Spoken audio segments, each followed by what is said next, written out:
I'm actually live now, and I'm just gonna fix a couple of things here because I had a problem. This is actually going to be public now.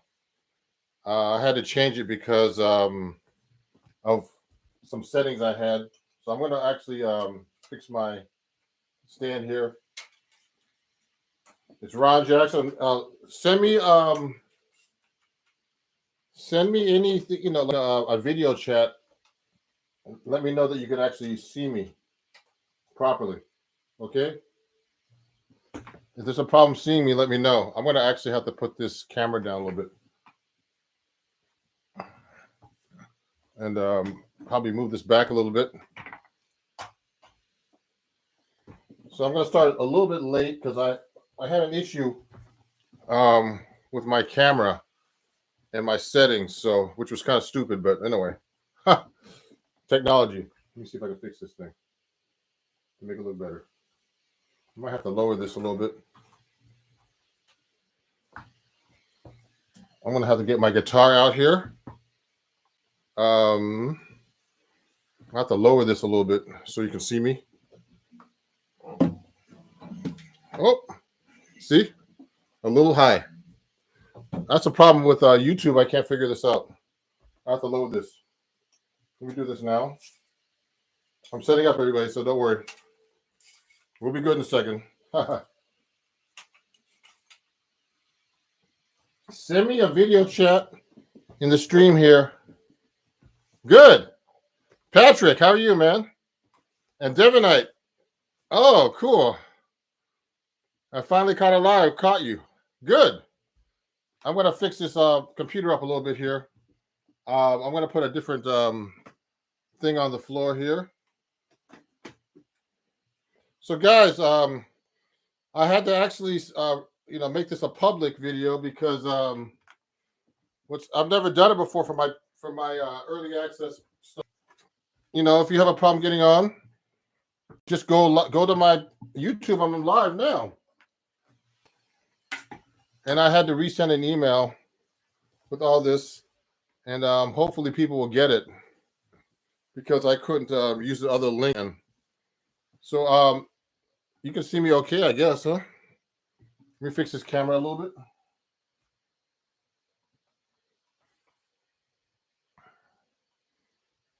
So that's cool. I'm just fixing it up and starting, guys.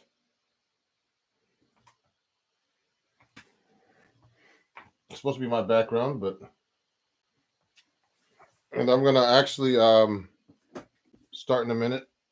I'm waiting for some more people to show up here, but I had to resend an email and get so it can get this live. But I'm actually live, and I've never done a public live on YouTube, but I had to change it today. Might as well do it once in a while. Hey, good. Hi, Brittany. Hello. I'm a new subscriber. Appreciate your videos. I'm self-taught for 10 years. Okay, good. Thank you.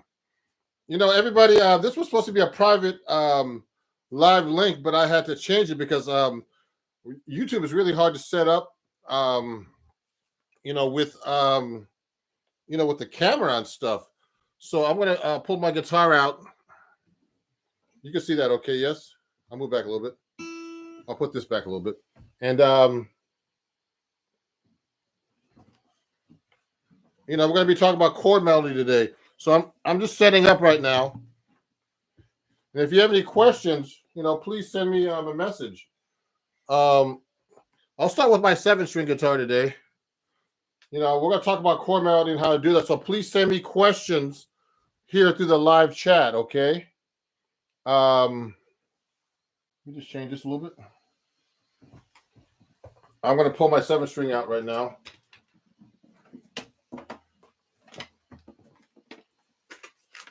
Let me just check a couple things here. If you have any questions, just send them to me already. Thank you. Thanks, Pat. I'll reply to you by actually, talking to you guys, okay? So that you can hear me, you know what I mean? And hopefully everybody got my new link because I had to change it up. I couldn't get my camera to work when I went live a minute ago from my private link, so I had to resend all the everybody everything. So I'm going to tune my guitar real quick, and then we'll get started. And if there's any questions, let me know. We're going to talk about chord melody and how to construct chord melody, so we can go through some songs, things like that. I got 7 strings here, so well, I got a nice crowd for like a public live. I had to go live today public because I had an issue with my camera and my connection on YouTube. Seems like it's so hard to do things on YouTube sometimes.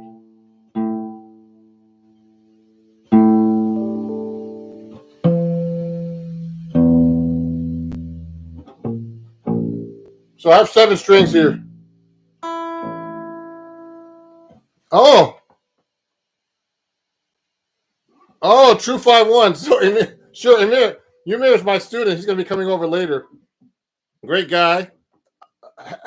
I'm the half Filipino brother, and we're going to talk about different things here. But he said a 2-5. So if you do a D minor, well, I mean, I have my 7 string, so it might confuse everybody. But if I do 2-5, let's say regular 2-5. So if you do using tritone substitution, you just go. Okay, I'm just putting a D minor 7 to a D dominant 7 to a C major 7. So that's just a tritone substitution is actually when you get to the G7. Okay, the G7 is a G note right here, and it's a flat 5 away.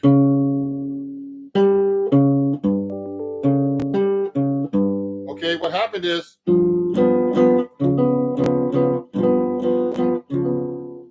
the tritones right here, the flat 7 and the 3rd, and this is common with the D flat on the G. So look, the 3rd and 7 is on top, and the D flat 7 has a 3rd and 7, but it switches around. So this is the 3rd now on the D flat, and this is the flat 7 on the D flat.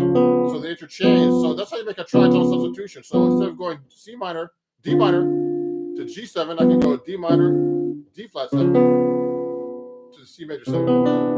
Okay. So that's a very common, substitution. And we can really get into this some more. But the thing is, that's cool about this. This helps you learn how to play stuff that's in altered. It makes you think about something different. And let me see who else is there. Liam. Hey, good morning, Liam. Oh, what toner brand do you use? Okay, Joe. So Joe, someone's asking me about changing my link for today, but I'm live now. So look, this is my Peterson tuner. Look at this. Let me show you on the camera here. It's a strobe tuner, but they don't make these anymore. I endorse Peterson, and they make great tuners. Okay, but these Peterson tuners are strobe. They're the most accurate tuner you could buy. The military uses these things. Through the Peterson, they make these huge tuners that are like $3,000 that you can actually get. I would never need that.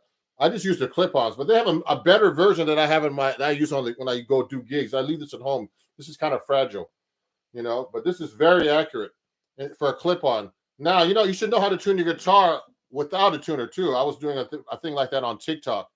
I have a bunch of fans on TikTok, and I've been doing that. So this is actually a live lesson that's actually live for the public today. Usually I release these later.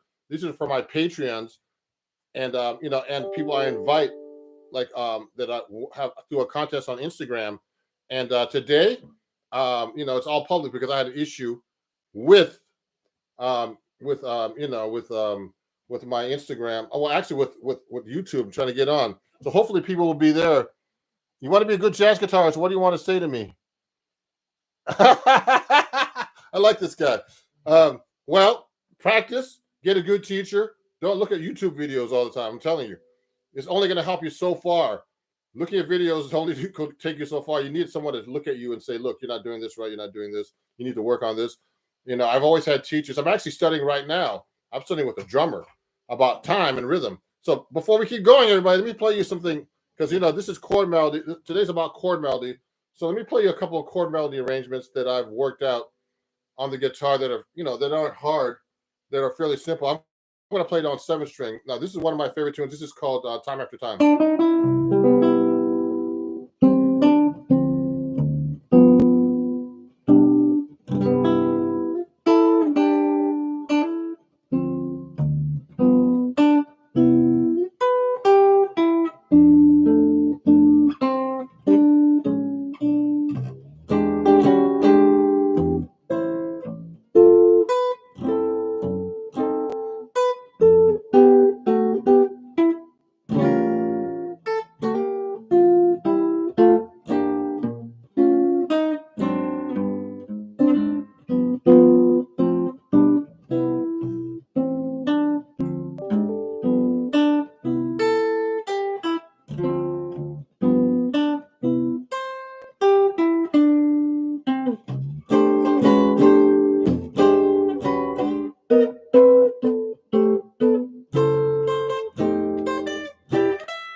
Okay.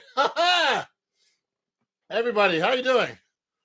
Hey, no problem, guys. You know what? This is actually public today because I messed up earlier, and when you work with YouTube, you gotta have your webcam set up like before you go live, and I hit the live button, so now I had to make this public. So I had to let everybody know that I had a different link that I'm going public, and hopefully, hey Hey, thank you, Reggie. So let me respond to some of these comments. I'm going to respond out loud, so you could actually text me here, okay, and then I'll respond out loud to whoever's responding. So Reggie, Reggie says I'm a great guitar teacher. Thank you, Reggie. Reggie's been my student for like 2 years. He's learned a lot. He's a great student. You know, he's retired. He practices guitar all day, which I wish I could do. Hey, don't worry about being late. You're not late. I was late. Um, and Patrick says, "Shh, okay, just amazing. Thank you, Patrick. One man band. Thank you, Kevin. Thanks, everybody. This is public now today because I've never done anything public, but today I had to because I messed up. So it's supposed to be a private link, but it's okay. So thanks for sharing such a great teaching content on YouTube. Greetings from the UK. Yeah, thank you, everybody. If you like what you see here on YouTube, I'm going to get my little announcement thing here, wherever that thing is. Here it is. Hold on one second. Let me grab it. And please, definitely, this is the right way today. Please subscribe to me here, of course. And also, a lot of my Patreon fans are on here. So if you want to be on my Patreon account, please let me know, and I'll do, you can join that and get some music lessons pretty cheap for me. It's right here, Ron Jackson Music. I'm gonna put this on the camera. Oh, this is backwards here. Okay, I need to use this. Hold on, let me find this real quick. I'll get it. Here's my Patreon thing. Here it is. If you want to join my Patreon, this is what my students are on now. You can join for like starting at $3 at www.patreon.com/Ron Jackson Music. Okay, so that's my Patreon. This is cool. I've never gone live on YouTube before, so this is great. So there's a question here. Thanks for sharing such great. Okay, sounds great. Thoughts on blues, rock, and fusion? Okay, guys, just so you know, I started off playing rock. So I used to be into Led Zeppelin. I used to see all kinds of bands. Yes, Van Halen I saw 7 times, just so you know. I was a big fan of Eddie Van Halen. I'm into rock. I just started getting into jazz when I was like about 11, 12, through high school, actually. Then I started getting into jazz in high school. That's why I went to Berklee College of Music and studied jazz composition and arranging. But I love jazz, and I love rock too. So no, if you want to start getting, okay, so thoughts on blues and fusion. Okay. So did you go through different phases? So you know what? I started playing rock, and I used to listen to records and learn all the rock guitar solos, everything like that. Okay, and songs. So that's what you have to do with any style of music. You actually have to be able to learn the music by ear, get together with friends and play. And if you can afford to get a teacher, because teachers, I didn't have a teacher when I was a kid, so I was growing up, I was learning everything by ear, and you can only go so far by ear. There's always a great teacher that can help you. A good example of someone like that is when I was at Berklee, he was before me, is Steve Vai. Steve Vai is a highly trained guitar player, play with everybody. He's rich from playing just his own music. He started with Frank Zappa. He went to Berklee. He was a really well-trained guitar player, could play all kinds of rock styles and jazz, everything. This guy could read. He studied with Joe Satriani as a kid. He's from Long Island. I live here in New York City area. He's from Long Island, and he, studied with Joe Satriani, who's a great guitar player. These guys can read. These guys play rock. They play all kinds of styles, fusion. They play with everybody. Yngwie Malmsteen. They play with everybody. They're just like amazing musicians, but they're really well trained. So you should be trained. You should get a teacher and study, because teachers, Steve Vai always compliments Joe Satriani for all the help he's done for being his teacher. So it's important to have a teacher, everybody. So, okay, let's talk about chord melody. And, so if you want to study with me, let me know. I have some students on here that are actually watching. And, they're great students. They're great guys. And, you can only go so far with looking at me playing here. YouTube videos. Okay. So anyway, let's get started here. So let's talk about chord melody. So the subject today from my patrons, and I hope everybody on Patreon got my link, is that is chord melody is very important. So that it means that. So let's say you take a melody like let's think of an easy melody. Someone pick a melody if you want me to pick one, but it has to be not too fast. it can't be really a bebop melody because it's hard to harmonize a bebop melody to chord melody because there's so many notes. So usually do melodies with like like with whole notes, like let's say a song like Cherokee. This is a song called Cherokee. It's a jazz standard. It's kind of fairly easy to do a chord melody with it. So it's like, now I would take a real book.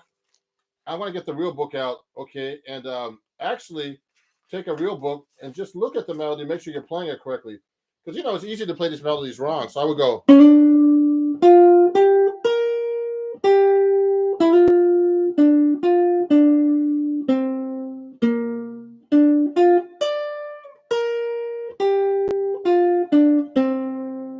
So that's the melody to Cherokee. So it starts with a B flat major 7 chord. So I mean, an easy way to play that is just put the melody on top of the B flat major chord, major 7 chord. Actually, so if the melody is D, so I just put those 3 notes. Now if I'm making, so I'm just playing a regular old major 7. Now if I'm playing on the 6th string, I'm going to actually switch guitars so you can see better, everybody. Let me get off my 7th string. Hold on. Let me get my 7th string here. Take it out because I want to get my 6th string out so you guys can understand me. It's not easy. Let me get my 6th string. If you have any questions about that, Nardis. Oh, that's a nice song. You can look at that for chord melody. Okay, thank you, Patrick. Hold up. So here's my 6th string.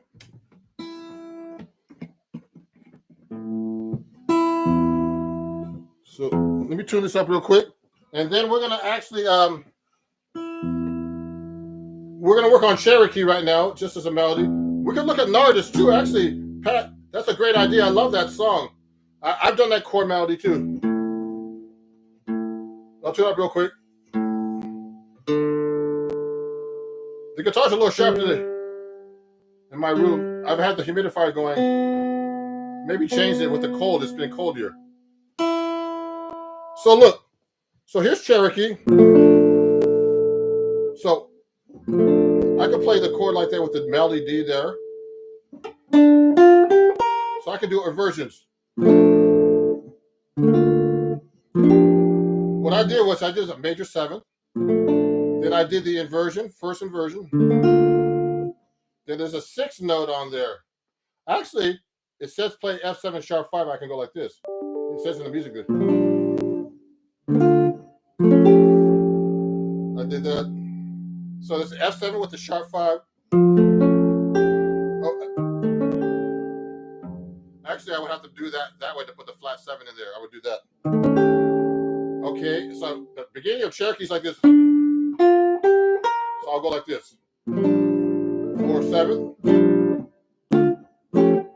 So then I went to major. Now this is F minor 7. It has an 11 on top. So you have to know the chord scale relationship to the the melody according to the chord. So that's a B flat against a F minor chord. So that's an 11. So I would do this. Or I could do it this way. Or this, I mean, so many ways. This. So that's go. So this is the melody so far. Now you can see this after it's a replay, everybody. I can go.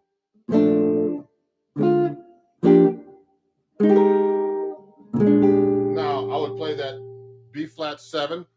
Now the B flat 7 has a 13 on top. So I would do it that way, okay? Or you could do it this way. So many ways. I like that one. That voicing of the B flat 7 13. Okay. I've never done this song this fancy before. I just make it. I don't have an arrangement for this, so we're kind of making an arrangement up right now. This is how you do chord melody. You do an arrangement like this. You find each note and try to find the chord for it. So let's start from the beginning. So I went like this.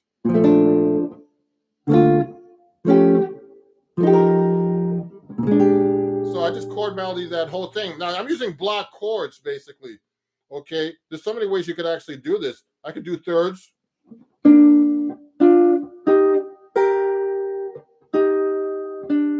I just did 2 notes at a time. you have to know your chord scales, guys. And now it changes when you get to a different chord too. So this is just in the key of B flat, and then when they get to the F7 sharp 5, that's a whole different chord scale. Okay, and I'm having the flat 7 missing, so it's not really dominant when I'm doing it this way. I'm just doing F5 sharp 5 actually with a 9. This is actually a 9. I guess the chord, you should know the chord melody against the chord, okay? So like this. So start from the beginning.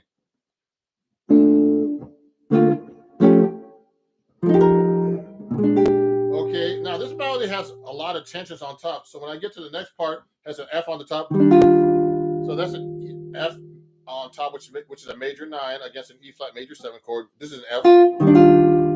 Now it goes to the 7th. I can just go thirds. Then it goes to a D over an A flat 9. So this is actually a sharp 11. So you could play the chord like this actually to add the 9. Okay.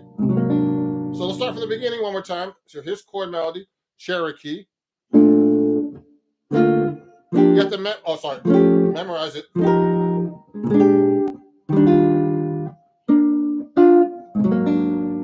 Okay.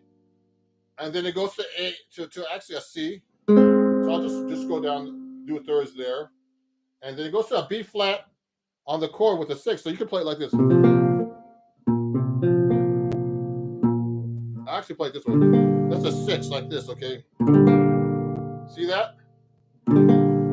And then I went to it says a 6 chord, so I can just make it all 6. You have to know your inversions, guys. So these are all B flat 6 inversions. So you have to know your 6th and 7th inversions of your chords. So that takes a lot of practice. I have like a lot of charts like that. Actually, I'm going to put on my Patreon account. If you study with me, I'll give you these things. And then it goes D minor, then C7. So 9 on top. So you have to know the note against the chord, and then the flat 7. Okay. And then it goes to C minor 7 with the G on top. And then D minor 7 flat 5 with an F on top. And then a G7 with a flat 9. So I'm going to do this. Watch it. Put my thumb here to play the G7. I put the flat 9 in. And then it goes to C minor 7, I think. Yep. With the C. And then F7, sharp 5. Okay, with the sharp 5 in the melody. So let's start from the top. Okay, so this is Cherokee. So this is 1A section now. You just learned 1A section of a song. You know, so we're just doing the first section. This is like really basic drop 2 voicings, closed voicings on the guitar, we call them. We call them closed voicings. I write for Acoustic Guitar Magazine, and we call these closed voicings for the guitar because they're easier to play than spread out like a piano. Like if I try to play B flat 6, it would be like this. You know, spreading out like this. I can reach pretty good. This guitar is easier to play than my 7 string. This is an easy guitar. So, so watch this. Here's the arrangement. Watch this. It starts like this. You guys can learn this too. You can watch back the video if you want. Just B flat, major 7, really simple one that you guys know. Then inversion, then sharp 5, then F minor 7 with a 9 and 11, and then B flat 13, then E flat major 7 with a 9, and then I'm just doing thirds. Then I did an A flat 9 with a sharp 11 because that's the melody note. Then third, which is the a C and A flat, and then I'm doing B flat 6 like this. Sorry. And then I'm doing inversion. Then D minor 7, C7, the 9 on top, and then I'm doing the flat 7 on top. And then I'm doing C minor 7 like this. I can do it like this. Then D minor 7 flat 5. Then G7 flat 9. Then C minor 7. See? That's not that hard. No, I mean, I can make this even hipper. You know, let me see some of the questions here before I keep going. Thoughts on the blues? Okay, so Patrick, any advice for someone who's wanting to start gigging? Oh, Patrick, so I want to answer these questions before we keep going. So, Patrick, to get gigs, the best way actually is to know as many people as you can. I know a lot of people, but you have to keep in contact with them all the time. Sometimes I don't. I'm kind of like not introverted, but like to hang out by myself and just do things myself. Independent DIY they call it. But yeah, meet people. Get friends, and try to get a lot of contacts. People are the best way to get gigs. Actually, I get gigs from people all the time. But right now with social media, I've been actually finding a lot of students, new people that I've never met before. This is really great, and it's actually a good way to meet people too. It's also on social media, you know. And a teacher can recommend you. Like, I could try to recommend students for gigs and stuff like that. And just get out there and meet people. Study with people. Your guitar teacher can recommend you a lot of things like that. Just meet people. That's the most important thing. And go hustle, get your name out there. Develop your following and everything else. Now let me see. Okay, JD, good. Patrick, Nardis, we'll go over that in a minute. No problem. I've been trying to learn the tune for a bit. This is kind of advanced, but trying to get it. Okay, Odette. Can you play any Chick Corea licks? Chick Corea licks. Oh, like this.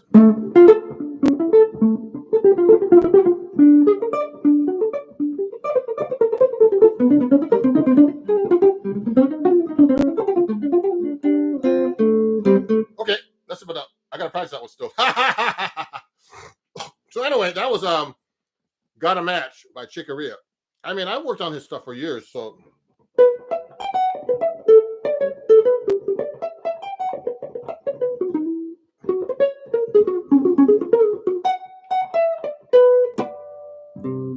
Yeah, so I love Chick Corea, man. He just passed away. I had a bunch of friends that played in his band. I wish I could have played with them, but you can't always get everything you want. So, okay, so let's continue now. So someone asked about. So this is all about chord melody. We'll do about Chick Corea another day. So chord melody, everybody. So we just did Cherokee. So you have to know your chord, the melody against the chord, and you actually have to know. You have to know your scales. You have to know chord scale relationships. But there's different techniques you could use for chord melody. You don't have to play like the chords that are written either. If I did a song like Cherokee, I don't have to play the chords that are written. I can go like this.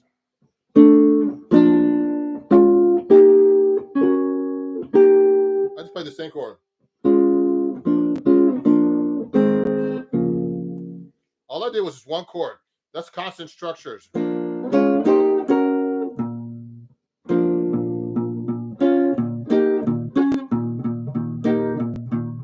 See what I just did? I just played the same chord with using under the melody, and that sounds hip too. You know what I mean?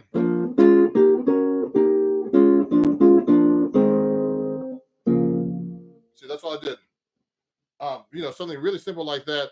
Also, I could do seconds. I mean, I like to do all kinds of stuff. You should be able to voice your chords in different ways, like fourths, thirds. I mean, the easiest way on the guitar is thirds. I can go.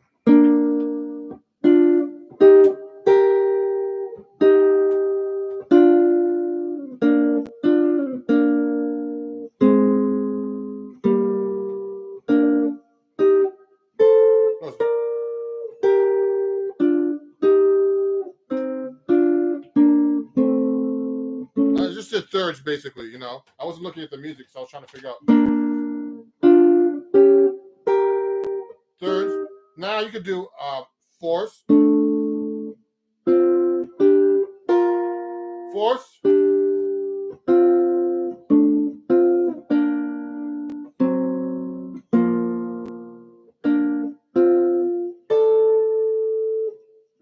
See, these are things that people don't think about.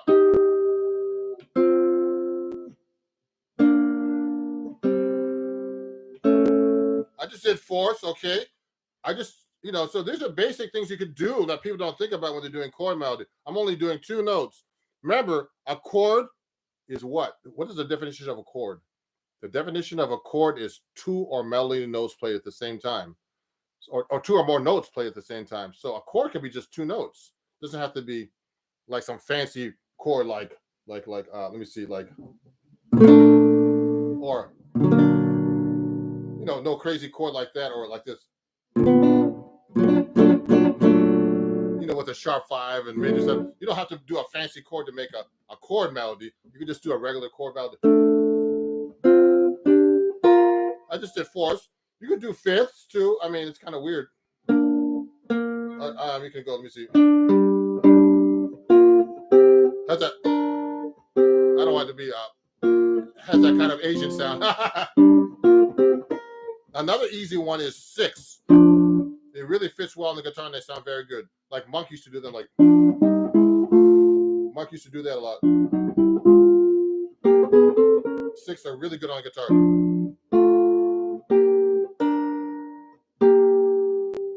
See, I do it.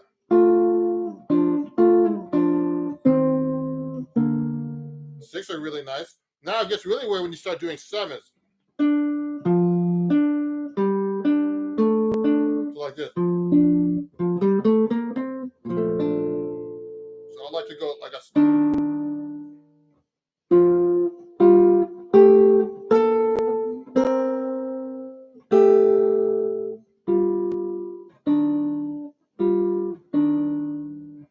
I mean, it doesn't always work with the 7s.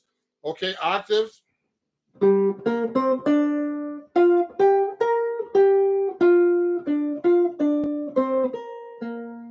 Okay, and there's just so many ways to do it, but it sounds much different if you start doing things like this, like seconds. I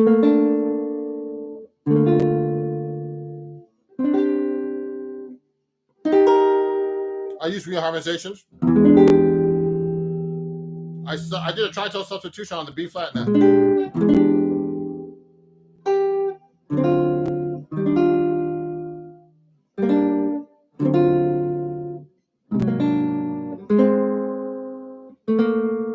Second.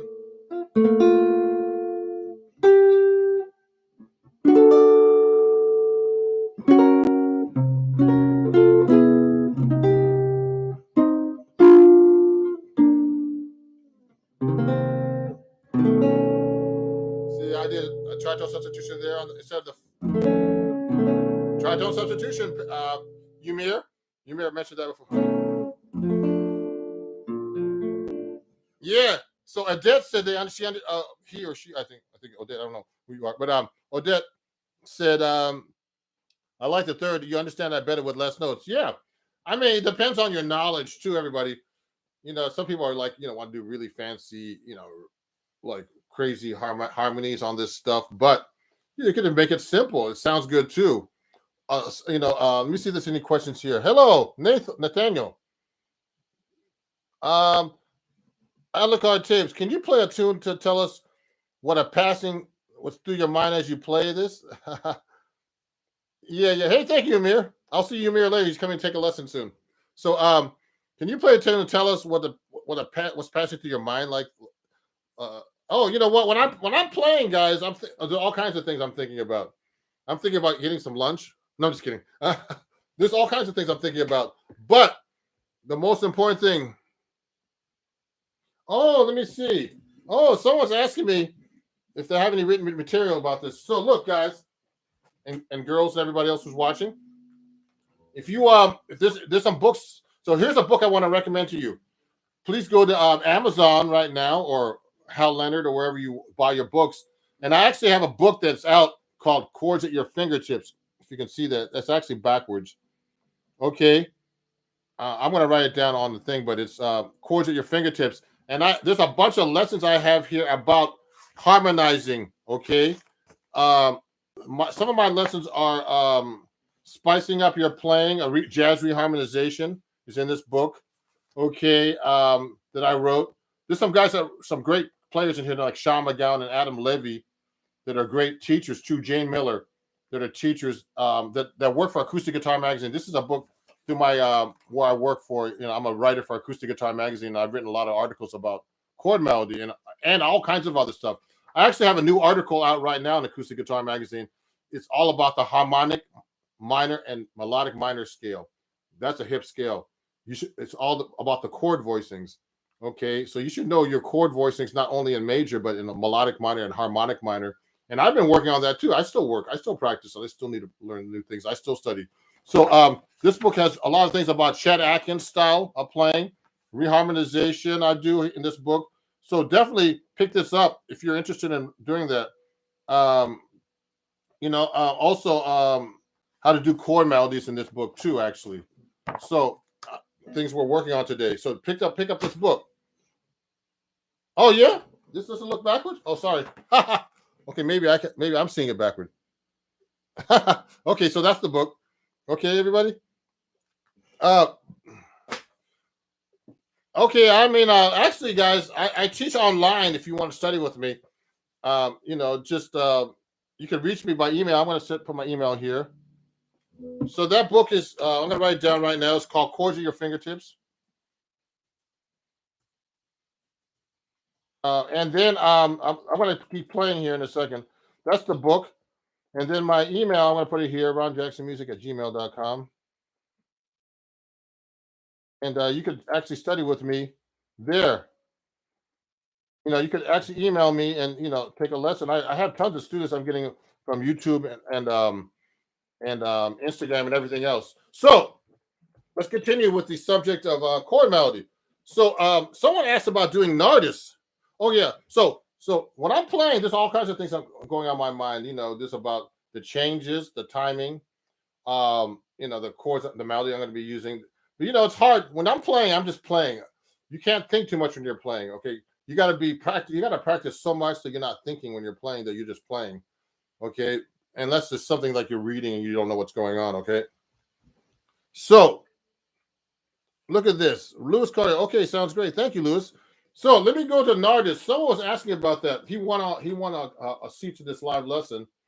So let me get out Nardis. And now Nardis is tricky. So we just did Cherokee. So we did a partial arrangement. The bridge is easy on Cherokee actually, and we'll go back to that in a minute. Let me just go back. Let me answer this question. I'm going to get Nardis out in my book just so I can look at the melody. So Nardis is like this. It's a Miles Davis tune. You should know the melody separate also, everybody, if you're doing chord melody. To the song. So like, look at this. So I like this song. It goes. Okay, it does this. There's a counter. Okay, and then it goes.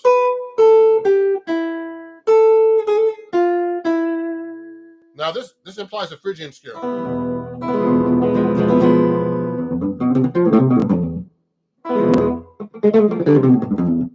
I love that scale. Okay. So that's the third mode of the major scale. Okay. Now, so it starts with the E minor chord. It's really easy on the guitar. It's like, and then it goes up to F major 7. And then you can go, the melody's written down an octave lower. So I suggest guitar players always play the melody up an octave higher than it's written in most cases, okay? Go look at the range. So I would go like this. I would play the harmonic. I love harmonics.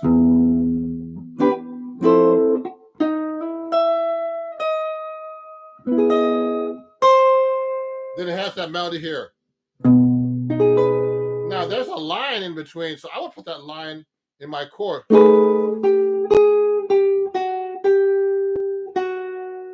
okay, while that melody's going.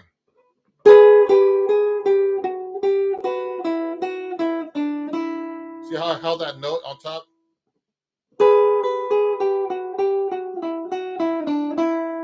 Okay, and then this is for Patrick. Okay, this is an A minor 7 with a 9 on top. So I would go like this.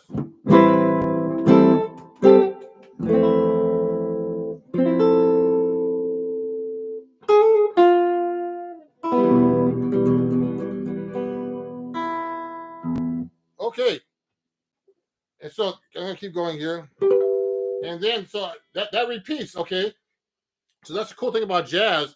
You can actually repeat over and over this. It's AABA. So this form is AABA. So the same melody again. So let's go over that one more time.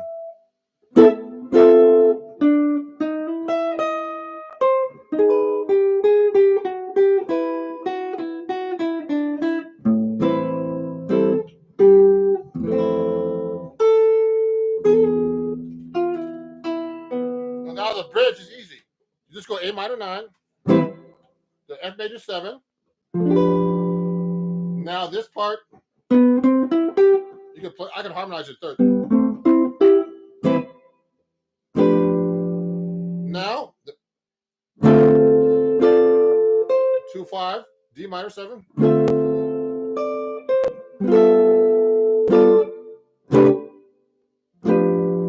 This is not too hard to harmonize.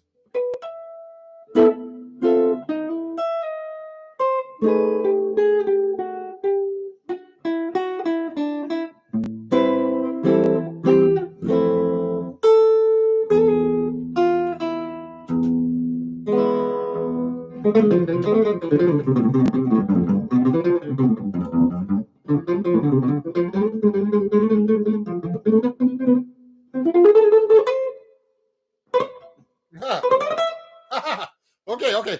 I'm just messing around there. So look at this. Nathaniel Nelson, how many hours do you practice every day? Well, yesterday I couldn't practice at all because I was too busy. So it depends on the day, but recently I've been practicing 1 or 2 hours. But at one time in my life, when I had more time, it seems like weird. I don't have much time now because I've been doing a lot of videos for YouTube, TikTok, Instagram, and just stuff for my Patreon. It's just so much. It takes so many hours, and usually I used to practice 5 to 8 hours a day. Now you could hurt yourself by doing that, but let me see. There's a note here. Okay. Oh, okay. So you want to go? So you know what? Let me see. We're gonna fix the lighting here a little bit. The guitar's a little too light. So look. So everybody, look at this now. So we're talking about chord master. So that was an artist. So you can practice that one. That's easier than than most people think. Okay. That song doesn't have too many chords in it. Let's pick another song. If you want to send me a request about a song to chord melody, oh yeah. So Lewis, I'm sorry, Lewis. Lewis asked me where am I located. So I'm in the Jersey area, okay, and also what was I gonna say?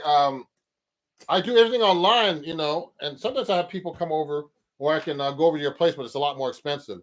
So if you want to email me about lessons, just email me, and we'll talk about preferences. I'm in town. Oh, Sean's here! Yay, my student. I'm teaching Sean at noon today. Hi, Sean. How you doing? Sean has a question. Autumn leaves. So this is a great idea. So I'm just gonna do autumn leaves. I'm gonna I know this song by heart. So let's take autumn leaves. Let's do autumn leaves here. So remember, you gotta play the melody.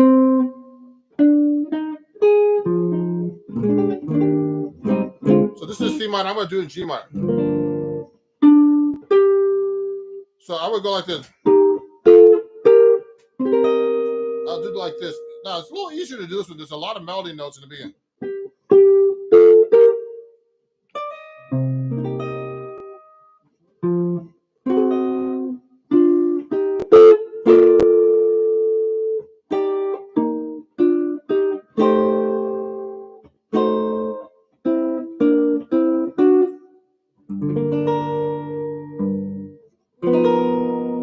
See how I did that? Also, you can do like this.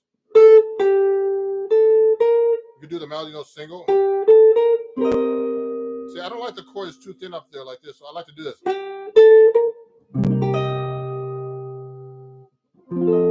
I don't like this corny.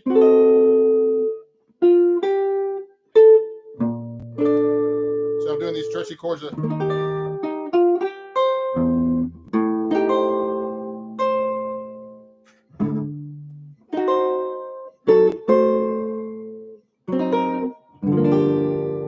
what I did basically, you could do either just a single line for the pickup note, and then play a chord under it.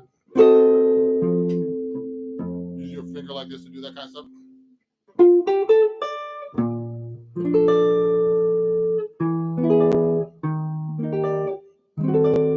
Reharmonization, major 7, D over E flat, major 7 sharp 5, flat 5, flat 9, sharp 9 actually.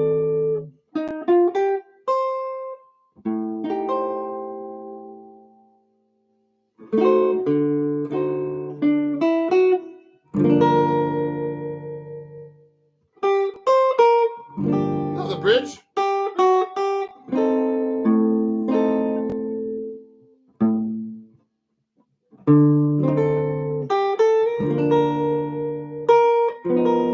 Reharmonization.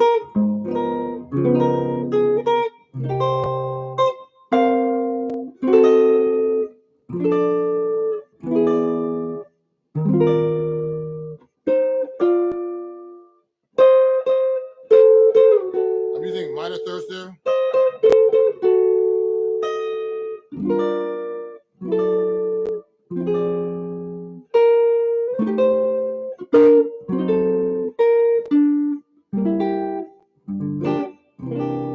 So I'm using really basic. Wow, someone says, wow, that song is making me quiver in my boots. I like that. So, you know what? So that's Autumn Leaves. So that's a really common song, but with more melody notes like that, you have to be able to be more creative. So I can do all kinds of things like that. So I'm using thirds there to use single lines to do the pickup note. A pickup note is the note before the melody comes in. So it's like 1, 2, 3, 4, 1. That's the pickup note. So I'm going. So that song is a nice song to do chord melody with. Okay, that's a really basic one, but you can make it fancier and hipper.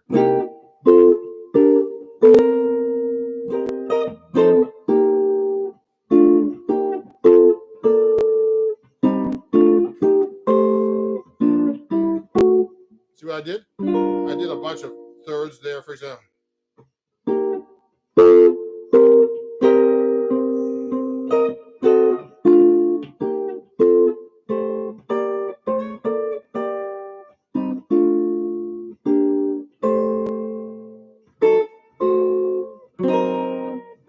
Now, you don't have to play the roots all the time in the chords.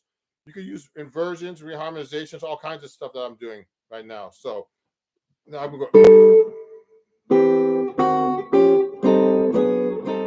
No thirds, no roots.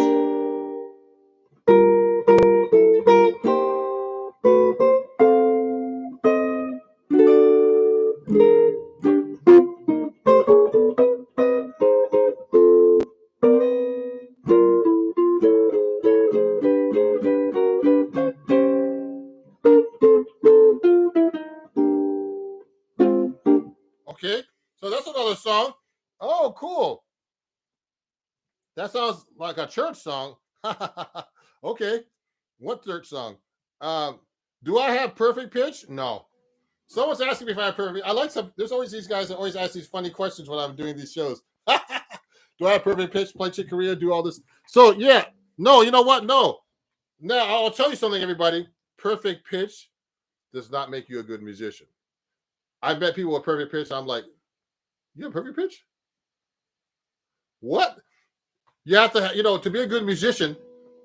Of course, you have to have good ears, but you don't have to have perfect pitch. Most people don't have perfect pitch, and I know people who do have perfect pitch. So, and some are good and some aren't. Some aren't. You have to have good rhythm. You have to have good ears. You have to go have good timing. Timing is the most important thing.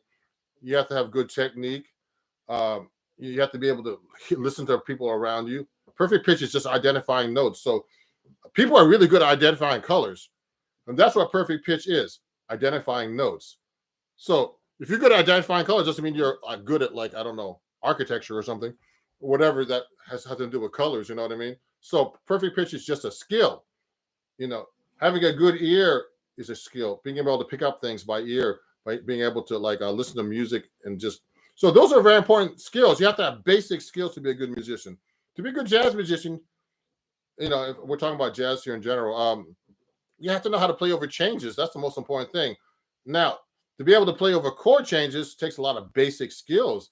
Like, it's hard to be a good jazz musician because you have to be able to play this stuff exactly at the right time with the right notes, with the right feel, right timing. Everything is just and to play simple stuff. If you're good at that, just simple stuff, you're a good musician.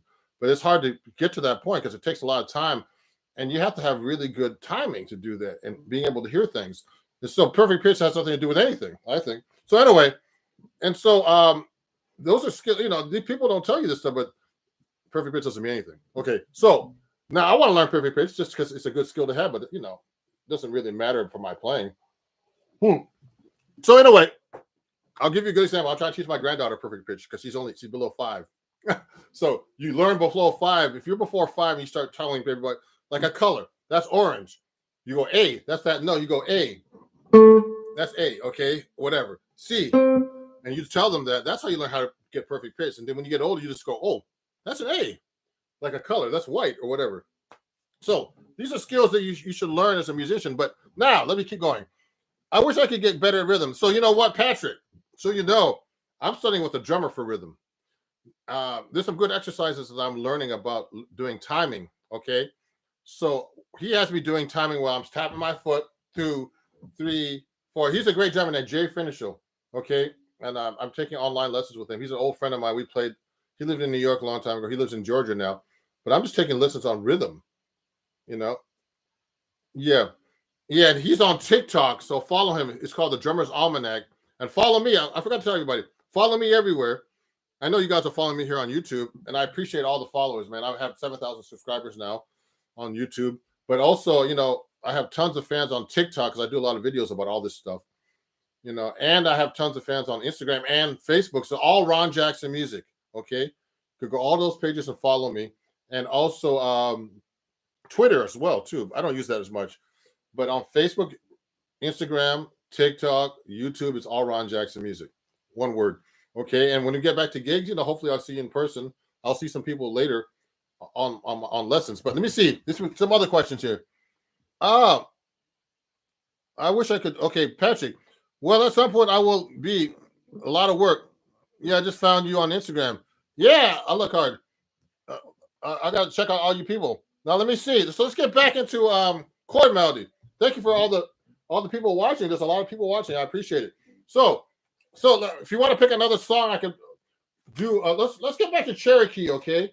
Just for 1 minute. We didn't do the bridge, so remember we did Cherokee in the beginning. So I memorized the arrangement that I did earlier. So it's like this. You gotta memorize this stuff as fast as possible. Cherokee.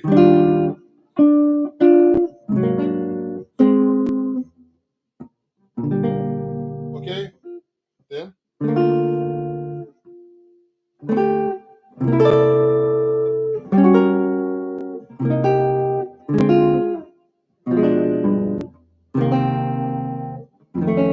So I'll do a different way.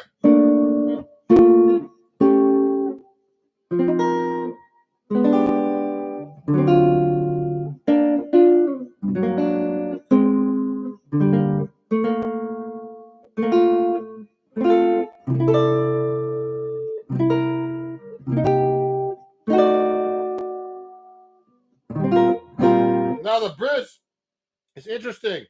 Okay, the bridge goes like this. So I'm looking at this melody. So just so you guys know, I read notation. So guitarists should learn how to read notes. This is hard to do, okay, and not use tabs. And now I know, of course, I know how to use tabs, but I only do that just to help people learn how I'm playing the guitar, okay. But learn how to read notation. So I'm doing this all by looking at the melody and knowing what my relationship of the melody is to the chord. So that's called chord scale relationships. Okay, in chord melody they're very important. So I'm playing on the bridge of Cherokee. It's C sharp minor 9. You should look this up on your real books or wherever you have. And the top note is a 9. It's a D sharp. So that's a 9. So I would play a chord like that. Then change to the F7. Now it goes to the 9 and to the B major 7, okay? And then goes to the 11 to the 5th. I mean to the 7 to the 5th. So it goes like this. And then goes to the 9 of the B minor 7.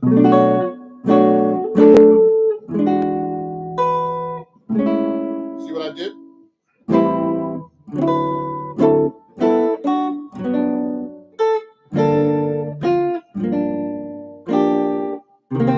See what I did?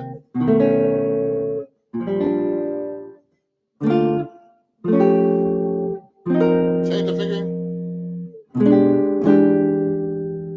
Seconds. Oh, sorry.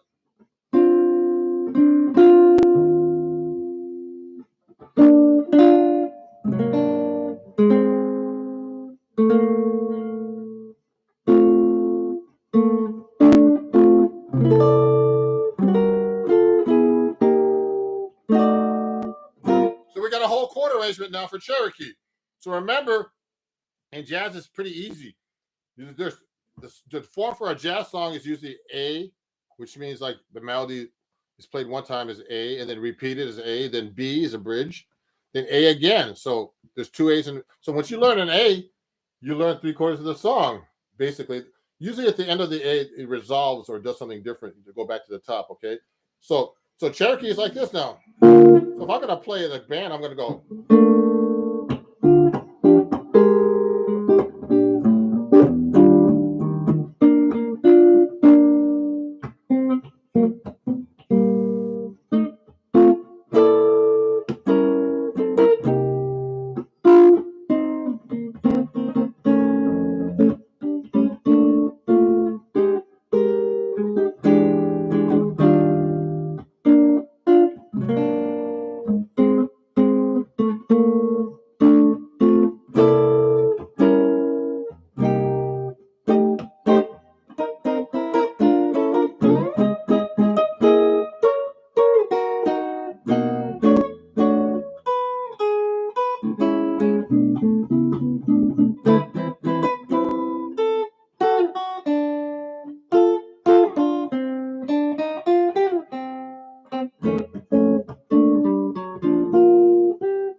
Okay, so I'm just messing around, but so when you do these arrangements, you don't have to play exactly the way it's written. You could just change them up. So I just kind of like made that arrangement. Then I started doing like an arrangement, like I'm going to be playing by myself because I've been playing a lot of gigs by myself recently because I haven't, it's hard to do gigs with people and so there's some questions here. Hey Dave, man, great to see you, man. Dave's one of my patrons. I have a few of my patrons watching. Sorry, I had to change the link, everybody. But what happened was I got live and I couldn't turn the camera on, so I had to make it public. It's public right now, but it's good to be public because a lot more people are watching now. But so if you're watching, everybody, this is for my patrons usually. So if you want to join my Patreon, I'm going to be doing these kind of lessons, and I have these lessons I'm giving out. I'm trying to put more stuff on Patreon, like more than usual. Like I usually try to post once a week. I'm going to try to post at least once or twice a week if I can. I have tons of material that I have to get through, and I have a lot of sites that I'm on now. So I'm just trying the best I can. Thank you, everybody, Patreon, for being so patient with me. Some people have said that I haven't posted enough on there. I'm trying to post more. Don't worry. I have a lot of stuff, so it's coming. It's coming. So thank you, Dave, for being a Patreon. So, and also for Reggie and a bunch of other people on here. Someone said, I look, I said, wow, you are jazz. Thank you. So Patrick, so nice to watch and listen to someone who knows exactly what to do. And I can make it sound and make it sound beautiful. You're an inspiration. Thank you, Patrick. Patrick just won a seat to watch this to know about what's going on. Now it's public, so it doesn't matter, but it's great, And if you want to study with me, let me know. Remember, all this watching doesn't help your playing. It's someone who helps you. That's how I got better. I had a bunch of great teachers. I studied with Pat Martino, Bucky Pizzarelli got me to 7th string, Ted Dunbar, who taught a lot of great guitar players. Like, man, he taught Bobby Broom. Ted Dunbar was a great teacher. Peter Bernstein. He taught Kevin Eubanks from The Tonight Show. He taught, man, so many great people. Ted Dunbar was a great teacher, man. And he was one of the best. Pat Martino's a great teacher too, man. I learned a lot of my stuff from him. Who else? Melvin Sparks is another great guy. He was one of my mentors, you know, and I mentor a couple of people too to be guitar players and jazz guitar players. So, you know, you have to pass it down.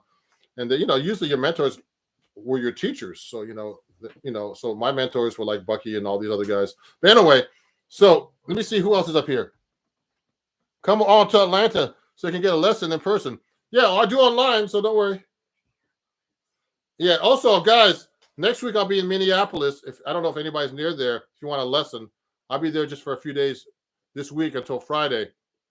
So if you're watching, let me know. Okay. What was I gonna say? I do online lessons, so if you can't, you know, it's easier for everybody if you're like living in the country. I have students all over the country actually, and I've had students in Europe and you know, in Australia and stuff too. So Asia. So if you want to take a lesson in person, you know, do online too. It works really well today, and I have some, you know, even famous people studying with me. I can't mention. So anyway, so let me see who else is up here. Yeah, I was Nathaniel. I was in Atlanta a few years ago playing at this place called. I played Atlanta a few times at the Atlanta Arts Festival, and there's also this club called the Velvet Note in Alfreda. I played there a few years ago with this great singer from England. So I play different places. So now, does anybody have any more questions about chord melody? Because I'm going to be finishing actually in about 5 minutes because I have a student. One of my students that's watching is going to be taking an online lesson with me in a minute. So I need a break before, but please, everybody, please follow me at Ron Jackson Music everywhere else. You know, and you know, sign up for my Patreon if you can. Is this the right way? Okay, this is the right way now. See, look, everything was backwards when I looked at the camera. So that's my Patreon. If you want to join, yeah, because my let me see. Oh, it's backwards. That's weird. Oh, so it's like this then. Okay. Sorry, guys. That's weird. Yeah, that's my Patreon if you want to join it. You know, you can watch the playback of this too. Okay. You can watch the playback. You know, if you want to watch this video, I didn't really play much today. I talked a lot about chord melody and answer your questions, which is just as important. Oh, someone's from Guinea. Sorry. Oh, let me see. I'm just looking through the comments here. Yeah. So everybody, you know, so today this is recap about what we did. So I did chord melody. So remember, you can put a melody. You can put any chord under a melody anyway. You can put any chord actually, just your imagination. But basic skills are just like harmonizing in, you know, the key you're in, knowing the melody note, what the melody note is against the chord. If it's a third, a 9, a sharp 11, whatever it is, flat 13, against the bass note or the chord you're playing, and its chord scale relationship. These are basic skills I learned in college, which is arranging, through arranging. So, you know, if you have any questions, please send me an email at ronjacksonmusic@gmail.com. And, you know, you can send it, you know, in this live feed today, if you want, you know, it's a comment. And I'll be putting up more. Actually, I have some more workshop lessons I'm going to be putting up on YouTube in general, because they don't like short videos on YouTube. They like long form videos, and you don't get any credit for that, for your hours, for watch hours on YouTube for the short videos, only of the long videos. So I'm going to be putting more long videos, performance and lesson videos. So I have a lot of things to talk about, tons of stuff, but you know, I don't have all the time in the world to do all these videos. So the editing takes longer. That's why I don't practice as much, because I'm doing these videos so much. So, and I'm trying to help everybody else, you know, and so I have a lot of stuff to talk about in my playing that can help you, and hopefully, you know, this workshop helped you today. And I'd like to thank everybody for watching, and I'll see you guys soon. I'm Ron Jackson, you know, and appreciate you watching, and have a great day. My website is www.ronjacksonmusic.com. That's ronjacksonmusic.com, and I'll talk to you guys very soon. Thank you. Bye-bye.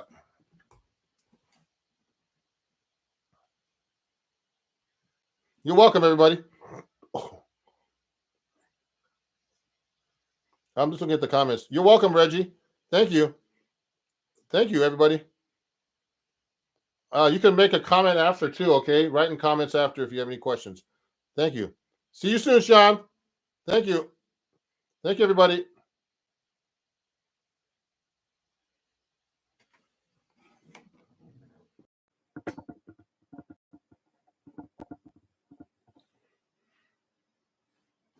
Wow.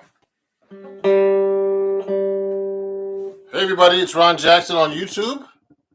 I'm doing like an impromptu video on how to practice and how I practice.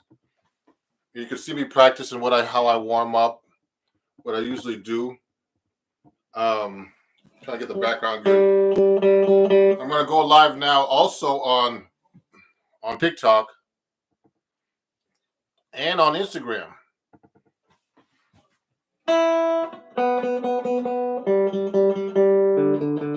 So everybody, just so you know, I wanted to go live when I'm practicing a little bit, so you can see how I actually practice and what I do. Now, what's interesting is if you have any questions, please let me know. This is kind of an interesting live that I'm doing because I usually do lives, and I'm actually what's the word? I'm actually just performing for you, but you never see me practicing or doing so. What normal people do when they're at home, like just playing, trying to learn new things. When I'm practicing, actually, and everybody should know this, I'm always I'm trying to make sure I practice things I don't know how to do at all.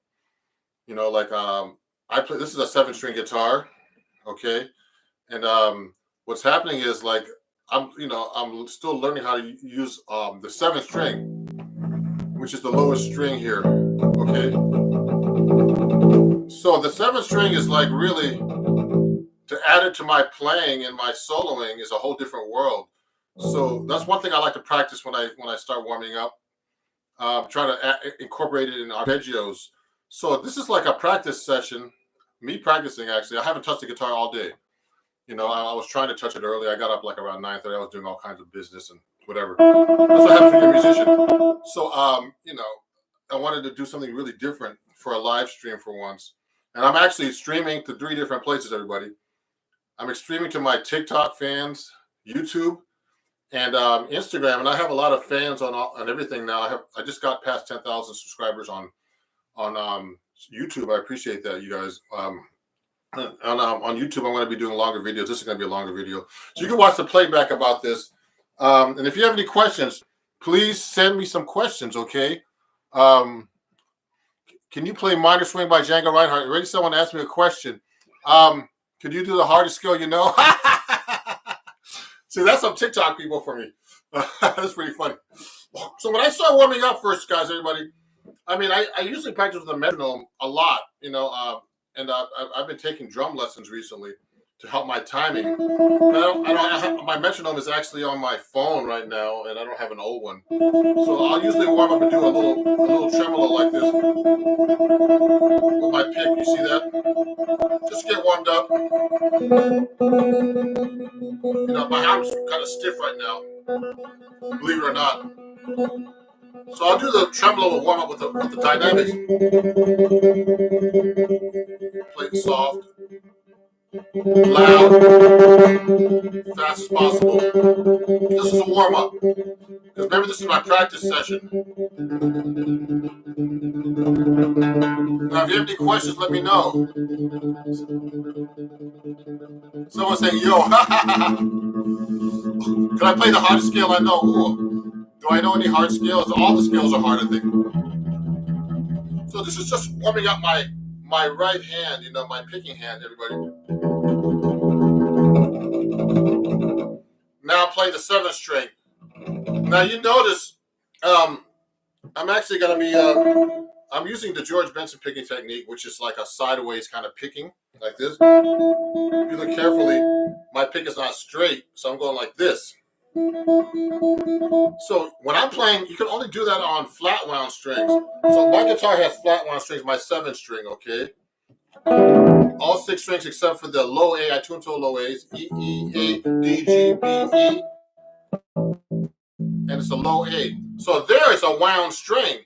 So I can't go sideways on that when I'm picking. I have to go straight. So I have to adjust. You hear the difference?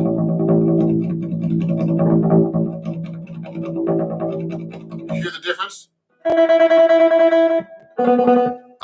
So there's a lot of questions you guys are asking already. Can't see my pick? Here it is. I use different kinds of picks, everybody, just so you know. I have these Jim Dunlop picks. Also, I use these Pick World picks. They're like this, so you can see that. Okay, they're kind of cool. They're made out of Delrin as well. Different kind of Delrin. It's a little heavier than I'm used to, but these are pretty heavy picks, actually. These are really good. When I'm warming up, so that's one warm up I do.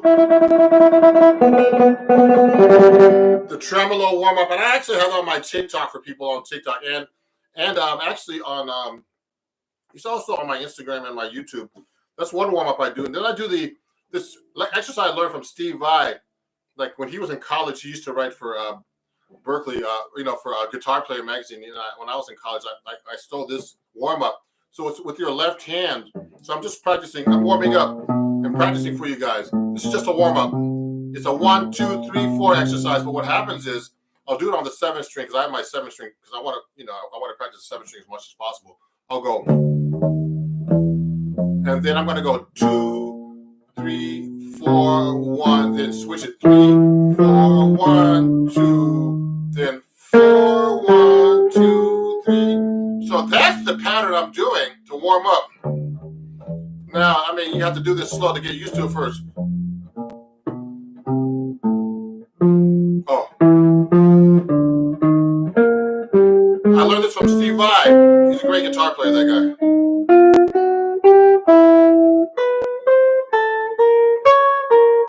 Now, you see, when I place my fingers, I keep them close. I'm warming up, and I'm practicing for you guys today, just so you see how I practice.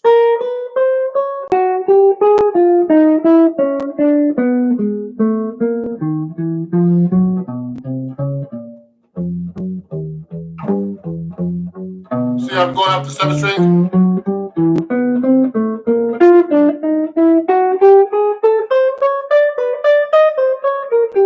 So that's a good warm up.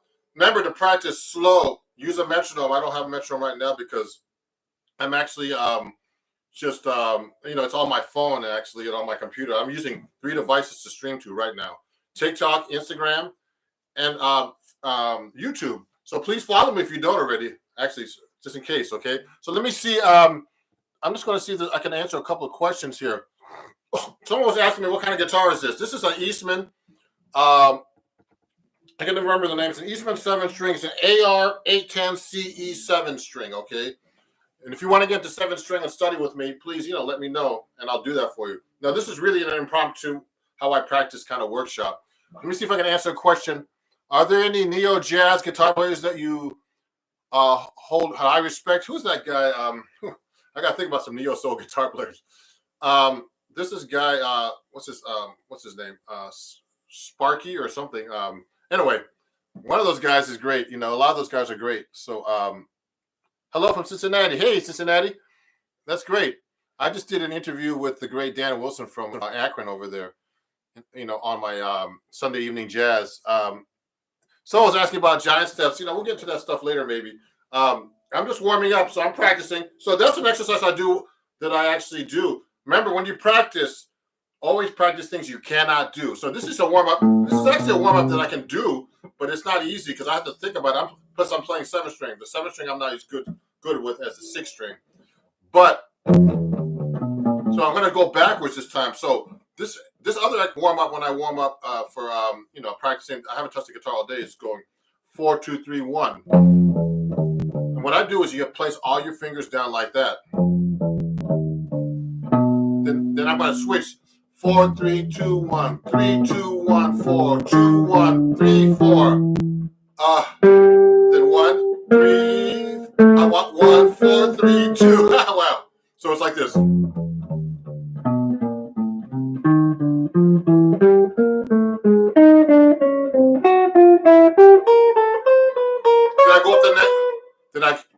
neck like that.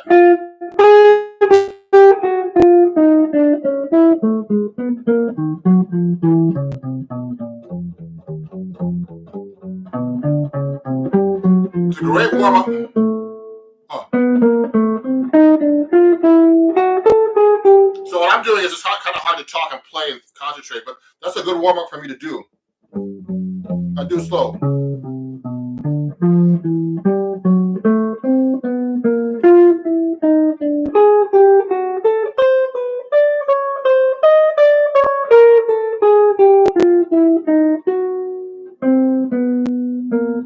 Oh, whoops.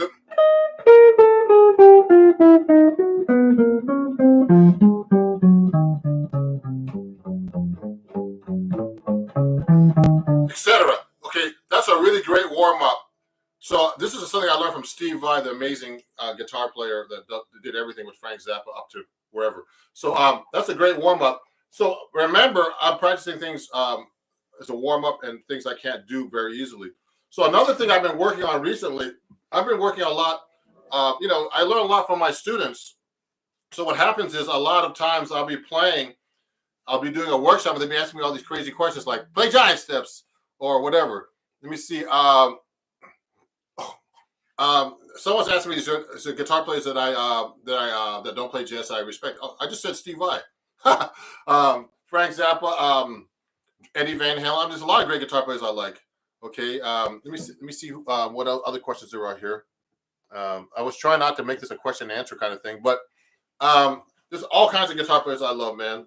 That don't play jazz. Tons, all kinds of. Someone was talking about the guitar player from Avenged Sevenfold. What's his name? Some kind of weird name, but I checked him out. He's great. There's all kinds of great guitar players I like that aren't jazz. So anyway, another thing I like to do is I'm practicing scales right now. I use one of the things I like to do is I'm trying to learn 7-string. So I like to do like a lot of exercises I can't do on the 7-string. Like I'm very good at doing arpeggios like this, 3 octaves. That's an E minor arpeggio. Okay, now that's out for a 6-string. But if I want to add the 7-string, I got to go E, B, because I have a low A, so people don't know what I'm playing.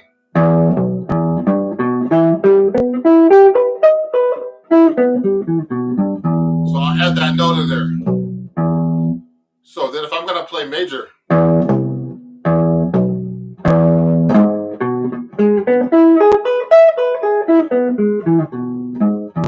so I work a lot of like strange, arpeggios like that. They're not strange. These are just real basic things. And I'll transpose them. So I'll go up another half step, F minor.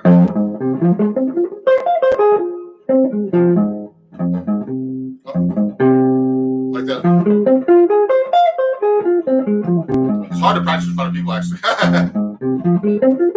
if I'm going to play that on 7-string, I got to go. Okay.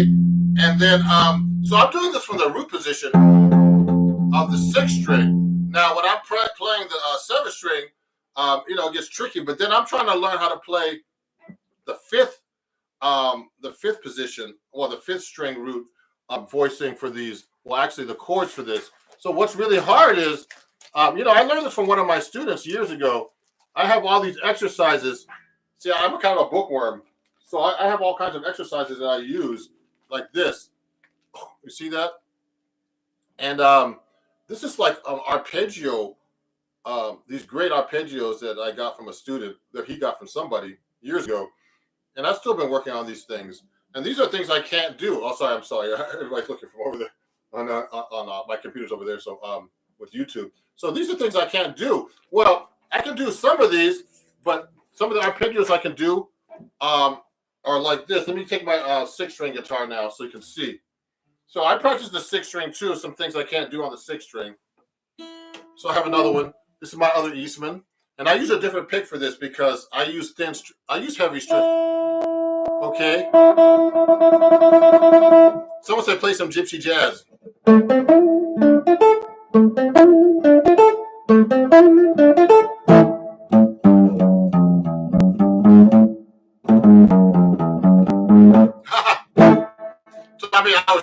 little bit of a minor swing.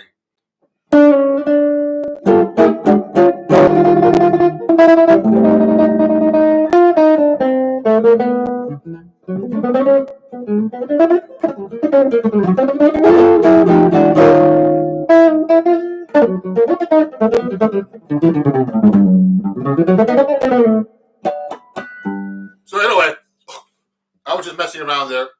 The sixth string is much easier to play than the seventh string, just so you know, because my strings here are much lighter. The seventh string, I have 12s on the top here, and I don't know what the low note is. These are all flat wounds, and my seventh string have 14 on top to a 79 on the low A string. Okay, so that's kind of interesting. Okay, so what's happening is this. So when I'm doing those arpeggios, they're different on the sixth string now. So I'm doing the E minor arpeggio was like this. So that's kind of easy on the sixth string. Okay, because first I don't have that seventh string to get in my way when I play. So I'll be practicing these exercises like this, going up in half set. Go up in half set.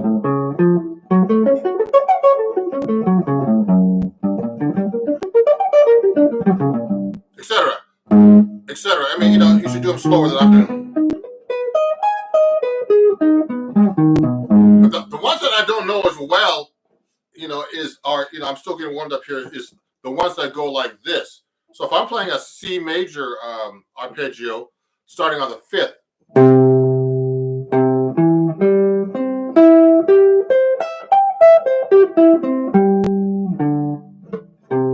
So I'm going to add that note there, the fifth string root, but I'm going to have to go from the fifth to the sixth string to get the full arpeggio. With the low note, I would go. Now this is not a full. This is actually a full 2 octaves from the fifth note of the C arpeggio. Now there's a certain fingering that's written out in this book. You have to go like this. And go like this.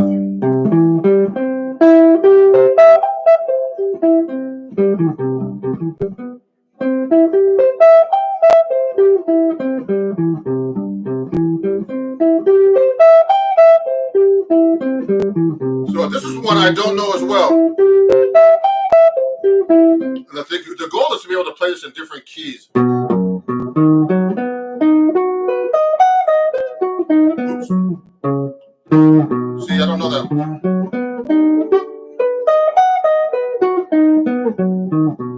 When you're practicing, it should not sound good, because that's what practice is all about.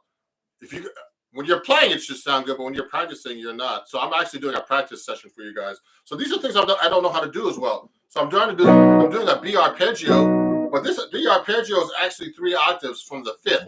So this is the B, and the fifth is F sharp here. Okay, so when I'm playing that, I'm going.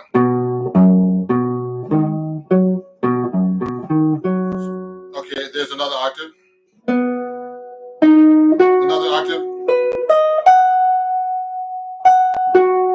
So those are the octaves. So that's 3 octaves, okay, all together. And I'm doing that up and down the fingerboard.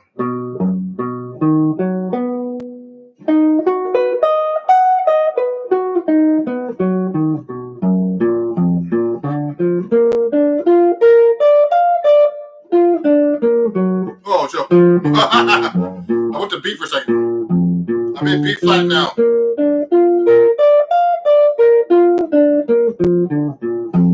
Okay, now these exercises my student gave me a long time ago are in minor as well, so I'll be practicing that in minor, so I'll go like this. So I'm in C, back to C minor.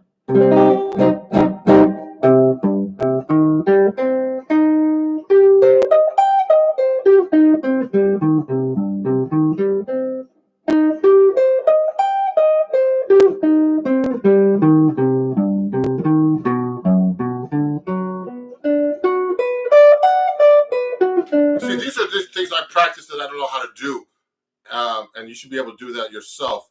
Let me see some of the questions here. Oh, yeah, okay, let me answer. Devontae. Oh, Devontae. I think I talked to him earlier. Someone on YouTube is watching my live stream right now. Can you teach us how to approach jazz reharmonization? Okay. So this is like a practice warm up, but I have actually, guys. So just so you know, Jose, Leah, this is on YouTube. Um, Jose, you can just go to my YouTube channel. I have a section about reharmonization there already. Okay. Do you know the 3 note per string scale? What do you prefer for major scale and others? K system or 3 NPS? What is 3 NPS? I don't know what that means, but let me see. I'm going to answer a question by F Mefco 96. Now the 3 note per string scale, I guess, is something like this. Let's say I play a G major scale. Like, you can do it that way. So G.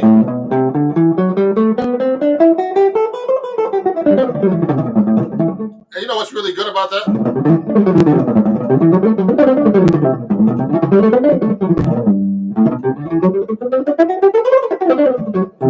So that's really kind of 3 notes per scale is actually for a scale is pretty easy. But when I'm playing major scales or any scale, when I'm especially when I'm improvising, and this is a practice session. I'm not even like doing any songs right now. I'm just doing scales, doing runs that I do when I practice. Now you could actually, you could play 3 notes per scale, but the most important thing about playing through a scale is this: you should be able to go play through the neck without getting lost. And one good exercise I like to use when I'm playing through chord changes is doing this thing called the continuous scale exercise, where like the chords are going through the whole song, but you can change your scale without stopping. So I don't know if I can. I don't have my backing track with me, but if I'm playing a song like if I'm playing like a song like "There Will Never Be Another You," if I'm playing this solo through it, I'll be going.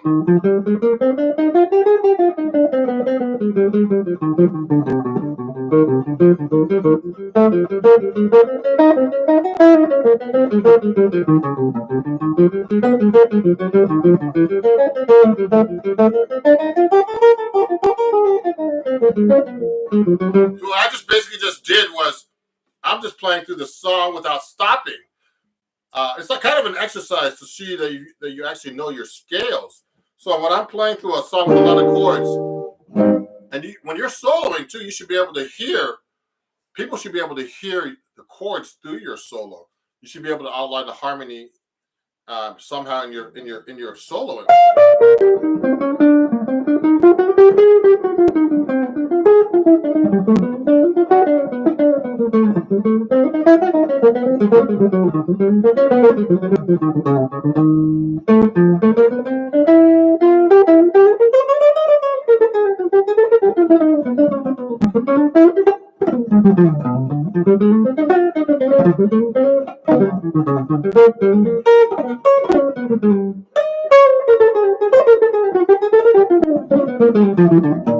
What I'm just basically doing, I'm just playing through the changes, all the kind of jazz lines I know. Okay, but it's a scale exercise. I would just go 1, 2, 3, 4. This is doing another minute.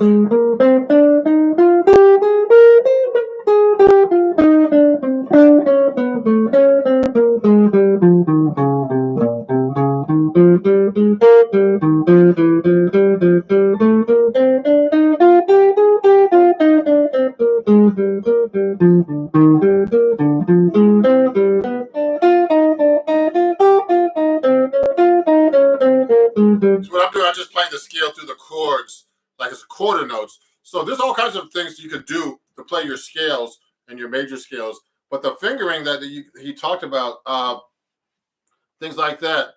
Do you practice bebop and bebop like phrasing? Of course, all the time. So I play mostly bebop guitar actually. So yeah, I practice mostly bebop phrasing. I have a lot of exercises. Actually, I put a post on YouTube about the bebop scale. There's quite a few posts, and I study it all the time. So one of the things I like to do too is I need to, I'm always learning new tunes. So one of the things I work on a lot is like fingerings for bebop melodies. So I try to experiment. Like I used to play Donna Lee like this. like this.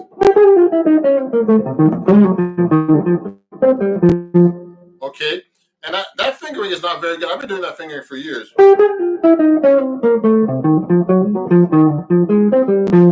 So when I started doing it, I started changing the fingering on that. So I have to relearn the melody because you got to get it up to tempo. So one thing I like to do is, one thing I did, I just started going.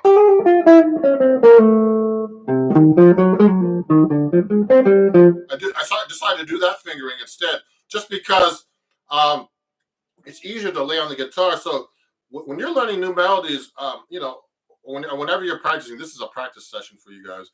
I'm trying to be able to play things that I can't do and execute them. My fingers are kind of cold today. I don't know why, but it's cold out here in New York today. So when I do something like that, I had to change the fingering from this to this. So it's hard to change a bebop melody like that and change the fingering because I used to play this for years. That's kind of an awkward fingering. So that way it's a little bit easier. Okay, just a little bit easier. So I have to relearn all this stuff and practice it. The most important thing about practice, everybody, just so you know, is that let me see if I can answer some questions too while we're going here. Is to practice every day, just a little bit. Now, it's like sometimes it's impossible. Like I for a while, I've been taking drum lessons. I was telling people earlier, and sometimes like I have no time to practice. Sometimes, it's kind of a drag, and I'm doing so much stuff online on social media, like on TikTok, all these videos. This takes a lot of time. So and answering questions, from my fans and everything, my followers, and it's hard to keep up with this. I need to keep up with my playing too. So sometimes I get really pissed and I have to practice, and I stop, say I got to practice today or practice for a couple hours. But the most important thing is if you're learning something new, you got to practice it every day so it becomes embedded in your mind. I've been teaching for years, and I know it works because I do it myself. If I'm learning some new music, I'm always learning only new stuff, only new stuff I can't do, things I can't do, things I haven't been able to do. Now, how do you value good melodic phrasing? And an earworm is my fave to compose. Ooh. So when I'm doing melodic phrasing, that's someone asked that on TikTok.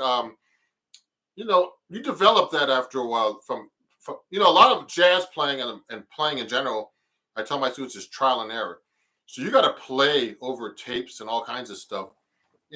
Play with bands, play with other people, record yourself. The recording never lies about your playing. And that's one important thing I like to tell people is like when you record yourself, it's very important. It's a really important aspect of learning how to sound better because when you hear your recording, it doesn't lie. Only person that lies to you about your playing is yourself, actually. So I know when I'm playing something wrong. And it's really weird. I'll be playing something like I'll be doing sometimes I'll be performing. I said I think I played terrible, but everybody says you sound great, man. I'm like, yeah, come on. So but then I listened back and I said, wow, it sounds actually pretty good because I'm a big, your biggest judge of playing is yourself. And if you listen to your recording, you'll hear everything that you don't want to hear. And so record as much as you can. Like I watch my video playbacks all the time, and I go, oh man, I messed that up. But these little mistakes. I'll be recording sometimes in recording sessions, and one time I made a little mistake, and I was like, oh, I don't like that. I changed that. No, and the bass player, really great bass player, well-known bass player, said to me, that? He was like, that was like to him it was nothing, but to me it was a big thing. It was like a little mistake. So you can get away with little mistakes. And when I'm recording and I do a record, I'm going to be doing a record at the end of the year. I'm going to be like, man, I'm going to fix this because I don't like the way I played. But for most people, they don't probably notice or care. So, but the thing is, the most important person to care is yourself. Okay, so let me see. There's some questions I want to ask. There's so many questions coming at me. How long have you been playing? I've been playing for years, man, since I was 11. Okay. I used to practice 5 to 8 hours a day, just so you guys know. Okay, so that was like a lot of work. And I switched to 7-string, which I have over here. About not switched. I play 7-string as well, exclusively. Because I'm one of the few guitarists who plays 7-string in jazz.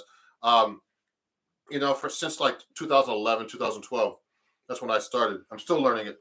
So what do you think of Barry Harris method? So someone just asked me about Barry Harris. I used to I used to attend his class on and off for 20 years. So I love his stuff. So I do a lot of my thinking is Barry Harris. So one of the things I worked on recently that I'm working on right now is double time lines. So I'm practicing things that I need to work on. This is a practice session supposed to be, but people are asking me a lot of questions. So I'm working on double time lines. Like I started writing a bunch of stuff out. It's all actually on my computer. I gotta look at it. So I'll be going like, if I'm playing a 1, 2, 1, 6, 2, 5. Let's change the key to A flat. Remember to play all keys. So I'll go. So one of my students was asking me, man, can you write out some double time lines? So I mean, I have a Patreon account, just in case you guys don't know, and there you can actually what's the word?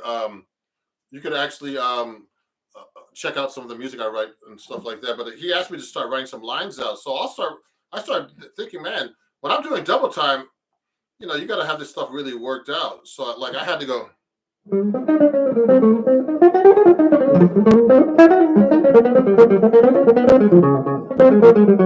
So I'm just doing a double time line on 1, 6, 2, 5. So to write that out was really hard. I mean, I was just playing a double time line I was making up, like from my arsenal of vocabulary. So I had to think of all kinds of lines.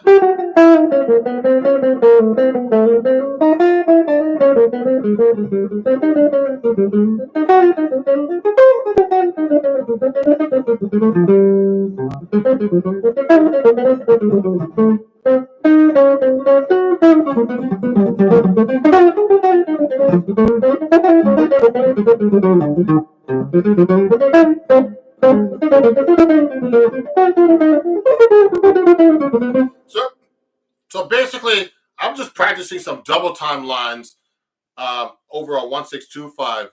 But I'm also doing a lot of reharmonization. I'll go 1, like A flat major 7 to F minor 7, to B flat minor 7 to E flat 7. Okay, and I'll change it to dominant to make it to F7 to B flat 7, and then E flat 7 to change the lineup.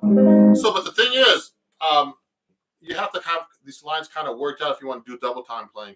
So that's another thing I've been working on is when I'm practicing is figure out what lines I use to be able to do my double time lines. Because I take it for granted that I know how to play them. I have to show my students how to do that. And I want to show my students how to do that. So I'm starting to write some of these things out for my Patreon account. If you want to join that, it's at www.patreon.com/Ron Jackson Music. And there, I'm starting to put all these kind of ideas and writing them down for my students to learn. And so another thing I like to do is I like to actually do a lot of stuff, learn stuff I don't know at all. So I use this book right here called the Jazz Theory book by Mark Levine. So there's a lot of concepts that I don't know about. Like first thing I like to work on is like I did an article for Acoustic Guitar Magazine actually that came out in the January-February issue. It was on the harmonic and melodic minor. No, I think that's out now actually. It's in the current issue. So the harmonic and melodic minor scale, the chord voicings, I know some of them, but I need to practice all the voicings still. So I'm always practicing things I don't know. So if I'm playing let's say I'm playing a harmonic minor. Okay, so that's an A harmonic minor. Now you got to figure out the chords for all that. So you got to be able to play that in thirds.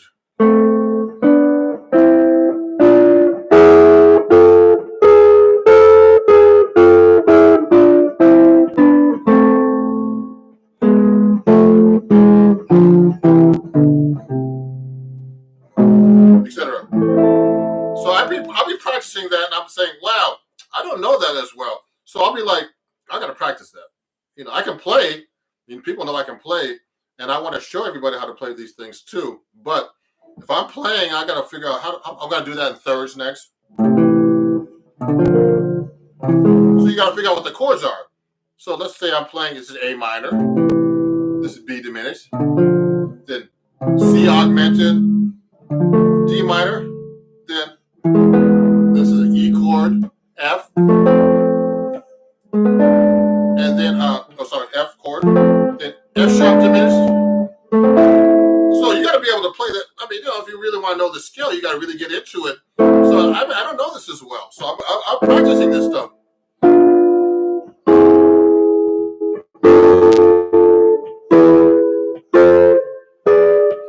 Okay, so those are just the triads. Now you have to do the seventh chord. So I'll go.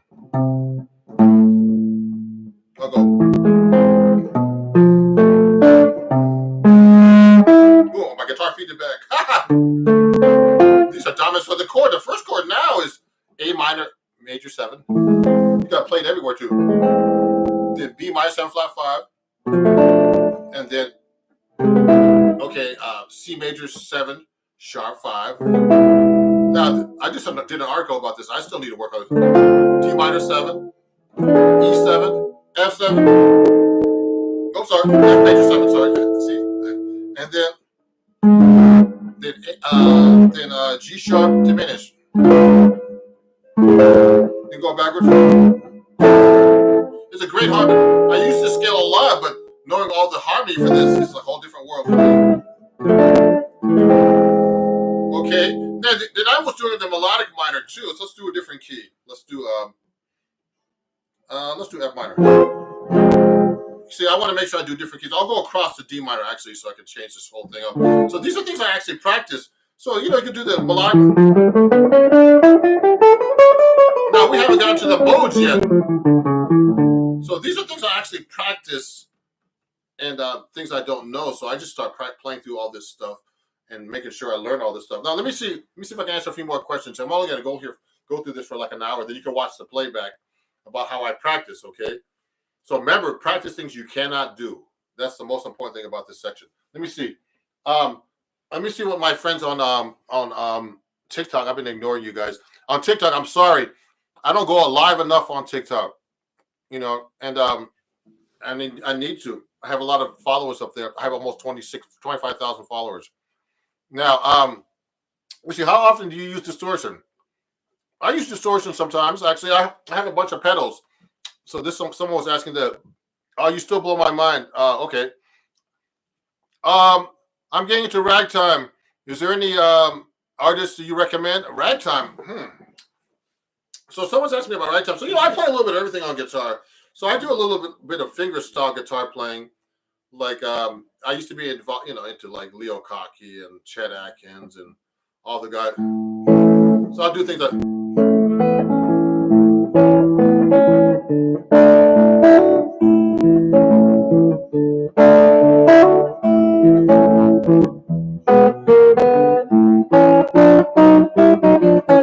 So this is one of my songs actually. When I play this on YouTube, I get flagged sometimes on my own stuff because it sounds exactly like the record. But that's just one of my old kind of ragtime songs. So I have different influences. I got to think about who. But over the years, I've been into fingerstyle guitar playing, and I use all kinds of styles of playing. So I'm going to do a video about that as far as using pick style. So because I've done a few articles on an Acoustic Guitar Magazine about that too. So I do I do mostly pick style, but I do a lot of hybrid picking. Okay, and I do fingerstyle too completely. But I never use any nails. It's just too much work, or finger picks or anything like that. And actually, I have these slides that someone sent me, like finger slides that I got to actually open up and do like a unboxing and review for my social media fans here. So that's a good question. Let me see. Hey, my student Amir is online. It says, nice surprise for lunch break. Yeah, I'm just doing an impromptu, like a practice workshop. Like I never go live enough on TikTok and on YouTube, so it's great to do this. Now, someone's asking me about the Bear Harris. So I use the Bear Harris method all the time. Part of the Bear Harris method is actually that you should be using a lot of passing tones during your scales. That's what it's all about. And approach notes and rhythms, all bebop. So let's say we're playing. Let's go to a different key. Let's go to D flat. First, you got to know your scales really well in every position, every key. Someone's asking me about 3 fingering scales. I never think about that, but I guess I do that sometimes. So it's easy to play just a major scale like that fast, but that's not musical to me. Or playing fast cannot be musical sometimes. It just sounds fast. So and I can play fast, but what does that mean? I usually play what I hear. So if I'm playing like bebop, like Barry Harris's method is like it's basically it's the bebop cats method, and I used to go to this class all the time. It's putting half steps between the whole notes. Now that doesn't mean a chromatic scale. So people say if you put a half step between all the whole notes, you can do a chromatic scale. No, because remember in the major scale you got to know that it's whole, half, whole, half. If you go up the neck, you'll see that. So if you're playing like a passing tone, you'll go like this. I'm going up, I'm passing to the second. So this note in between is not a tension, it's called a passing tone.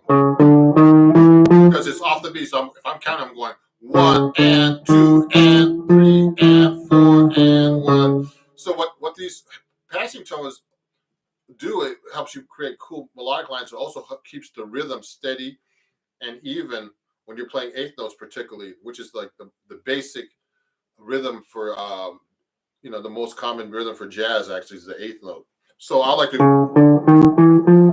I mean, but this is a whole class or whole lifetime of work to work on too. So that's the concept, and also doing approach notes. So if I'm playing a D flat major chord, just to be able to do approach notes like approaching each chord step.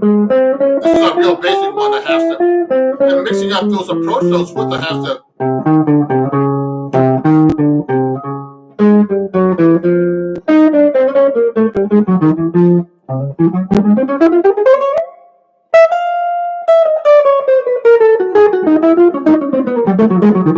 So what I just did was I mixed up the approach notes with passing tones, and there's like endless possibilities, and you can go up and down the scale.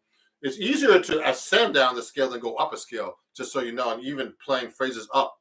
So that's a good thing for people to know about. So these are things I'm always working on because I mean, there's so much to work on. It's like never ending, and whenever I pick up the guitar, I'm like, man, I play like crap. So so I have to practice. Now, if you start thinking you're a master, then you might as well just give up the guitar or any instrument that you're playing. Just you should always find something you cannot do. So that's what this was this whole live stream is about: practicing things I can't do. So there's another thing I like to do is like I like to read a lot, and I've been using a lot. I don't have where's that book at? I don't have it in front of me.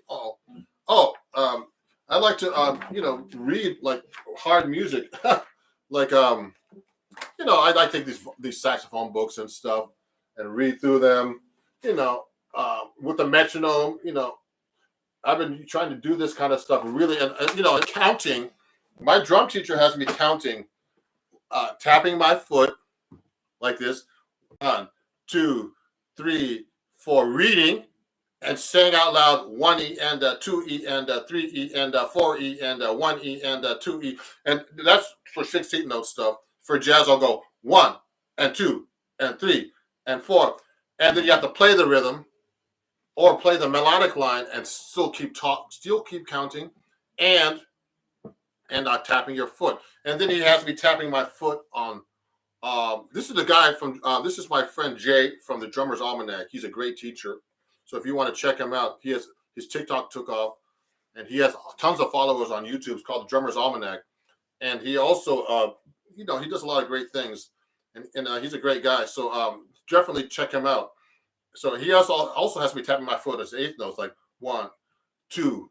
So I'm tapping my foot like this in eighth notes. 1, 2, 3, 4. Then I'm going 1E and 2E and 3E and 4E and 1E and 2E and so what I'm doing is eighth notes on my foot, 16 notes when I'm talking and playing whatever I'm playing. Then he has me doing exercise where I'm doing I'm doing the offbeat 1 and 2 and 3 and then saying 1E and 2E and 3. It's like really hard. Then playing.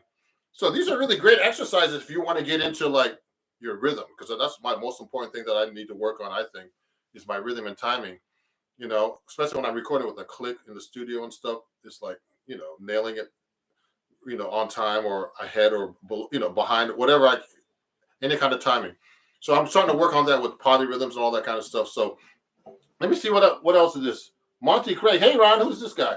Now, someone had, Jimmy, any advice about improvising on Jazz blues. You know what? What I suggest is you should learn how to play over the changes of every chord scale. Like so, when I like one of my exercises I get students is I say I'm playing Afro blues.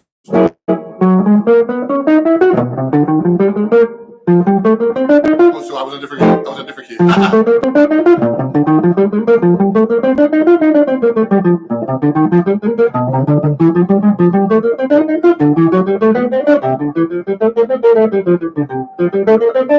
So what I did was I did the Barry Harris method where I just did all dominant instead of all the minor 2/5s, etc. The minor, the 2/5s. I just did straight dominant for all the 2/5s. So that's a great approach. I actually have that on my YouTube as an exercise. Okay, so look at one of my YouTube videos, Jimmy, and you'll find that. Practice alternate tip picking. So someone's asking about alternate picking. I actually did that as a warm up today. I did. That's one good way of doing it. Also, just practice trying to play up, down, and up all the time if you want to do alternate picking. There's a lot of, you know what? Actually, guys, I want to do some videos about some of the questions you have here.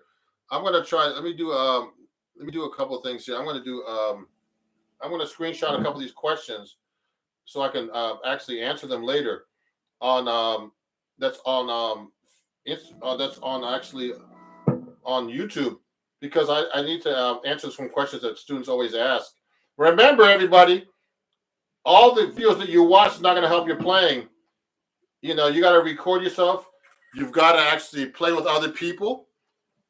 You've got to get a teacher. Videos can only take you so far. I have so many students who watch videos and they'll take lessons with me. Then they'll say, "Oh, I'm going to go on YouTube and start watching again." Then they come back and they say, "Man, it's great watching these YouTube videos, but I mean, I'm not learning anything because when I play, I still can't play or whatever. I still can't do that." So the most important thing is actually just is to be have someone judge how you play and by playing with other people. So there's a lot of questions here, but I'm going to try to answer these later. Let me go to my TikTok and say a couple of things too. Let me see who else is on Instagram here as well. I'm just trying to see who else here. There's 8 new messages on TikTok. On TikTok, I can't save the video, unfortunately, because they don't let you do that. But on YouTube, you can watch this after if there's any questions.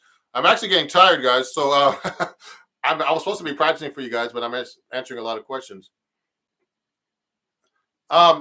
I didn't know you were left-handed. Someone's saying I look like I'm left-handed. No, sometimes when you live stream, sometimes there's like a mirror image. So I'm right-handed. So I think on Instagram, looks like and on TikTok I'm left-handed, but I'm not. Okay, I'm actually what's the word? I'm right-handed. It's just the way it films. Okay, so so anyway, guys. So this is how I practice. I practice things I don't do. I mean, I have a lot of books I work on. A lot of things about harmony theory. I'm particularly working on the harmonic and melodic minor scales recently. Arpeggios, using the 7-string guitar. Let me get my 7-string back out. Learning how to use the notes. I'm trying to learn how to use the notes without getting lost all the time.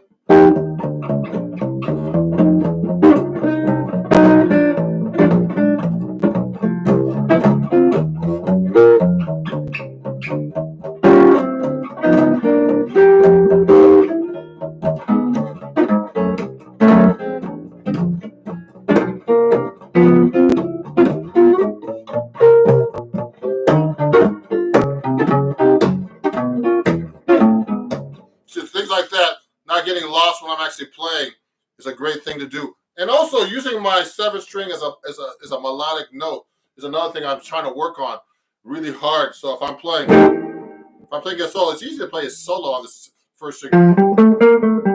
So I'm going.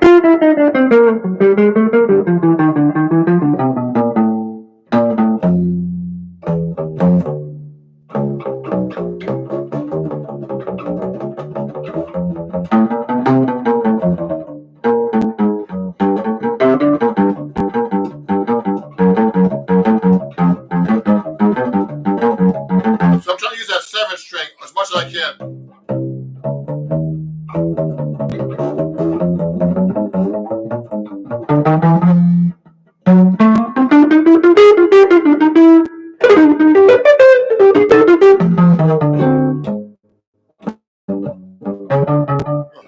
See, I'm trying to use that 7th string. It's really hard. So, because what happens is when you're playing the 7th string on the 7th string guitar, you usually use mostly as an accompaniment note, but I want to be able to use it as part of my solos now. Sometimes it gets into the bass register with the bass player, but hopefully I can throw it in there sometimes so it doesn't get them pissed off. Because sometimes bass players get mad if you start playing in their register. I've had that.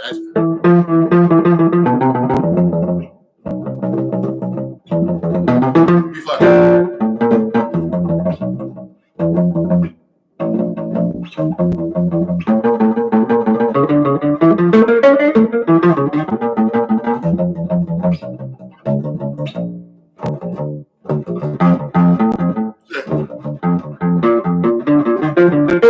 So I'm trying to use how that 7th string down there as much as I can.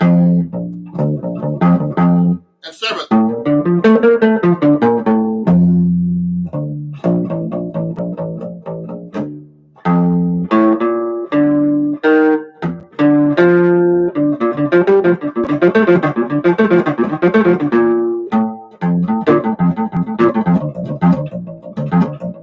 See, I'm trying to use that 7th string and as an arpeggio on a major 7th chord. And that's something I'm practicing that I don't know how to do that well. So remember, I'm practicing, so I'm not sounding amazing or, I'm not sounding clean as I should because I'm practicing things I don't know how to do. That's what this is all about, how to practice. Practice things you can't do. You're not supposed to sound good. You're supposed to sound like you're practicing and trying to learn something. And practicing is just that, learning how to do things you can't do, and you do it every day for a little bit.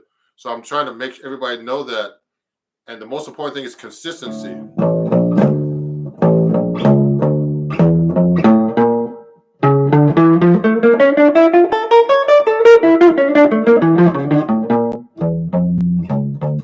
what I'm doing is I'm just working on the 7th string and really trying to get it under my finger so I can actually solo on it when I'm taking a solo. Because you know what? Right now I'm practicing, but when I'm actually trying to play a song and I start trying to do that, I get lost. Because what happens is I'm like, man, you're at the moment, people are watching or whatever. I'm doing a live stream recently. And you throw that note in, you're like, uh-oh, how am I going to do this? I've been practicing, but doesn't mean you can play it. Practicing is something that makes you get better with time, you have to repeat it over and over. And then when you come out and actually play, you'll be able to do it without thinking about it. That's what practice does to your playing, So the most important thing is get a lot of practice in. And practice the right way. Don't practice things you already know. Practice things you can't do. Improve a melody, chord changes, whatever. Let me see. There's a lot of oh, sorry. I like this guy. Someone said to me, I gotta screenshot this. Someone said to me, practice playing bad to get good. That's great, Ron. What the hell? You know what? I used to have roommates with I used to be roommates with some great musicians in New York. I don't have roommates anymore. So these guys used to practice, man. They be practicing the same crap. I'm like, oh man. But when they play their butts off. Because when you practice, you're not supposed to sound good. You're supposed to practice things you can't do. That's what you're supposed to do. If you practice things you know all the time, when you get out of the gig, you're never gonna get any better. So that's what I'm trying to say. Jazz and Blues fans, hey, there's a lot of great comments here, guys. Thank you for watching. I have a lot of people watching. I've never had this many people following me on YouTube either. So everybody, I'm going to get going in a second because I'm kind of like tired. Wait a second. Let me see if there's any question. What extra notes are you given? The extra note on my 7th string. Sorry, guys, on TikTok. This is a low A. I think that's what they mean. So this is a low A note. So this is a standard tuning guitar. Okay, E, A, D, G, B, E, and low A. Okay. Now in rock, they tune to a low B on the 7th string. And in Brazilian music, they tune to a low C, excuse me. Now, the reason why this is tuned to a low A is because of George Van Epps used to do this tuning, okay? So, I'm trying to practice today. I guess I won't practice much because I'm doing this for you guys. This is supposed to be a practice session trying to show you what I do when I practice, but, I get a lot of questions, and it's great. I got actually. But if you want to study with me, please, it's all on my links here on my Instagram, on my link tree. If you want to donate, always need donations. You can just go to my link tree on my profile, on or any video that I have. You can join my Patreon to learn how to study with me for real. I can put that in the comments, but anyway, just PayPal, all that. Everything is Ron Jackson Music, just so you know. Everything is Ron Jackson Music. So if you want to donate or anything, if you learn something new today, and if you want to take lessons with me, just go to my contact on Instagram or on my link tree. It's all there, all my contact information. I'm getting new students all the time, especially since I have all these followers now, and I appreciate you guys watching me. And thank you. I got to do this is like a celebration too. I have 10,000 subscribers now on YouTube as well, 24,000 on TikTok and on Instagram. So I appreciate you guys watching. So this is how I practice. I'm going to try to take a break after this and practice by myself this time, so I can get something done. But thank you, everybody. Let me see if there's any questions. My guitar is an Eastman, just so you guys know. So look at this. It's an Eastman. Oh, shoot. I have that covered up, guys. Sorry. I put a GoPro on here. When I'm filming a lot of my lives, I didn't do it today. I use a GoPro camera. This one, a GoPro 9. And I get some great videos, like looking at the guitar like this while I'm playing. It's a really great thing to use. And I usually reshare my videos with the GoPro camera because the live streams, the sound is not as good, or and the video is not as good. So I actually do that. And so I have a tuner on here, and I have an instrument attachment. So it's kind of cool. I try to make my live streams interesting and fun and informative. And I'd like to thank everybody for watching, and and keep watching my videos. Please follow me. Please share with everybody. And hopefully, you can watch the playback now on Instagram and on YouTube, but you can't on TikTok. They should do that, So let me see. You're welcome, everybody. If you want to donate or anything, let me know. Ron Jackson Music at PayPal, Cash App, Venmo is all the same. Okay, and I hope you learned something new today, and I hope I answered most people's questions. Let me see. There's a lot of questions. How's your day? Everybody asks me funny questions. What kind of guitar is that? I already answered that. What is the most effective pentatonic scales to practice? Just your regular minor and major pentatonics. You could use them on different things. I miss performing. Yes, my day is great. Eric Clapton, I love him. I love everybody. Everybody plays great. So, okay, everybody. I'll see you. It's time to go. I gotta eat. I gotta eat. Take a break. Get some coffee. Thanks, everybody, and I'll see you guys soon. Okay, let me end on YouTube first. Bye bye. You can watch the playback after. Okay, bye YouTube. And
Woo!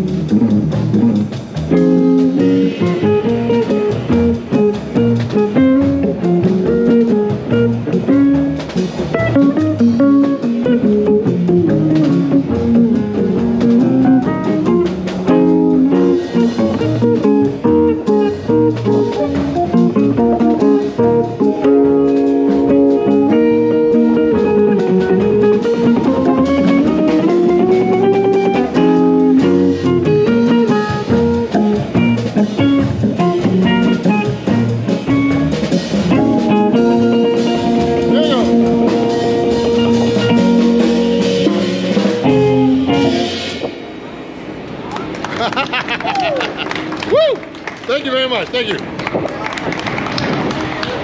Is Moosa Moosh next? Yeah. This is one of my favorite songs.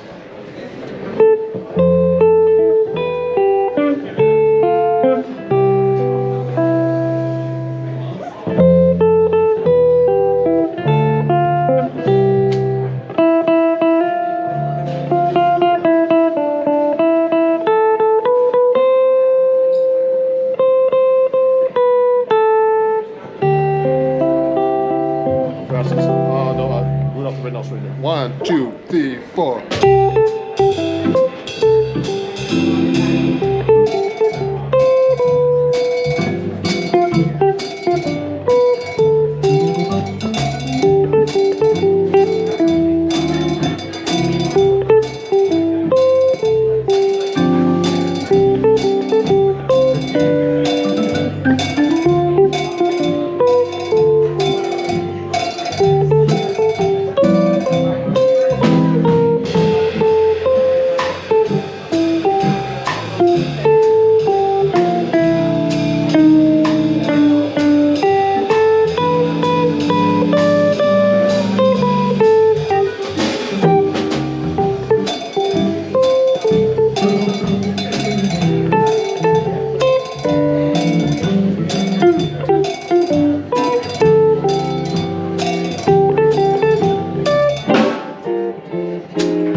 favorite song.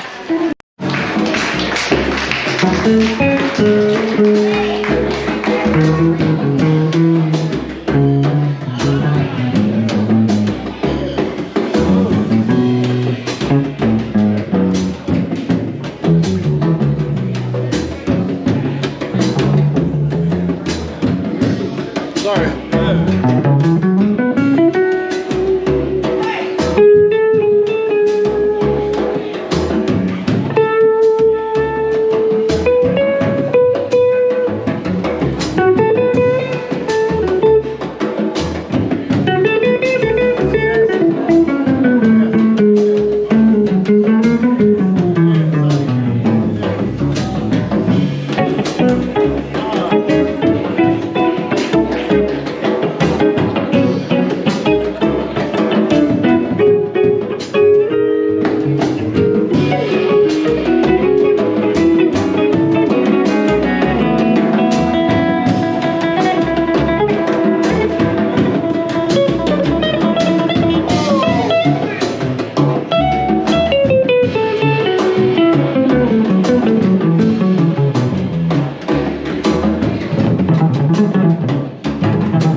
Yes, sir.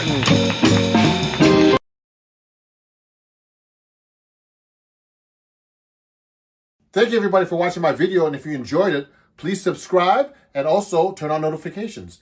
And if you really love my video, please support me by joining my Patreon and become a patron. That way you can get some cool lessons, some live lessons as well, cool perks, and you're going to have a great time in watching my videos as well. So please support me there, and I hope to see you on Patreon.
Hey everybody, it's Ron Jackson.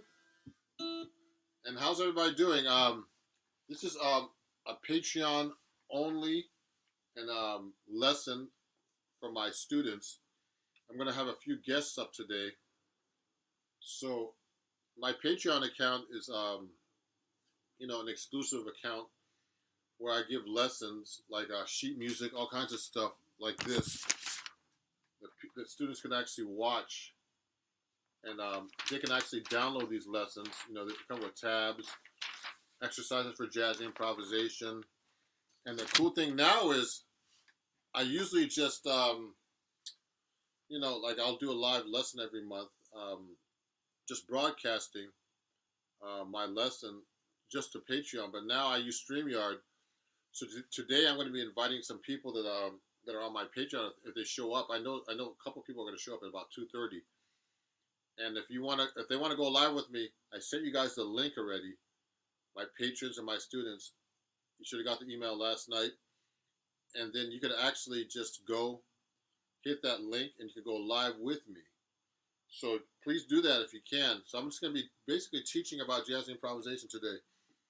So what I do is I do very basic lessons that are very important for your fundamental skills in jazz improvisation. And all these lessons in my Patreon account are all about that. Like this lesson right here is about playing over a blues. Okay? Now, a jazz blues. So in the key of C, the chords in the jazz blues are basically like a C7 chord. Okay, C dominant 7 for 1 bar, 2, 3. These are the chords I'll play for you. Now this is a jazz blues, so the chords are a little different.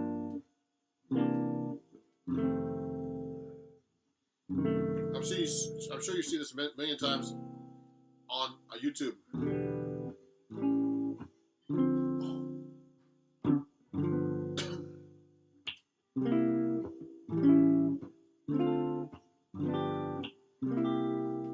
So today, I'm only going to be taking questions and comments from my patrons themselves, because this workshop is usually just my patrons, and once a month, or my students, or special guests I invite that they've won a contest to be able to become, to come on my live lesson. So any patrons that got my link by email, you can actually join me now. Hit the StreamYard link, and you'll go live with me, and everybody can watch you on YouTube as well. So today is public, okay? So when I teach somebody a blues, like a C blues, the blues chords are C7, 2, 3, 4, F7, C7, G minor 7, C7, F7, F sharp diminished 7, C7, E minor 7, A7, D minor 7, G7, then C7, A7, D minor 7, G7. So that's how you actually play a jazz blues. The jazz blues actually is just the history. Back in the old days when the blues started, it's just an evolution of the very, very first blueses that came out.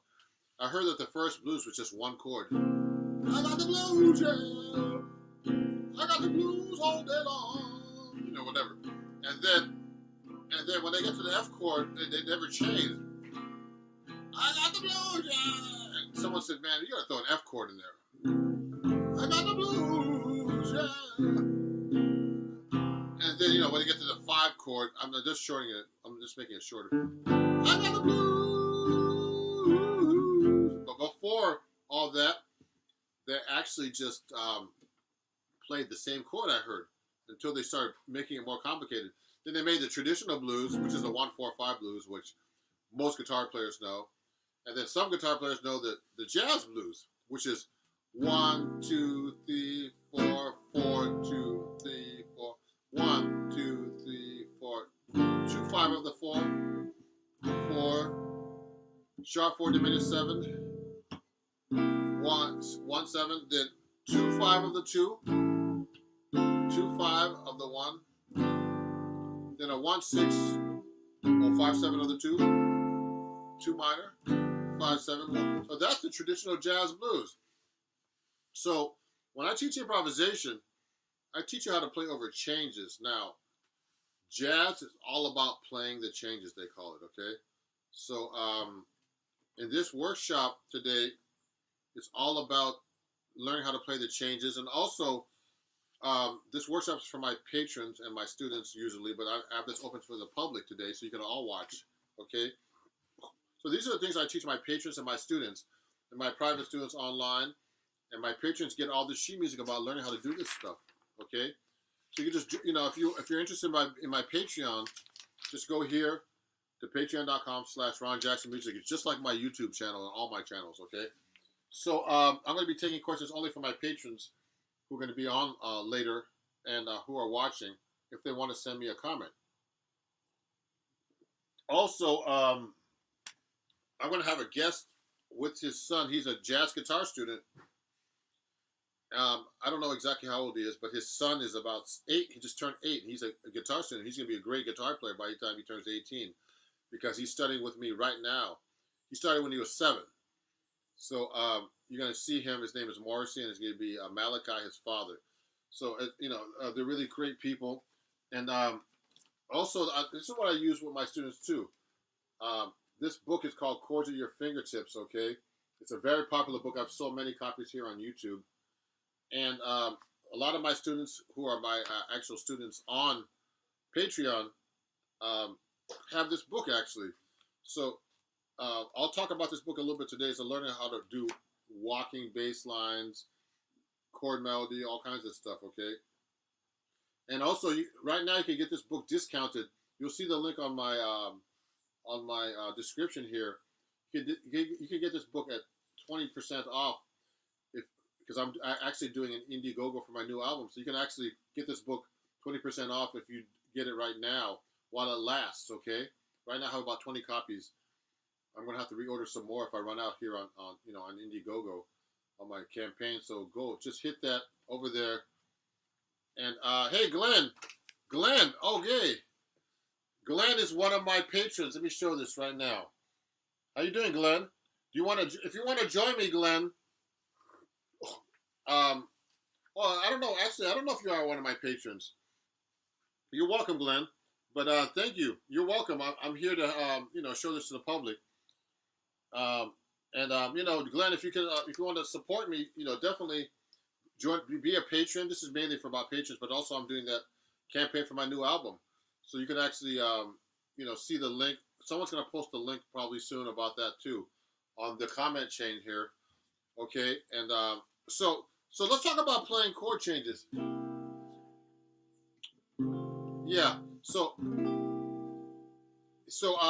for example, if I'm playing changes over a blues, you have to be able to play the scale through it. So one of the exercises I like to use that I teach all my students is just playing eighth notes to scale on each chord like this: 1 and 2 and 3 and 4 and, or 1 and 2 and 3 and 4 and end on 4 and going up the scale. So this is on a C7 chord. It's a C dominant scale, or mixolydian we call it. Some scales have 2 names, okay, or more. Sometimes some scales have more than 2 names. So on a C7, I play a C dominant scale. So it's very important, everybody. When you play the guitar, you just don't play up and down the scale like this in the same octave. You got to be able to play this all the way across the neck, up and down the neck. Watch it.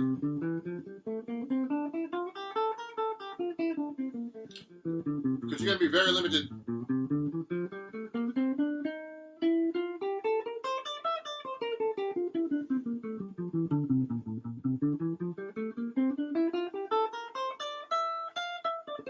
See what I'm doing?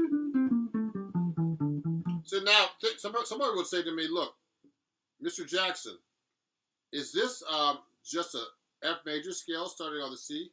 Yes, it is. But you can't think like that if you're playing jazz.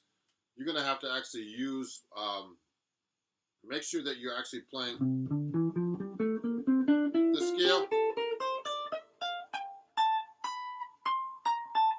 know which note to change to make it a flat 7.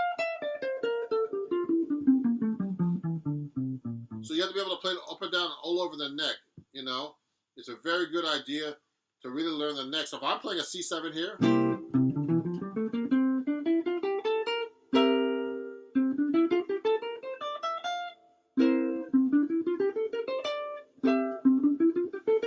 playing all these different C7s.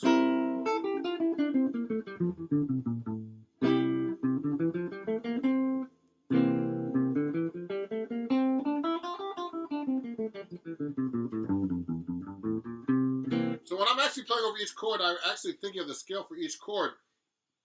That's what jazz musicians call playing over the changes. So it's very important to learn how to play over the changes and know what scale you're playing. Okay. So I'm only taking comments and questions from my patrons today. I'm doing this open to the public. So look at this. So when I get to the F7 chord, I'll play the F dominant again. See, I'm playing it everywhere.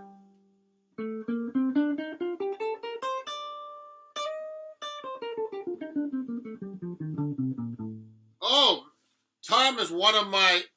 Tom, thank you for joining me. Tom is actually one of my patrons. How are you doing, Tom? Hi. He's watching on his other YouTube account. Just switch so you can see. Just thanks for the invite. Sadly, I don't have a mic or webcam at the moment. We'll enjoy the stream though. Cheers. Okay. Oh, that's too bad, Tom. It would have been great to have you on the live stream. Okay. Now, Tom is actually one of my patrons, and I appreciate you, Tom. For, right now it's been very busy, Tom. If you look very carefully on my Patreon, I'm doing an Indiegogo campaign trying to raise money for my new album. And Tom is one of my longtime patrons, really great guy, and I really appreciate him. And please, if go to my my link in my description here, and you can actually support my Patreon account, where you can actually get this book that a lot of my patrons have and my students, called Chords at Your Fingertips, at a very reduced price. And you can take guitar lessons with me very cheap on my new, on my campaign to help support my new album. Okay, so you just go to the link here. Just go to Indiegogo / Ron's new album. So let's keep talking about this. And let me see this right here. Oh, yeah. Okay, cool. Oh, nice, nice. So now let me go.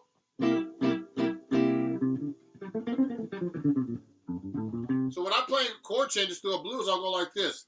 So if I'm playing a C7, 1, 2, 3, 4 to F7, then I'm doing the C7, then I'm doing the G minor 7 to C7, going to the 4 chord. So I'll play the scales for each one. Watch this.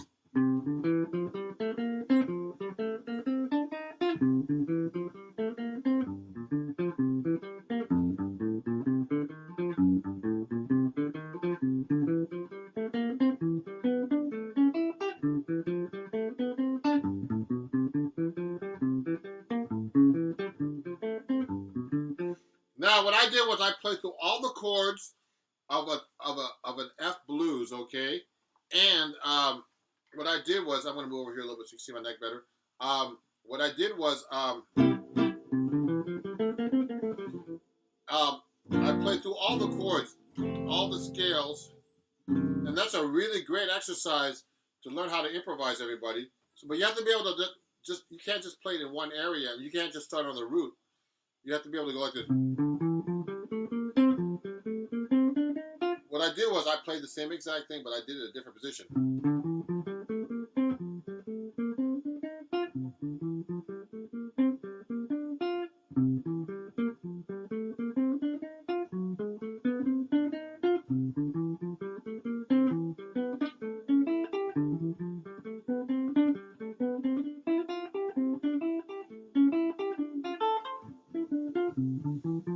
So now I'm going to do it here.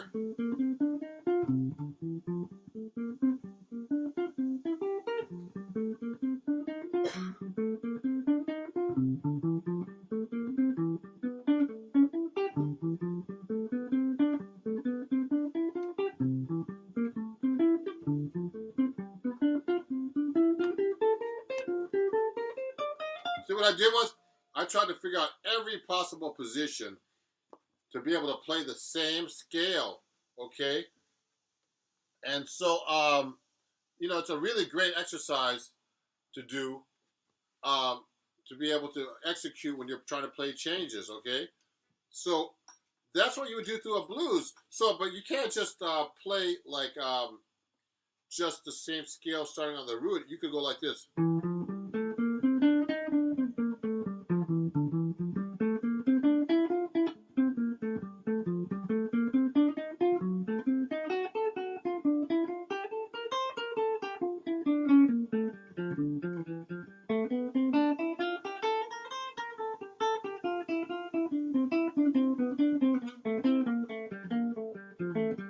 What I'm doing is I'm just basically just playing through the scale. Huh? So in a way, watch this. We're gonna clean the camera up for a second, everybody. So so it looks better. I don't think it's gonna do anything. So that's actually how you actually play through changes. Now what happened was I was actually playing the scale for each chord in time and in eighth notes. That's how you really play changes, okay? And I'm playing an eighth note. That's a Barry Harris method I teach, okay? But one thing you have to be able to do for playing changes as well is to be able to play the scale through the chords without getting lost and without actually having to start from the root. So let me try to show you this. It might sound kind of weird on my. I want to try to play through my computer, but if I play through a blues in C or F or any key, I should be able to play. I'll show you. I'm going to show you right now. Let's say I play now. So if I play a blues in F, like a Charlie Parker one,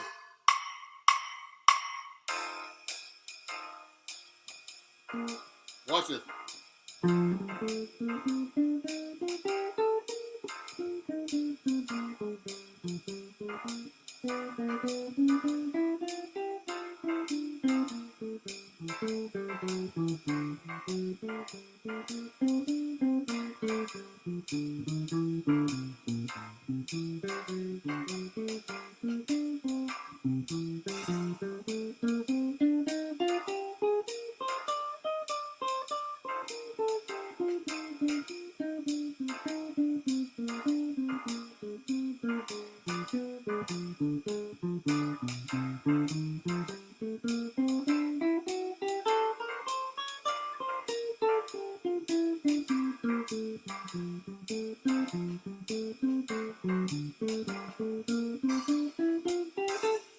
See what I did, everybody? I actually just basically just played through the chord changes of a blues, but I just basically played the scales all the way through it. Sometimes I put passing tones because sometimes it's hard for me just to play just a scale. But you got to be able to play through the chord changes without getting lost in your scales and be able to move through the chords, not making it sound like an exercise. Like when I start doing things like this, if I start playing it sounds like an exercise, but if I go like this,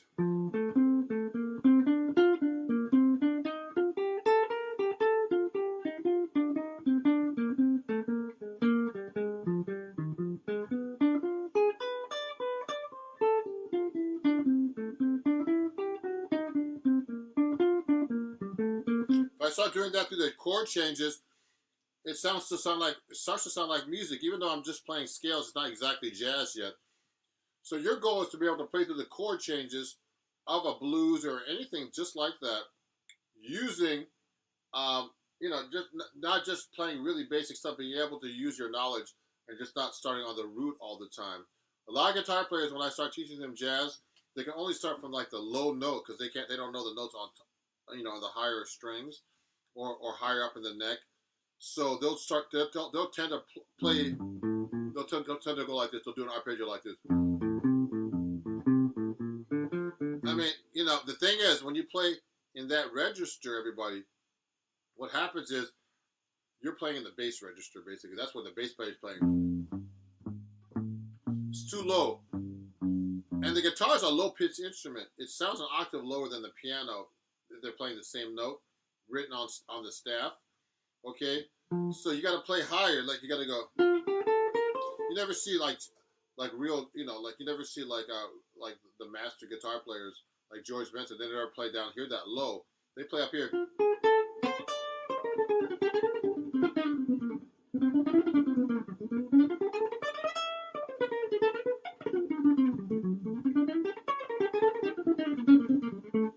They tend to play in this register up here, okay? Oh, I forgot to tell you guys, I'm playing, usually I play my D'Angelico, but it's funny, I have this set up because one of the perks of my Indiegogo, I'm raising money for my new album, and you'll see it on the link here, where you can actually get a discount on this book as well, 20% off. If you get it now, okay, and it'll help support my new album, and you'll get it signed by me, it's 20% off. Just go to Indiegogo.com, and then you look for Ron's new album. Now, this guitar is actually, I'm playing this guitar a lot today because this is one of the perks you get, that you can actually get on that campaign. I mean, it's not a cheap perk, but you'll get this guitar signed. It's a really great guitar. Take a look at this. You know, there's a couple little bumps here just from me putting it on the guitar stand that I have right here. But otherwise, I've never taken this out of the house. It's a brand new guitar that I got from Eastman. And then, you know, this is actually a part of one of the perks I'm giving, you know, that someone could actually buy if they join my Indiegogo campaign and help me for my new album. Okay? So this is a Patreon-only lesson. I'm not taking any questions or anything other than my patrons who are here. And one first patron that's watching right now is Glenn Michael Thompson. No, not Glenn Michael Thompson. I'm sorry, Glenn. I keep thinking you're a patron. It's Tom Rogers. Sorry, Tom. Now, Tom said he's watching from his other YouTube channel, switched so he could see. And he, you know, I invited him and some of my patrons. So some of them are probably watching and don't want to want me to invite them. But I'm going to have a student of mine too that's coming up in about 5 minutes, and he's going to be actually, you know, joining me to play show me some jazz guitar that I'm showing him. He's going to be live in the studio here. It's going to be like a little studio. And his son, who's 8. Watch out, guys. This kid's going to be great in about 2 or 3 years. So all you adults, you know, and the reason why he's doing so good, because he's taking lessons with me. You know, so I always tell everybody watching me on YouTube, are you studying with a guitar teacher?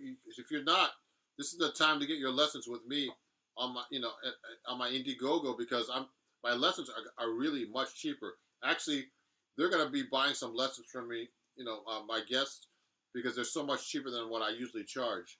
Okay, so just go on my on the link on my bio. It's everywhere, and check it out. Okay, so let me go right now and show you my book a little bit. So anyway, so for my patrons, there's a lot of patrons who have this book. It's a really great book if you want to learn how to do walking bass lines. So I have a lesson in here called Pass It On. Okay? Now, remember, you can get this book on my website, but particularly on this Indiegogo site. So look at this. There's a picture of Freddie Green. It's actually one of my, popular articles that was written, too, on Acoustic Guitar Magazine. It's a really great book. And so I do a thing about walking bass lines here. So it's in the key of G blues, just a jazz blues. Like I've been doing a jazz blues the whole day today. I did jazz blues in C, then jazz blues in F. And so this is really cool. So take a look at this. So what I do is, in this book, for my patrons, they actually have a lesson kind of like this already. And so what happens is, if you're playing a blues like in the key of G, book, this lesson in the book,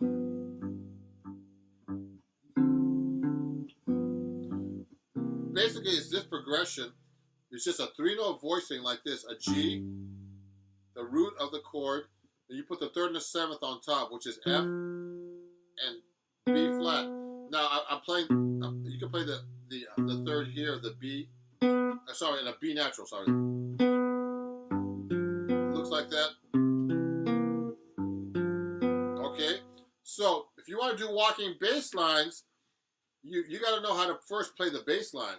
The easiest bass line, this book starts up just like this. It's just quarter notes on the roots, etc.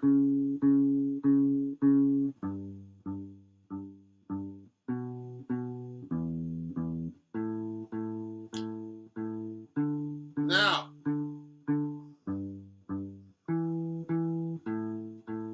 so those are the bass lines for a blues in the key of G. Now you put these 2 notes on top. Okay?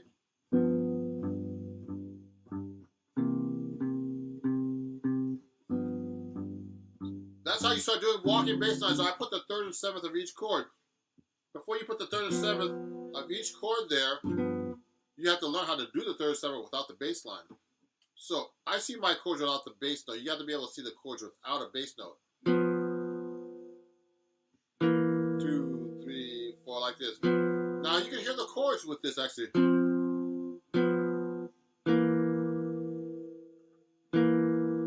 See that?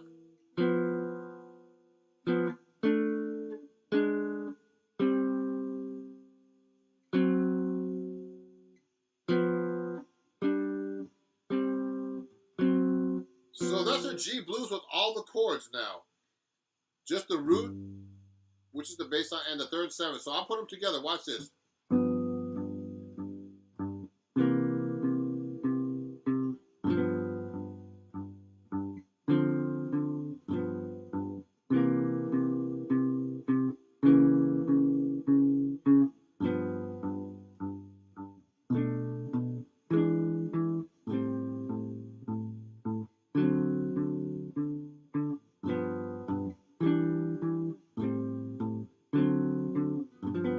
So that's actually how you do a walking bass line with chords in a blues, a jazz blues in the key of G. Now the thing is, that's just roots. So the next step up, and I show you this in this book, right here, chords at your fingertips. Okay, this lesson right here that I'm going over right now, it does that progressively through this book. The next thing you do, you'll do root and fifth, for example. You can go like this. So first you have to be able to do bass line by itself. Like this. So here's the...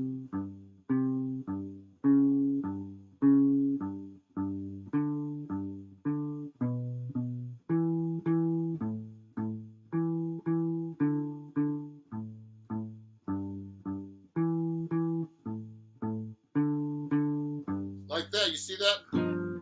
So the next thing I would do is put that together.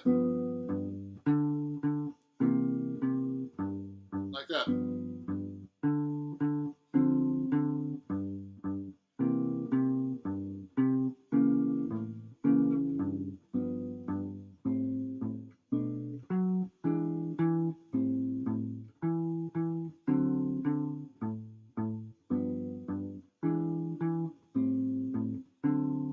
See what I did just now? The thing now is to put a bass line together while you're playing those notes. Now, you can't hold, it's really hard to actually hold those notes. Let me show you this before we keep going. Biker Chick put up, you can get lessons at a deep discount right now if you go to the link in my bio in YouTube, because I'm actually having a sale on my lessons through my Indiegogo for my new album. I have a new album that's coming out, and actually we're going to be recording it on November 3rd and mixing it the following week.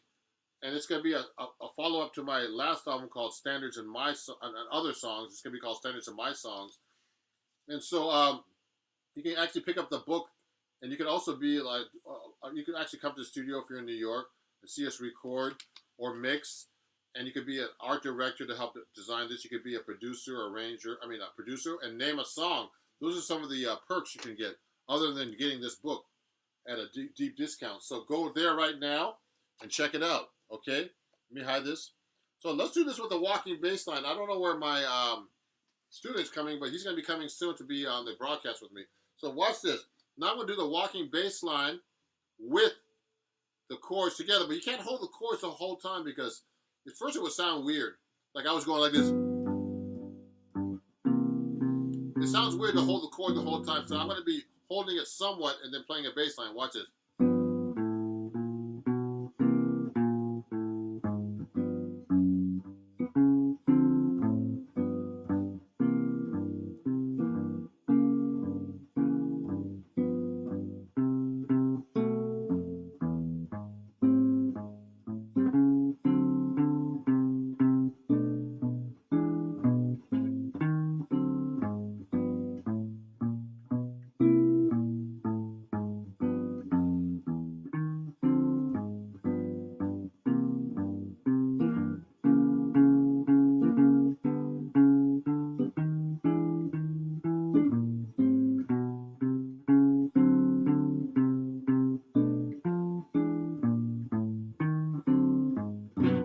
So that's what I did. Okay, is that I actually played the walking bass line completely. So that's actually one of the cool things you can learn from this book.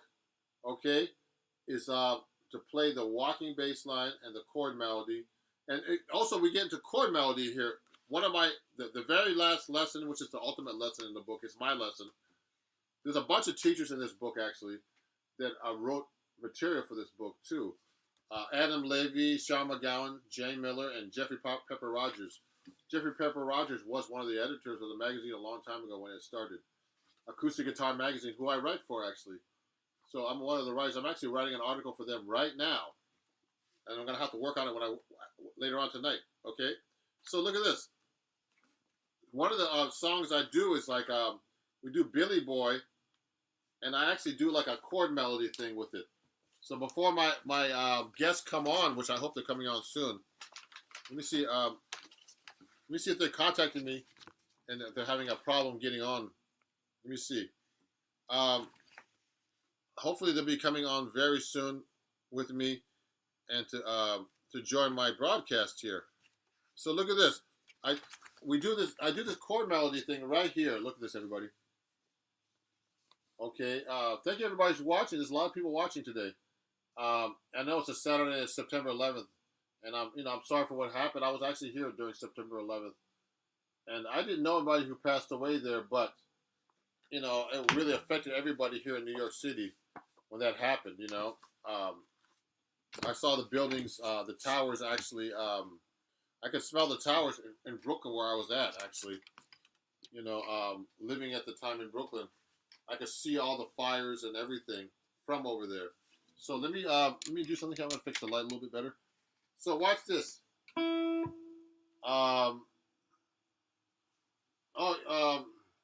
So everybody. So this is actually. I'm not responding to anybody who's not a patron or a student, because this is like a private lesson for my students that I usually give if you're a patron on Patreon, excuse me, and also if you're a student of mine, you get all the sheet music.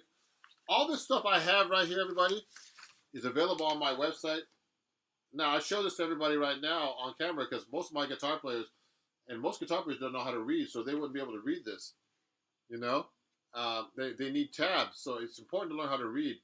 When I created my Patreon account, what happened was a lot of my students, I have to write the tabs out, so I had to rewrite all this music that I already have with tabs.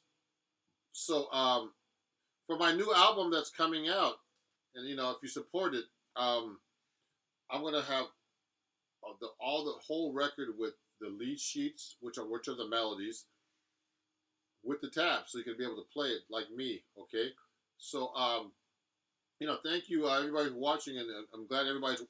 I'm seeing that everybody is really enjoying this. So hopefully, I'm gonna have one of my patrons or students come on right now. It's also for people who bought my book. So you know what, Dario, next time, I know Dario's watching. I'm gonna have to have him come live with me because he did buy one of my books. Let me show that to Dario. Dario bought my book actually. So next time, Dario, I'm gonna send you an email and you're gonna go live with us. Okay? Sorry about that. I'm sorry I missed you. I mean, since I have this campaign going, I haven't been able to keep track of all the people who bought my book who haven't. But we'll get you on next time. Okay? I want to invite people up to play for me, and the whole world will be watching. Okay? When you do this. So look at this. So this song right here, before my guest comes up in a second, I hope they come up soon, is one of my arrangements that's in this book for Billy Boy. Okay, so it's actually a full chord arrangement you see here. Look, it's in the book, Chords at Your Fingertips, that you can get right now for a big discount on my Indiegogo campaign. Link in bio here, which is right here. Okay, this book you can get there right now. And I'll play this for you a little bit so you can see it. Okay, let me hide that for a second. Watch this. So I'll play a little bit for you. Looks like this.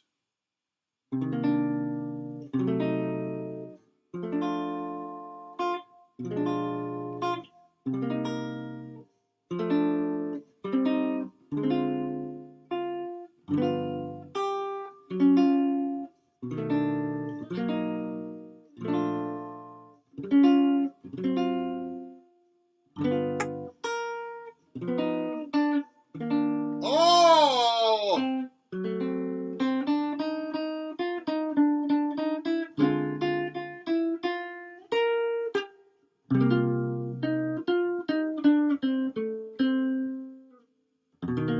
So my guests are here, everybody. Let's bring them up. Let me bring them up. Hey! Okay. I can't see you. You're cut off now. So these are my guests. So welcome everybody. These are my two students from California. First, Malachi and Morrissey. So Malachi is actually my jazz guitar student, and his son is Morrissey. Malachi, how old are you? I'm 40. Oh wow! And his son is 7. Yeah. So before we keep going, Dario, check your email. I'm going to invite you up if you want to be on this live stream too. There's instructions because Dario actually bought my book. So this live stream is actually exclusive to my students and my patrons. And so Morrissey just been studying with me for just about a month. No. So Morrissey already knows how to play a song from his book. Let's have him play something. Now, Morrissey's a beginner student, but by the time he's about 13 to 14, he's going to be a monster. He's going to be scaring everybody on YouTube. Now, this is important, everybody. Morrissey wants to study with the real teachers, so it's very important to see Morrissey in action. So, want to play Twinkle, Twinkle, Little Star? Okay. Go ahead.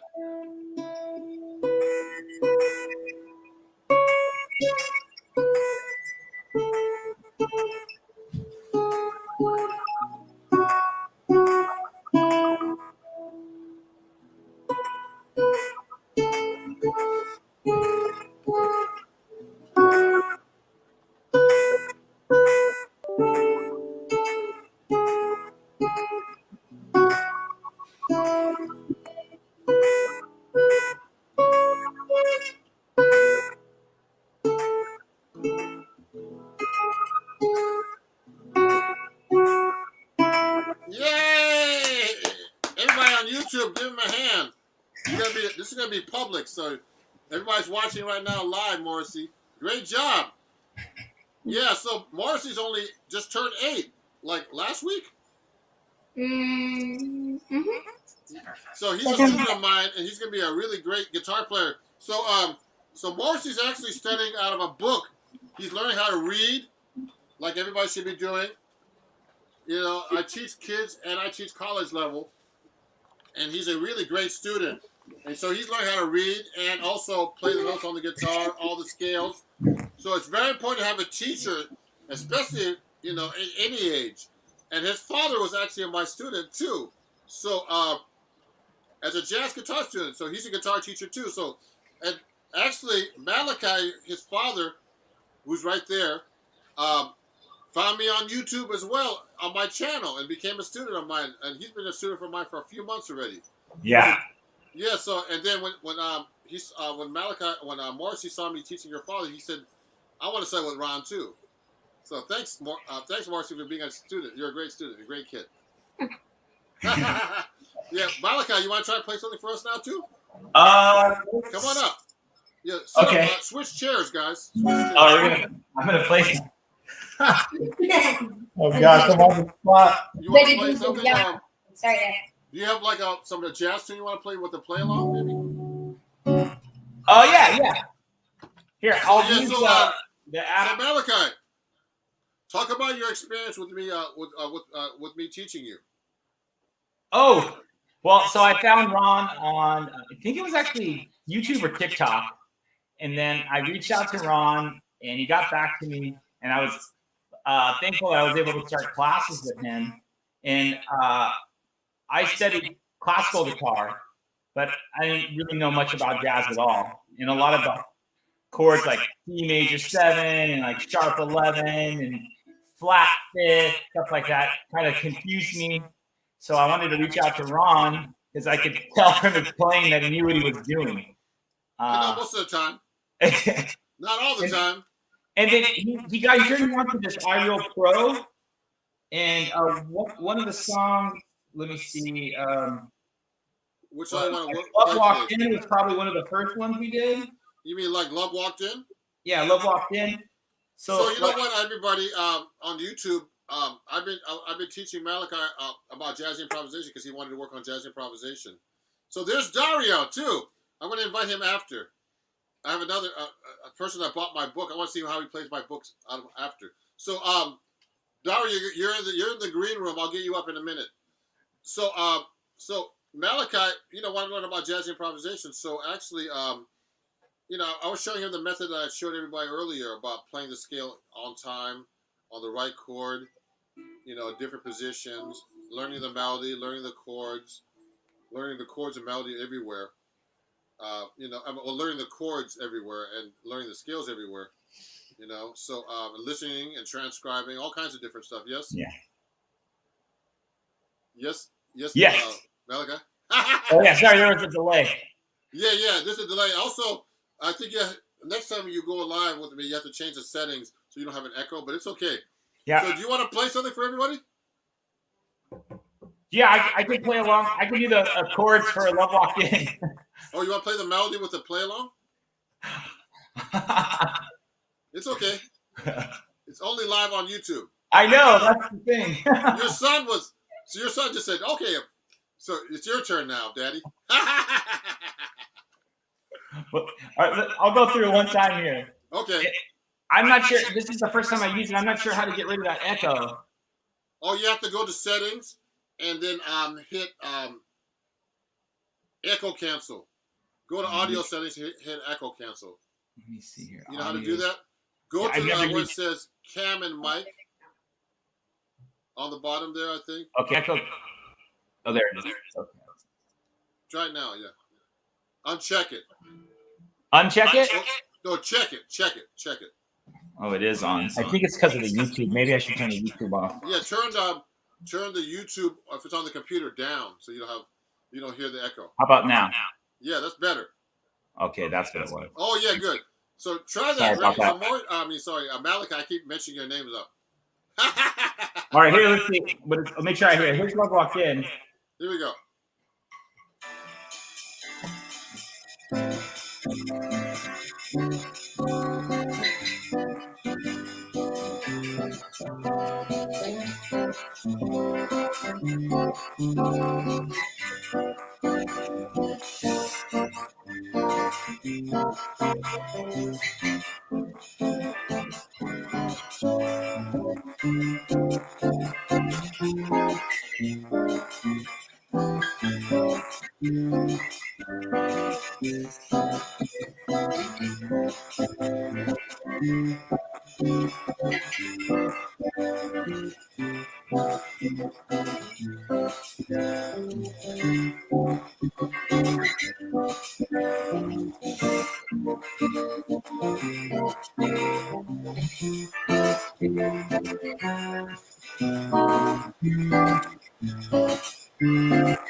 Yeah. Yeah. Yeah. Like father, like son.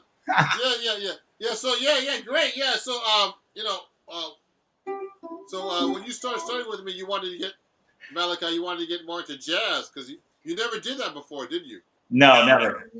So what happens is when you study classical guitar, everybody, they lock you into like certain scales and fingerings. Where in jazz, you have to really know your scales all over the neck. Like when I started playing classical, the C major scale was like this. Everybody, watch this.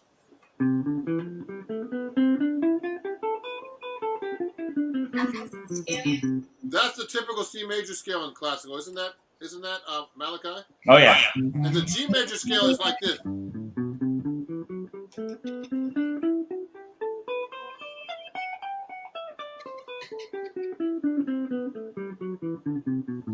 I think it's a great exercise for switching position. Because if you want to play fast, you gotta go.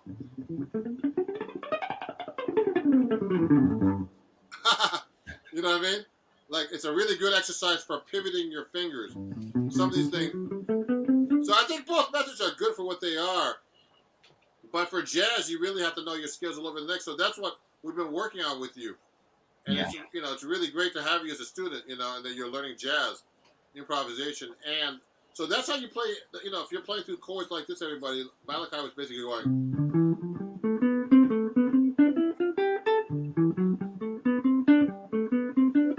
He's playing through those chords of Love Walked In, like as a scale exercise, but the goal eventually is to be able to not only play the scale, but to actually improvise.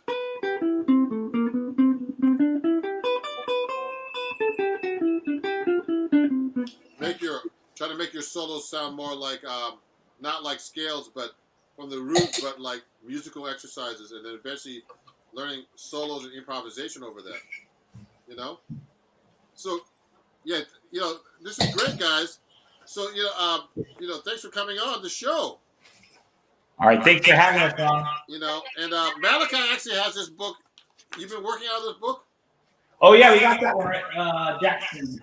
Yeah, so just so you know, everybody, I'm doing an Indiegogo campaign, and actually Malachi is one of my big contributors. And he owns this book, and he's going to pick up some lessons for his son at a discount right on my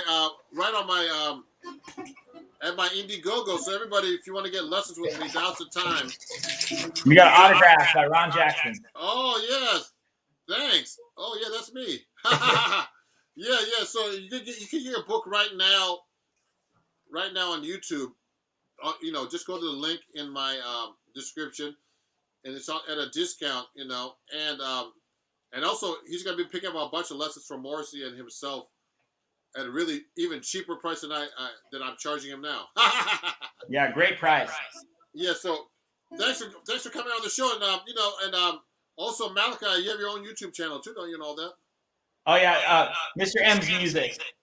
What's it called? You can also find me at MalachiHernandezMusic.com. Yeah, so MalachiHernandezMusic.com. What's your Instagram? What's your YouTube again? Mr. M's Music.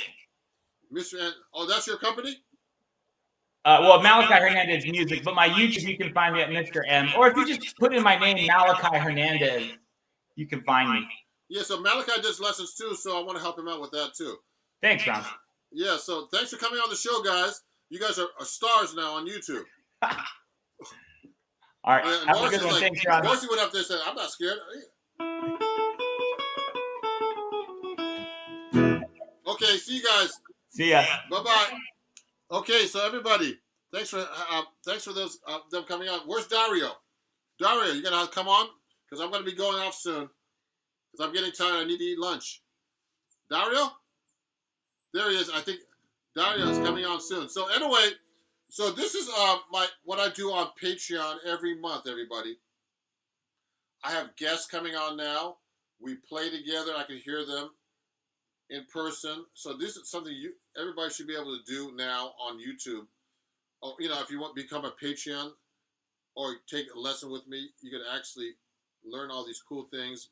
Go live with me, like I just did. Invite people up to play. I have students of all ages. So let me add Dario to the stream right now. Dario, how's it going? Hey, good man. So where are you located? I'm in Grand Prairie, Texas. Oh, it's really funny. What? I had a patron from that area recently. Really? Yeah. He was a patron, and he took a couple of guitar lessons from me. Yeah, so you want to play a song for us real quick? I can't see your guitar, though. You got to show your guitar. Yeah. You got to move back. You got to move back, actually. Move back, like that way. Yeah, because because I'm like about 4 feet away from the camera. Yep, I'm a pro at this. I get you. Yeah, great. Play us something real quick.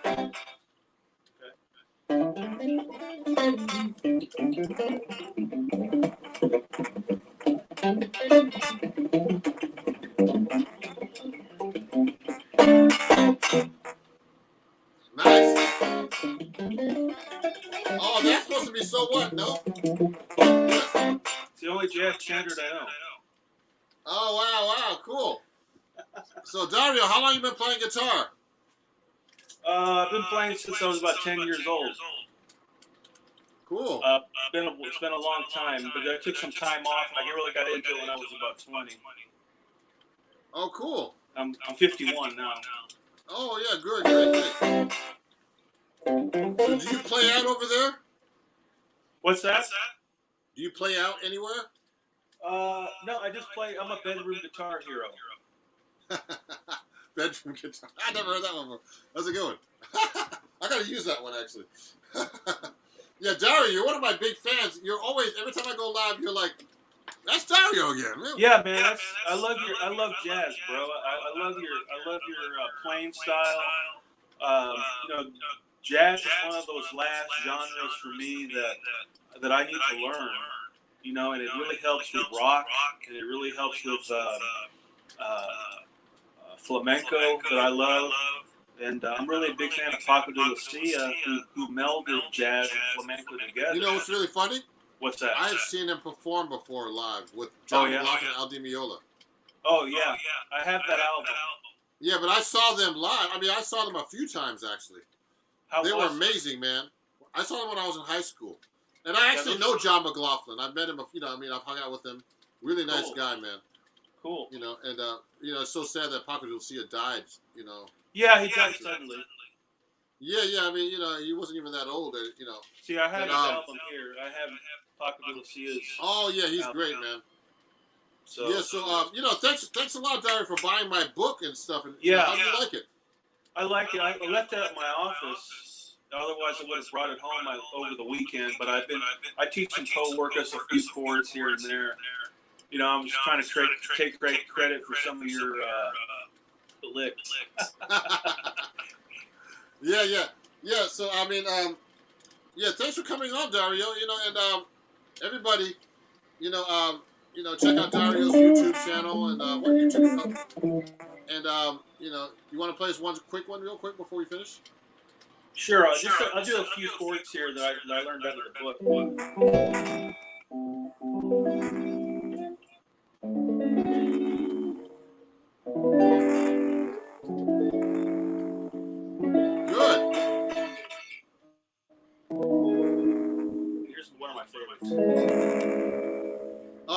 chord. Yeah.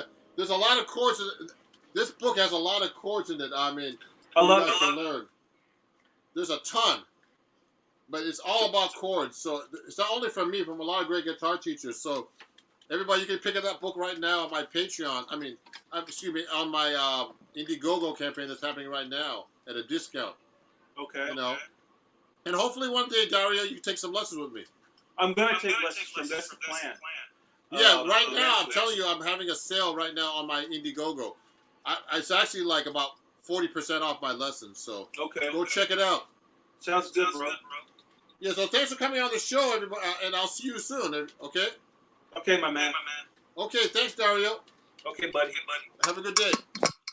So that was Dario, one of my students. You know, I mean, not one of my students, but one of the people that follow me here on YouTube. And he bought my book. I really appreciate him. And he got my book. You know, I think he got it actually on a sale price too. But right now I'm having a sale. Go to my Indiegogo. Right now, I think here it is. I'll show you. It's right here.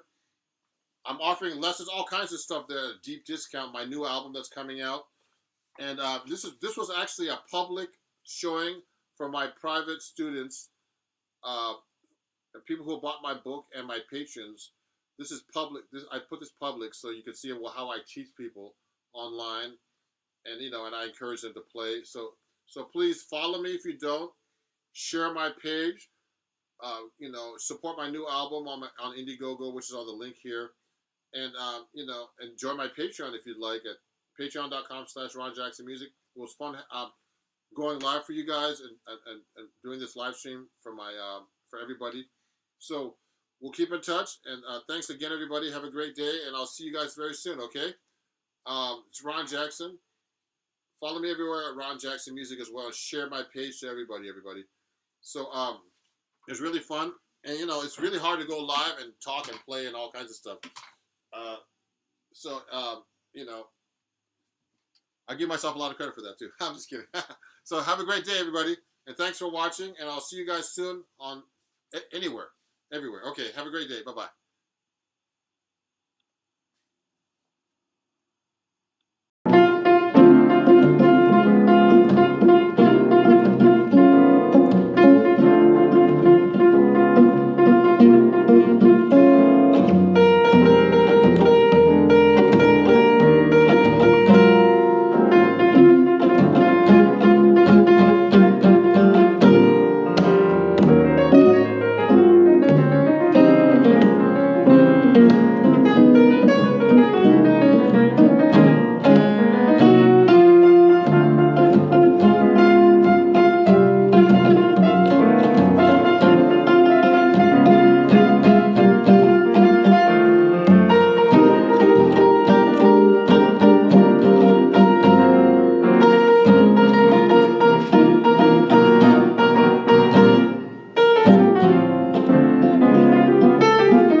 We were burning so much the music was flying around.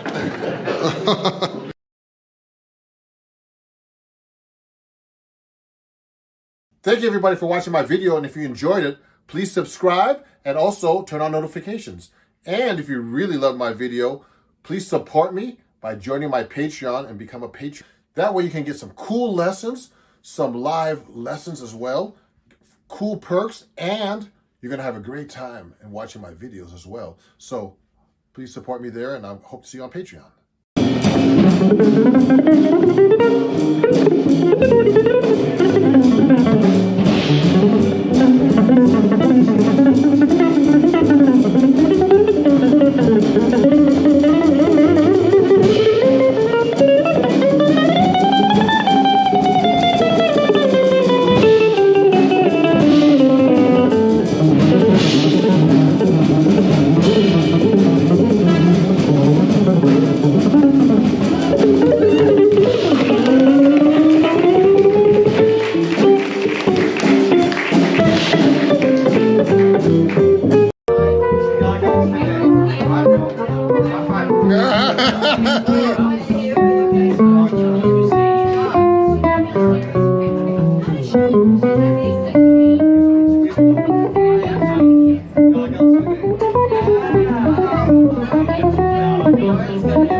Yeah.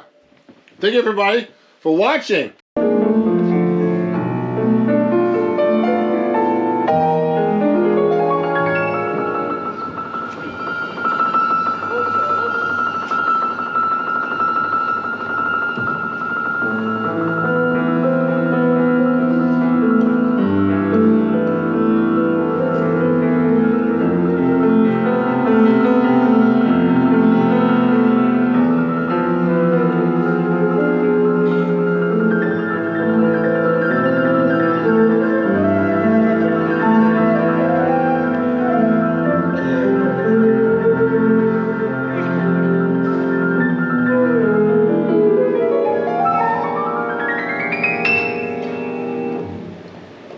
Bésame, bésame,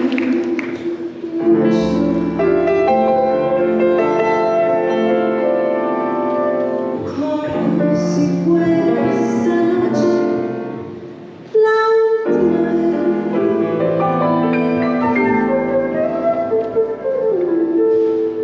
Bésame.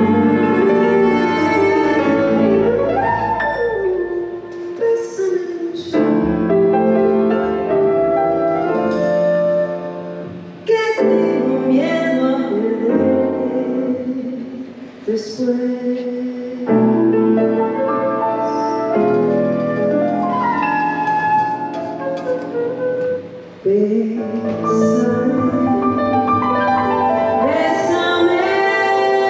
mucho.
this way.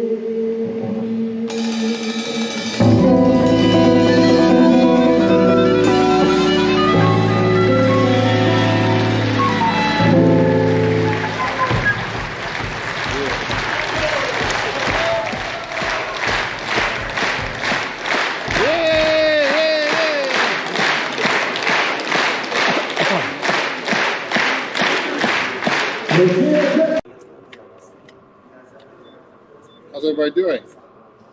It's Ron Jackson here, and I'm live here at Inglewood Hospital. I have a solo guitar gig here every couple of weeks, every week. Sometimes on a Thursday, sometimes on Wednesdays, or both. We're trying to figure that out right now. So I just do solo guitar. And so, right now, I have to wear a mask just because I'm in the hospital. So, if you have any questions or anything, let me know. I'm going to get started here. I'll do a little warm up here. Let's see. Let me do a song that you guys might know. And move a little bit closer.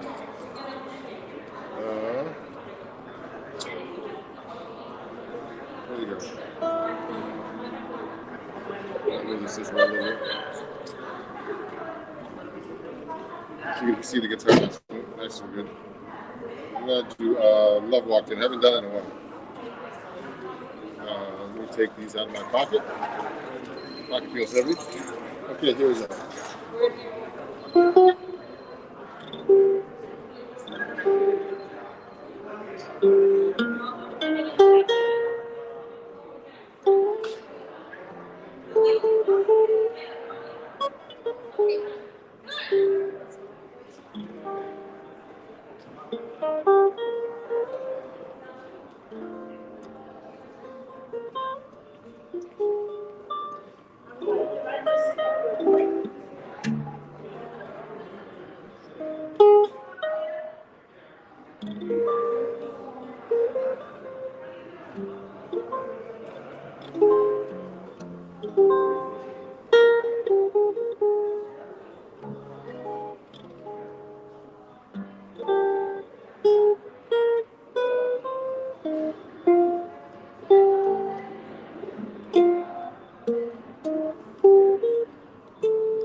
Thank you.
Oh, good, good, good. Let me check this out real quick. I know I'm live, but I gotta see what's going on because I don't know if I can see myself. Okay, guys. So if you have any questions or anything, let me know, and I'm gonna see what's going on here. Oh, I'm gonna go to my channel and see how my live looks.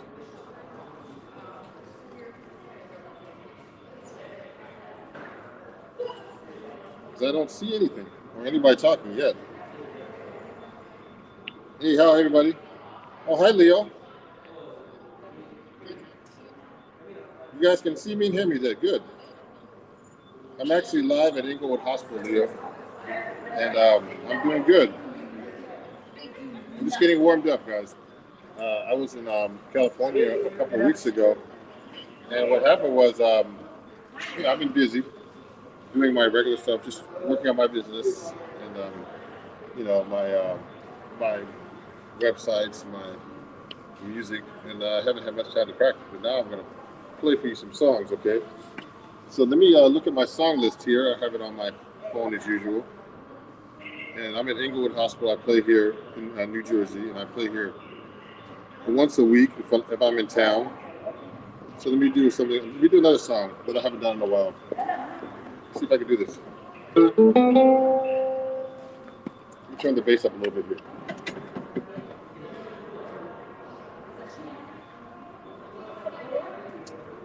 Here we go.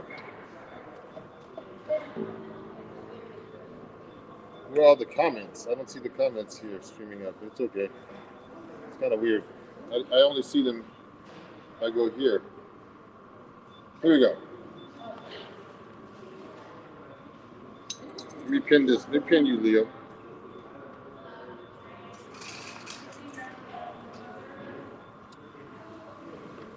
Here you go.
Yeah, thank you.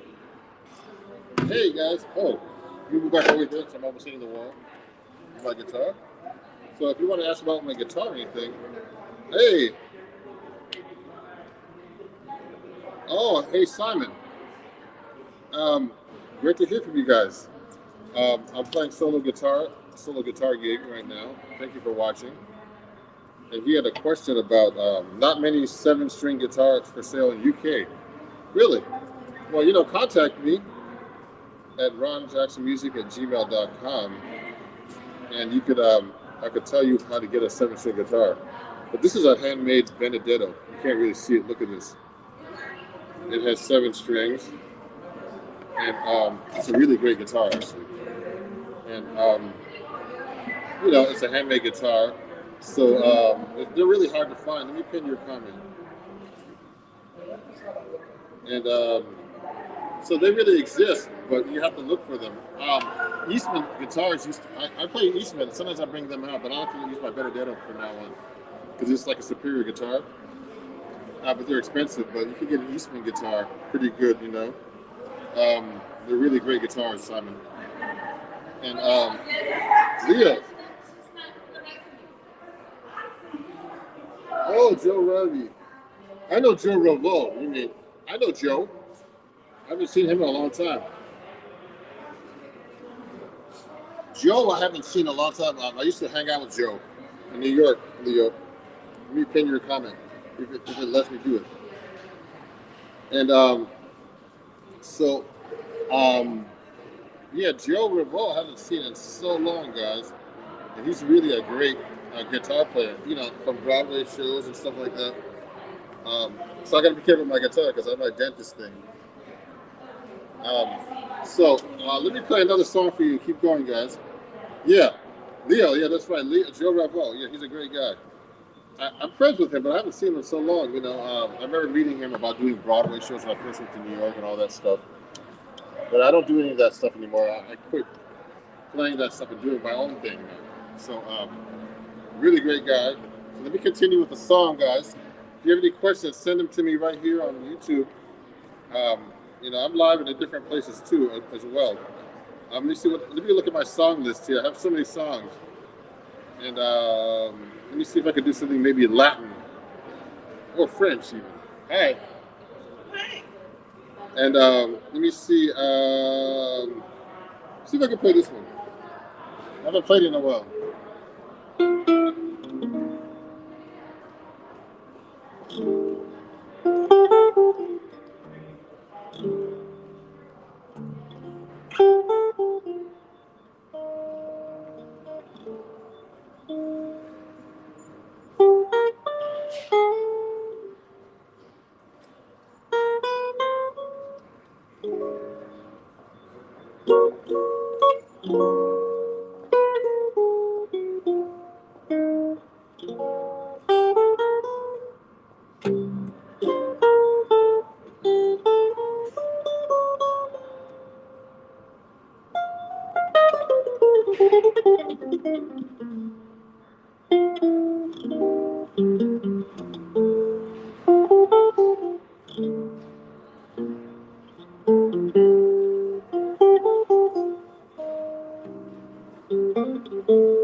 All right. So that was called C'est si bon, a French jazz tune. You see how my friends are doing over here. Thank you for watching, everybody. Oh, 5, 4, 3, 2, 1 link. Hey, good. Oh, so Oscar, can you play No Moon at all? I don't know. I played that before, Oscar Ortiz, but I don't know that one really because I just don't know the song. I played it like with singers, so I don't know the melody. I could put the chords out, but it wouldn't be good to play that song. Sorry about that. Who influenced you the most on 7th string? I think Bucky Pizzarelli, my guitar teacher, Simon. It's a great question. So, thank you guys. You know, I appreciate you all. And if you want to, you know, help, you know, check out my YouTube and everything and follow me on Bands in Town. If you want, I'm going to be trying to come to England soon, Simon, etc. You know, and if you want to, oh, you sent my info to, oh, great. To Bravo, yeah, I think Joe has my number, but I haven't talked to him in so long. So yeah, Bucky Pizzarelli influenced me the most because that's who I studied with. And that's how I started playing 7th string. Ralph talks about George Van Epp, if spelled correctly. That's his name. Yep, that's who Bucky studied with actually. And George Van Epp took to a little A string here. And Simon, yeah, I do a lot of the Barry Harris method. If you go to my store here on YouTube, I have all these kinds of lessons that you can take a look at, guys. And you can, you know, get my own. You can pick up my lessons and learn about his type of style of playing, and learn his licks and all that kind of stuff. You know, and you know, I appreciate you guys watching. And also, if you enjoy my content, I have a super chat there, and you know, PayPal and those other things if you want to help support my music and everything. And let me go right here and actually play something. Yes, I'm trying to get to England right now. I'm having my booking agent work on that right now. Let me see if I can do like a Latin song for you guys. Okay? And I don't know why I can't see the chat on Facebook. I'm sorry, guys. I don't know why.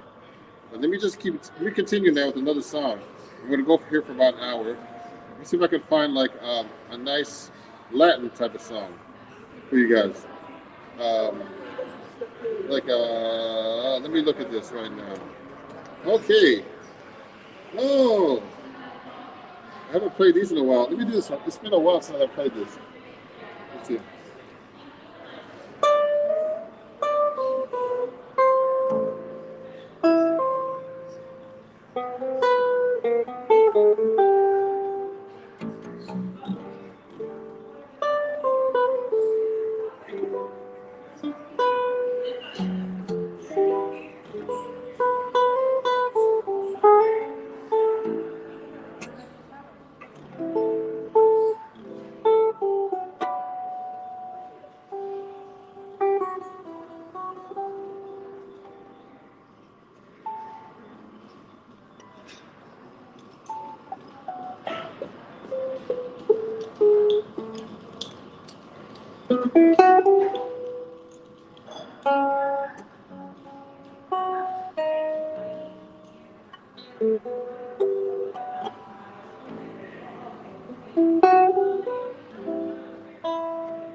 All right, everybody.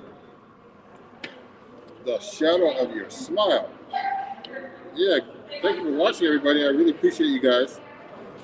Wow. We'll do one. I want to do more fluid playing. Yeah, me too. I need to practice, guys. And this is like my solo 7-string guitar, uh, gig that I do every week, and I actually practice. How's everybody doing? Working on solo. And right now, I'm gonna go live like every time I play for like the first hour. In the second set, I'm gonna do my own stuff, work on tunes. And hey, Ron, it's do you approach 7-string just like 6-string? Does bass player ever get in the way? Well, that's a great question, Simon. So just so you guys know,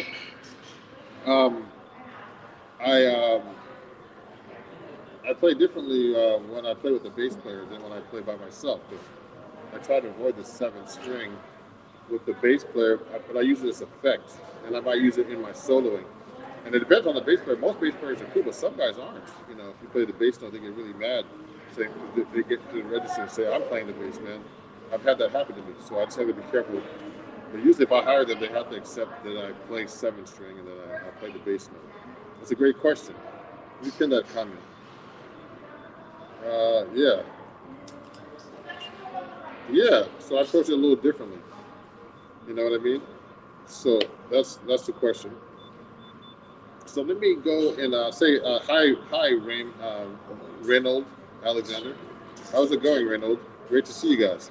Let me look at my song list and continue right now. I'm gonna try to do something a little different now. Let me try something a little bit different here. I'll do some blues, but I'll do some jazz blues for you guys, because I haven't played this in a while. It's a good gig to practice that stuff.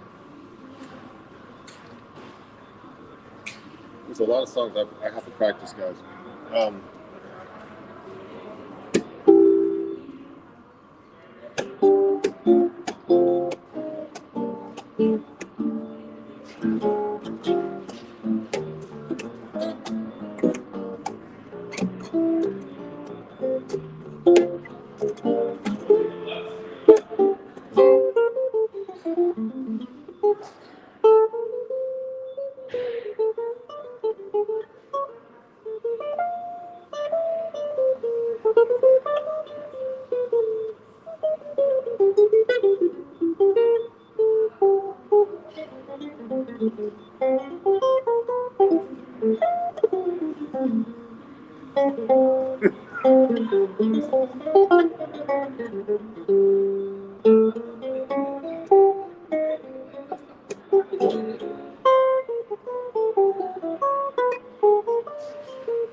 I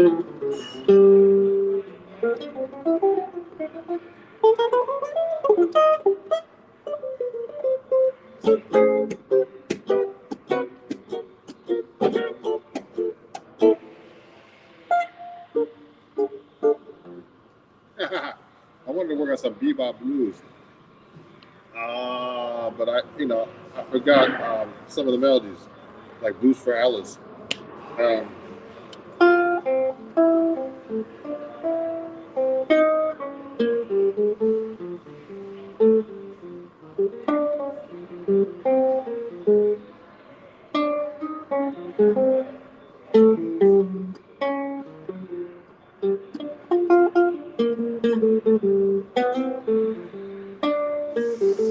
yeah, I used to know Blues for Alice. That's one tune I never really learned. So, but I just wanted to play blues, kind of change, practice that a little bit. Now, let me do a ballad for you guys. I haven't done a ballad for you. And if you have any questions or anything, let me know. And I'll keep playing otherwise. Thank you guys. Thanks for watching, everybody. Someone talked about 2/5 licks. I do those licks. I'm trying to expand myself and not do this kind of licks anymore. But let's work on that. And let me keep going now. Let me see. Let me put his comment. Hi Raymond. How are you? Okay, let me go and continue now. And guys, if you enjoy what you do, what I'm doing, please follow me. Go to my website, ronjacksonmusic.com. I have a lot of lessons up there, etc. And let me continue with a few more songs before I take a break and have lunch. Let me see if I can play a couple of other songs before I finish up here. Let me do a ballad for once. Okay, I haven't played some of these songs in a while. So I'm gonna do. I'll try this one. I haven't done it. Let me see.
Yeah.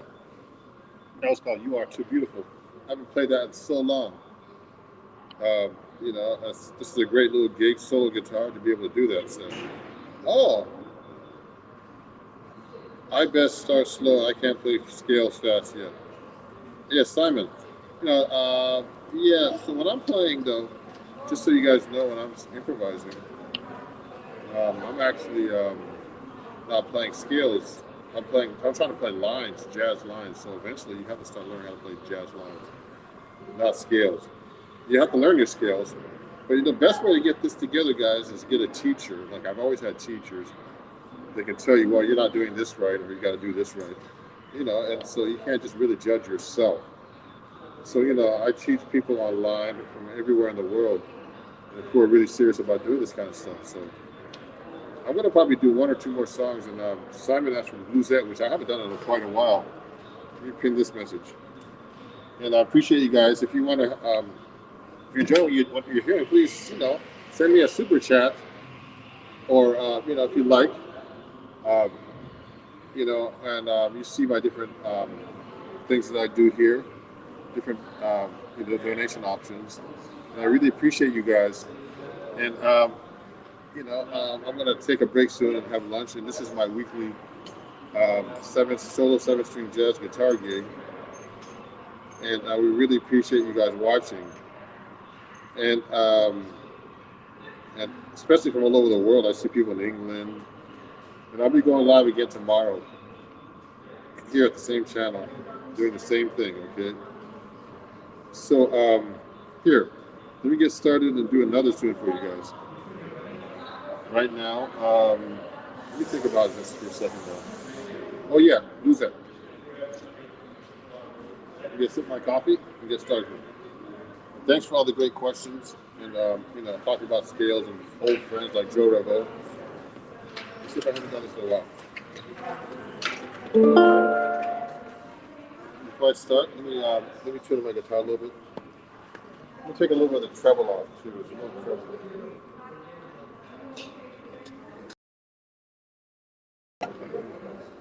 Let me see.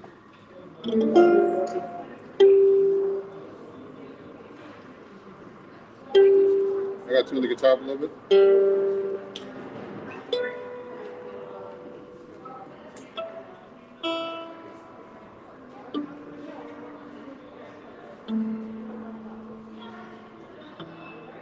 So standard tuning with the low A. It doubles the A string.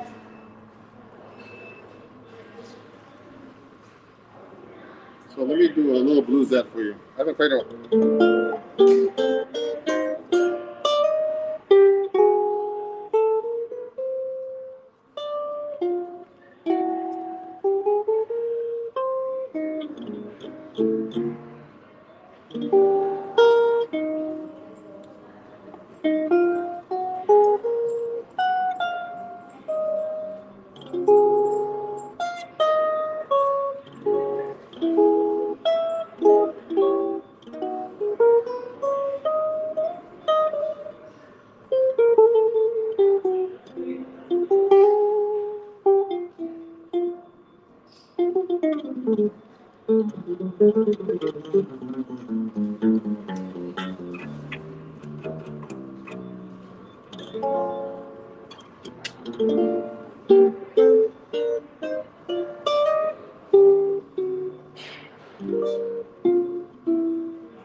everybody for watching.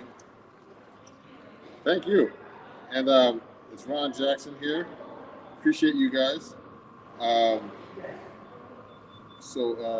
be back tomorrow going live. I'll be going live a lot these days. And, thank you, Simon and Raymond, and everybody that's watching, Leo, Oscar, anybody else who made a comment who might be watching. Please follow me at Ron Jackson Music everywhere. Bands in Town, Facebook, Instagram, YouTube, Twitch, Twitter.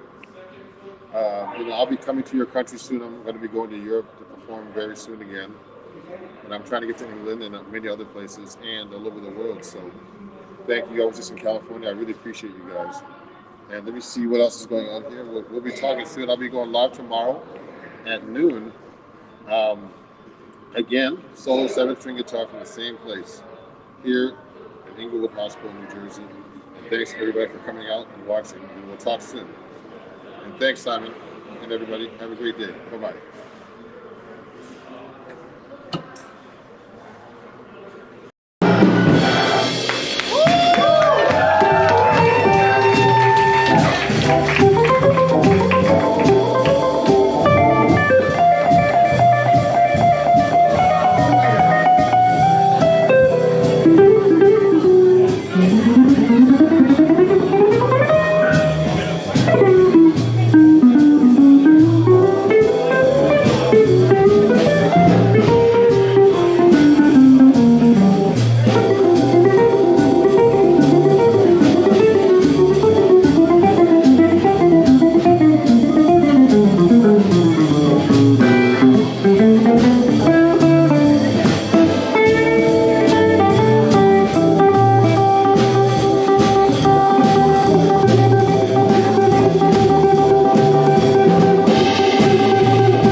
Camera and stuff, this takes a little maneuvering.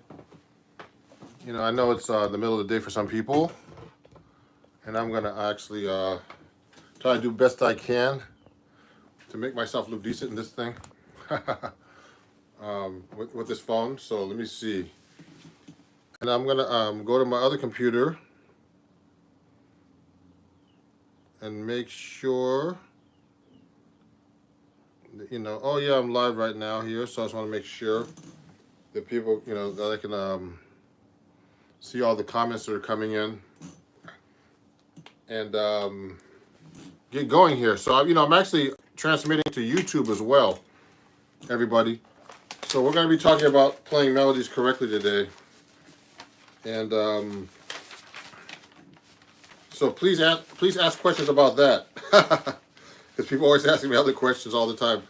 Show me how to play a chord or whatever, So I'm like, why don't you just, let's try to stick to the subject today if we can about playing melodies. I'm trying to get all my little banners up here and stuff. So I'm just setting up. I'm going to be going live on Instagram too at Ron Jackson Music. And thank you everybody for, following me and being a subscriber here on YouTube. I appreciate you guys. It's just been my YouTube has just suddenly started taking off in the last few actually since December when I really started posting more on YouTube, and it's actually been working out pretty good. So thank you very much, everybody. It's been really fun being on here, and I try to do lives every few days, just to teach people some new stuff. So let me see. Oh, we're trying to fix the background here. So let me do that. At the same time, I'm gonna actually get my guitar and set up. This is too wide. So let me see. Let me see. Let me see. So let me go to I'm gonna go to my YouTube, my Instagram channel in a minute, everybody, and get this here. How do you construct a melody over a chord progression? Well, I'm not. You know what? I'm talking about just being able to play melodies that people know, like jazz standards. So we'll get into that in a minute. Let me set up my Instagram channel too right now, and so I'm gonna do that real quick because I wanted to go on YouTube first to make sure that the camera looks good. Then I'm gonna set up my Instagram right now because I'm going live on there too. So hold on, let me do that really quick, everybody. And everything's a little complicated here when you're running two things at once. So let me do that. How's everybody doing otherwise? That's good. Send me your thoughts and everything, and I'll answer the questions as best I can. So let me go on Instagram right now and go live there too. So I promised to go live there. So let me do that right now. I'm going live. So let me turn that on first. And then, it's a little different on Instagram because of the format. So I have to change the camera a little bit. I'm going live right now on Instagram. Let me move the camera back a little bit. I'm now live on Instagram. So let me put something on Instagram real quick. And hold on. Okay.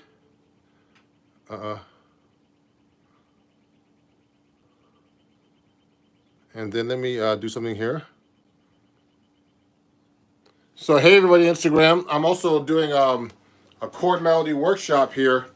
So everybody, I'm going to play in a second, and I'll answer questions. Okay, and just to let you know on Instagram, so I just started. There's a new thing on Instagram that I'm doing with Instagram itself. And if you're enjoying the show, I have this thing. This is backwards for you guys. Sorry, guys. This is I accept badges if you like my show. So just take a look at this. If you want to buy a badge and you're enjoying what you're learning, you could just buy 1 or 2 or 3 badges for 99 cents, $1.99, $4.99. Okay, to help support my channel. And thank you everybody for my 25,000 followers on Instagram. So let me get my guitar out and get started here and stop talking. So I was setting up. I'm sorry guys on YouTube. So the background's a little weird on Instagram, but it's okay. Let me see. Let me just put it down a little bit. So, one of the most important things to me is playing the melody correctly. And I'm like a real stickler and, to playing a melody. Okay. And so, especially with me playing the melody is the hardest thing to play, actually, I think, in a tune. So when I'm playing, it's really important, for me to play the melody. And does anybody know why? Because, the melody is the most important part of the song that people listen to. Okay, and if you mess up the melody, the person that doesn't know anything about music at all, they'll be singing like Brown Eyed Girl or something. And if you're playing the melody and you mess that up, the worst musician, someone who's not a musician, I'm not even saying worst musician, the person who's not even a musician at all will know you messed that up. You can be the best musician in the world. And if you mess up that melody, they're going to know it. So I'm telling you guys, the melody is the most important thing in a song, actually.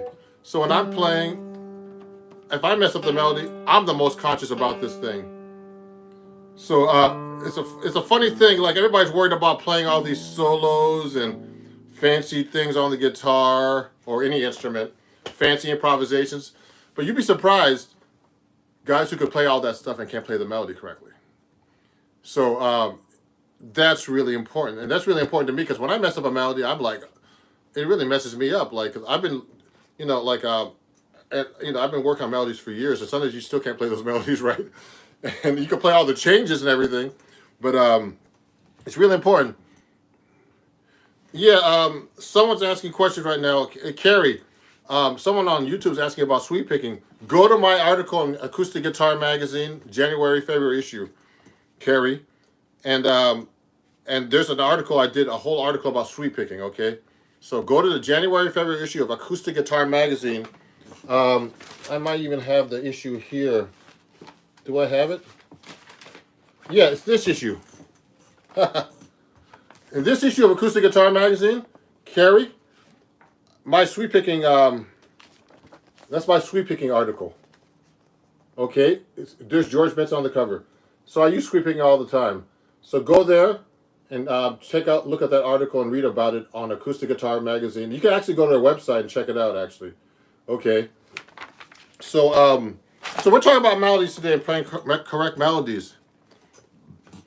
My student Yumir is up here, and he talked about the song called Misty. And Misty is a great song, and he didn't know there was lyrics to it. He says, I didn't know Misty had lyrics. Listening to the lyrics helped the phrasing of the melody of the guitar in general, but I don't go out of my way to listen to jazz singers. I should start. Yeah, it's very, very important if you're going to be playing a melody, everybody. I'm going to play in a second. Is to listen to singers sing the melody. But sometimes the problem is with singers, they start interpreting the melody their way and they start embellishing the melody. I'm like, uh-oh, what are they doing? Because sometimes you don't even know what this, if they're singing the melody, the way the melody is supposed to be, like really like, like, I don't want to say the real book because the old real book had melodies wrong. So just in case you guys use real books, get one that's really written correctly. And even those ones that are written correctly, like the ones that have like the publishing, like I have this book right here. It's one of these, these real books that are like, the ones you have to pay for, where they pay the royalties to the publishers. So they try to make sure the melody's accurate. And, listen to like the great singers. One of the best people to listen to for straight melodies is Frank Sinatra. He sang the crap out of all those standards, man. And he was like perfect intonation. I mean, just a great singer. So listen to people like that for melodies. So let's get into this a little bit. So let's say you're playing let's take a song like Misty. Like I've been working on that melody for years. Okay, and now this is like a much more complicated melody than a typical standard melody where they has half notes and whole notes, quarter notes. So a lot of standards have and bebop melodies have a lot more notes because in bebop they have more rhythms, like eighth notes, 16th notes, 16-note triplets, things like that.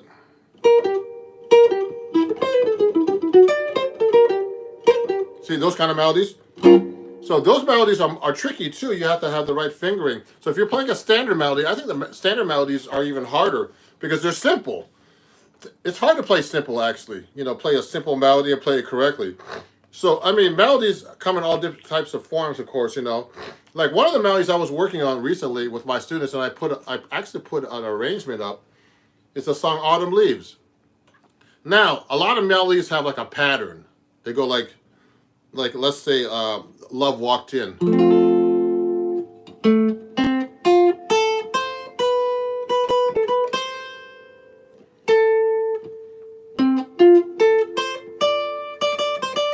Now, that song, for example, Love Walked In, these are just basically arpeggios. So, I'm going to turn the bass up a little bit right here.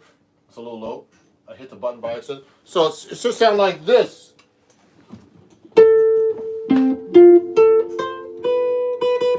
So, that's an arpeggio.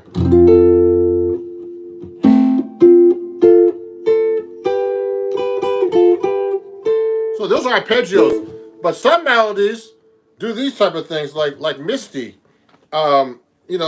Misty is like a real complicated band. A lot of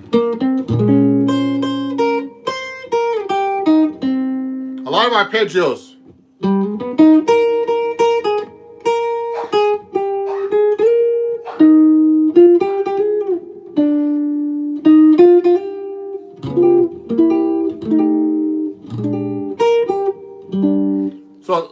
that's a tricky melody too. All these melodies are a little tricky. The most important thing is to play the melody correctly, and memorize it correctly. Now the guitar is really hard for this kind of stuff because what happens is if you're playing a melody, you can play it so many different ways. Like I can play Love Walked In goes like this. Now watch how many ways I can play that. Ocular.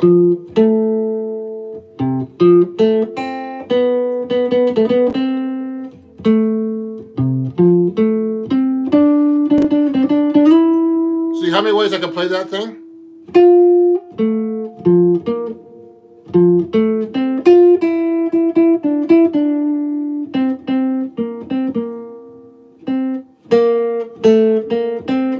See, I have to figure out the melody playing it that way. So that's really hard on the guitar because if you're playing melodies like different ways, there's so many ways to play the guitar melodies on the guitar that you can mess that melody up very easily because you're just trying to find the notes correctly. So I usually try to memorize a melody on the guitar,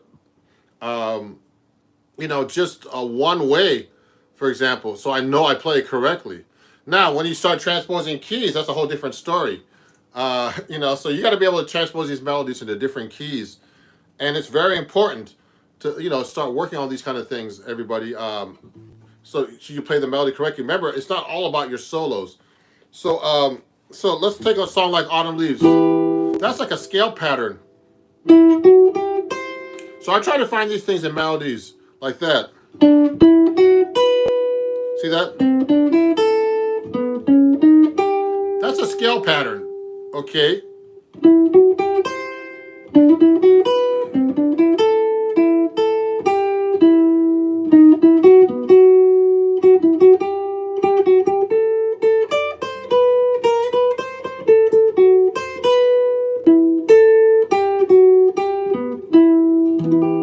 Yeah, you know what I mean? So that's a scale pattern. Look at this. It can go the beginning of it. So I try to find these things in the melody. See what I did? It's kind of weird. It's kind of a weird scale pattern. You go up the scale. Then you do a fourth. And then, that's not a typical melody. It sounds really cool though, doesn't it? Everybody knows that melody. See how I can play that scale pattern in different ways down the neck? That part is weird. That's the augmented chord there.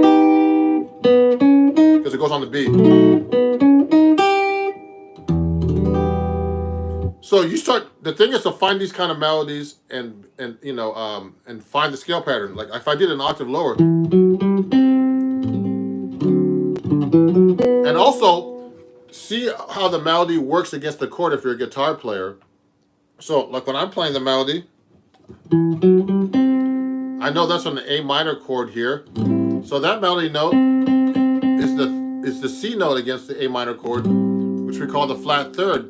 So when you want to do chord melody, you're going to have to know how the chord, the note is in relationship to the chord. So we'll go like this. I'm playing my 7-string guitar, so that's a little more confusing too, everybody. So that's the third here on the G major 7. And then becomes the major 7 of the C major 7. Becomes the flat 3 of the F minor 7 flat 5, F sharp minor 7 flat 5. Now on the B7, now E minor 7, the flat 3 of the E minor 7.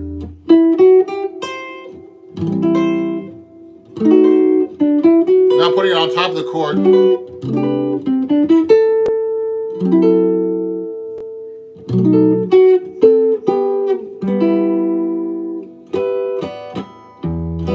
So what I did was I just did chord melody with the melody, but you should always know how to play the melody separately, everybody. It's very important to do that. The Autumn Leaves melody, it sounds like that a little bit, Ymir. A little bit like that. If you have any questions, let me know. Someone asked about sweeping. I already answered that question. So I use sweeping a lot, actually, when I'm playing, just in case, Carrie. So yes, I do. and it's very, it's really important to be able to play, to use sweeping if you want to go fast. So but we're not talking about that today. We're talking about playing melodies.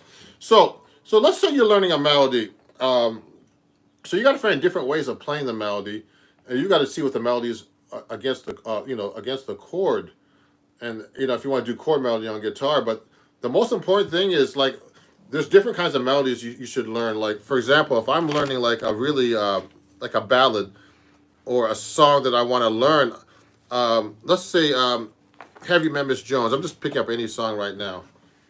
So, for example, you have to learn the melody straight and try to find the most accurate version of the melody written out. And if you can't read, you should learn.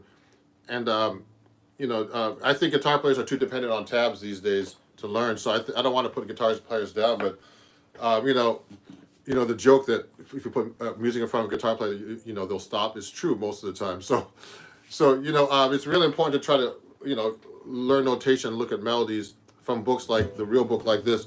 I'm just getting a Heavy Memphis Jones out because I haven't played it in a while. And you know what? If I haven't played a melody in a while, I'm scared to play the melody. I'll play it a solo, no problem.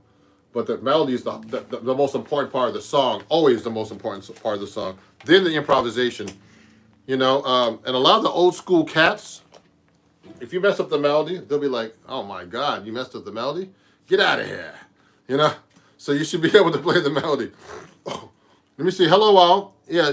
So look at this. So let's say that you're playing this song called Heavy Memphis Jones. So I would look at the melody and just look at it and just look, just try to memorize how it sounds.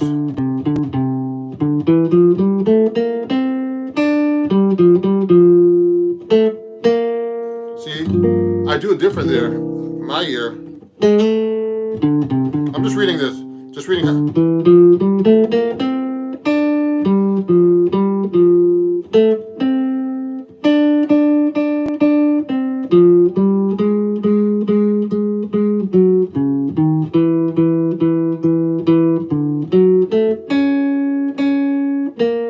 So I'm reading the melody straight right now. I did it in time at the bridge.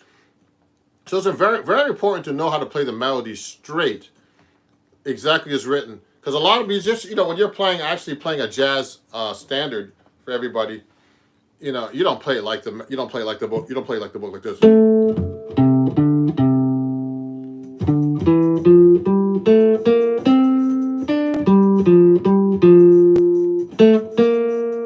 You sound real stiff there. He looks stiff too.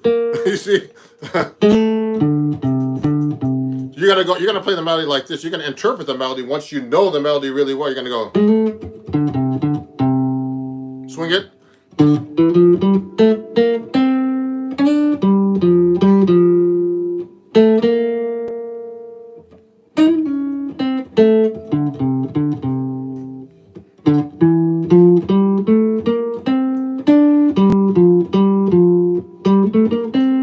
See what I did? I just changed it up a little bit and interpreted it my way. So I like, that's what you have to do when you learn a melody. So look at that. I played it right here. So I'm playing it like in this register, but how many ways can I play it on the guitar? That's the problem with the guitar. You can play the melody so many different ways. Yeah, Humir says his worst nightmare, getting fired from the band. From your own band. So look at this. I can do it this way too. I'm going to read it this way.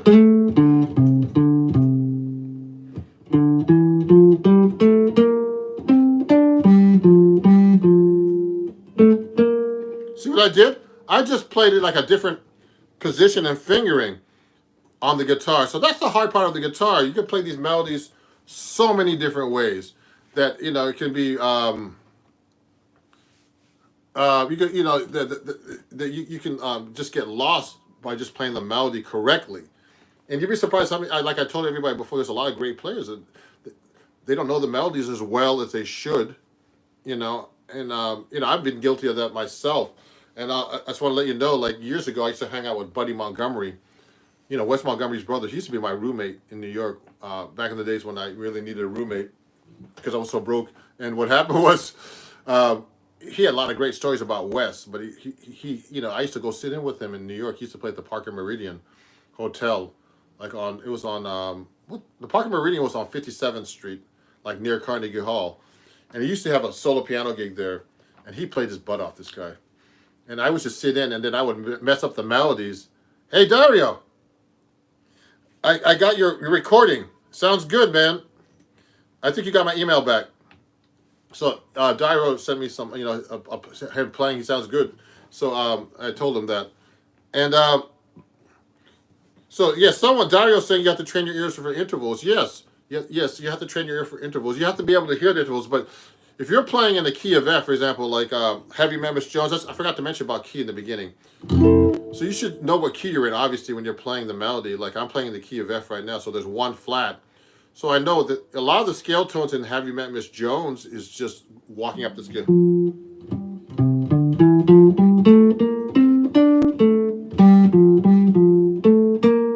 See what I did?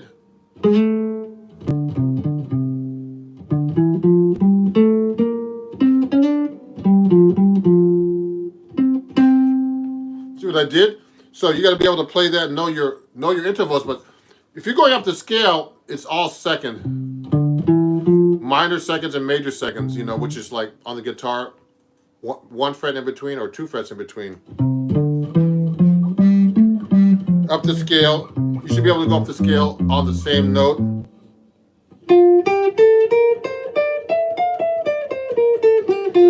I'm in the key of F right now. You should be able to play your scales up and down the neck and across.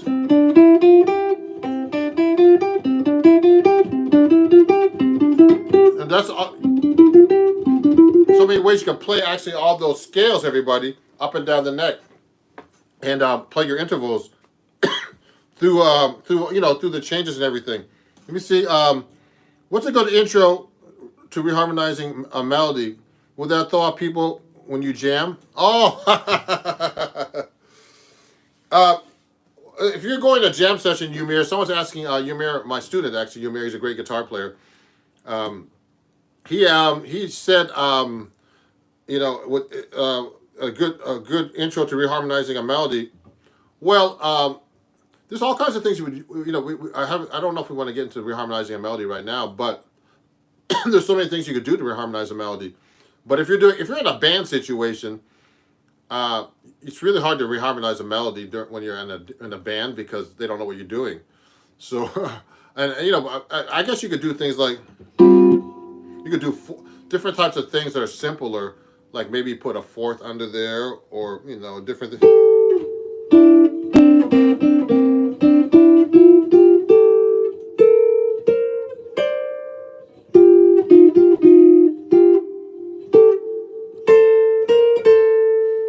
You could do simple reharmonizations like doing just like second intervals, thirds.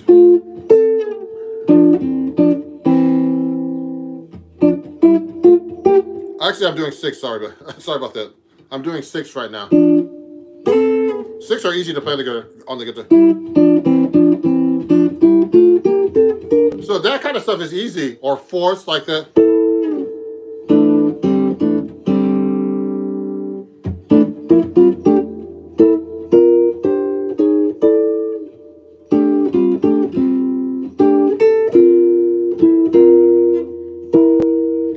Simple things like that you can do with a band. Now, when you get to melody reharmonization, I don't want to get into that yet because we want to make sure in this impromptu live workshop here, or lesson, whatever you call it, question and answer, that you know how to play the melody without all that other stuff, because that's hard enough to play the melody correctly. Okay. Yeah. The fourths sound really cool. They, fourths are a good sound. The seconds sound really cool too, like this. Or things like, wow, that's a little too easy. You could do all kinds of weird things on the guitar. 7. I'm doing 7. 1, 2, 3, 4, 5, 6, 7. I could do 7. 7 something really weird stuff.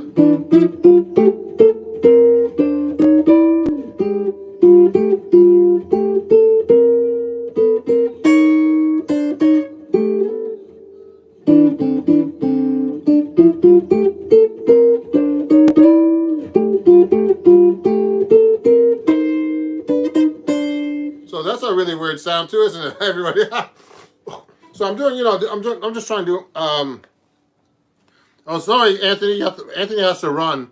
Anthony's out in Ireland, and he's running around in Ireland somewhere. So I have to get to Ireland one of these days. So let me look at some of these questions up here on Instagram, because I don't want to leave everybody out and wave some people here.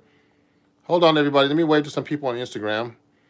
And everybody, just to remind you, let me make a few announcements if I can. Let me see. I have some announcements here. So, what was I going to say? If you're enjoying this, everybody, especially on YouTube, you could join my Patreon. The last live stream I had someone join my Patreon. You can learn a lot of cool stuff from me on my Patreon. You could just join it at patreon.com/Ron Jackson Music. And I offer lessons there from $3 and up. And if you just want to be a supporter, you could just, just be a supporter for $1 a month and just support what I do in general. So, thanks. I have a bunch of patrons now. I appreciate you guys. And on Instagram, I'll have to show you that in a minute. On Instagram, I have, what's the word? I'll have a backwards one for you so you can look at it. And also, if you're enjoying what I'm doing on my live right now, everybody, you can donate. It's actually on my description. But if you want to donate $1 or more, you can just go to PayPal and Venmo and Cash App. That's all Ron Jackson Music. Okay, just like all my channels, everything's Ron Jackson Music, everywhere. So you can donate as well on Ron Jackson Music everywhere, and also my Zelle at ronjacksonmusic@gmail.com, which is my email as well. If you want to contact me and ask me any questions, okay. So Dario actually sent me a question. He plays some really nice flamenco stuff on guitar. And now remember, jazz. You could be a great guitar player, but you have to really learn the language of jazz. Jazz is not like it doesn't. You don't have to have great technique to play jazz. There's some great examples. Like one of my favorite guitar players ever in jazz was Grant Green, and he never played with real fast chops or anything, but he had such a swing feel. And such a great feel for the music that he didn't need to have chops. So, that he's a great example of someone like that. So we're talking about, thank you, Michael. It's kind of weird. There's a little distortion coming out of my guitar, but Michael says I have a beautiful tone on the guitar. Okay. So let me see. I'm going to continue with learning melodies here. So another important thing is to learn, when you're working on melodies, is to learn the melody correctly. And make sure you play it accurately, because who's going to know you mess up the melody? Can anybody guess? The audience. If you play a melody wrong, like it's my life, it's now, oh, well, you play a song like that, any kind of crazy song. If you play a Bon Jovi song, you mess up the words and all kinds of stuff. Who's going to know? The people watching you. And they could be like not a musician at all. They could be like a lawyer, walking in from work, and he's like, man, he messed that song up, man. It don't care how good you are, you messed up the song, so they look at you badly already. So it's important to know your melody, everybody, and learn these songs correctly, and and practice them correctly. So I work on songs all the time, and I'm still trying to get this stuff together. Unbelievable voice. Thank you, Howdy Dalty. I have an incredible voice. Thank you. I need to practice my singing, so that's another thing I need to practice. So let's talk about learning bebop melodies now. So that's another hard thing about the guitar, is learning bebop melodies. So we'll get into that just a little bit. So for example, I work on bebop melodies all the time, and then I forget them, and then I have to relearn them. So the hard thing about bebop melodies is that they're fast. There's a lot of notes. You got to find the right fingerings. So I've been working during the pandemic some melodies that I've always wanted to learn. Like let's say, here's one of the songs I've been working in the pandemic is like Moose to Mooch.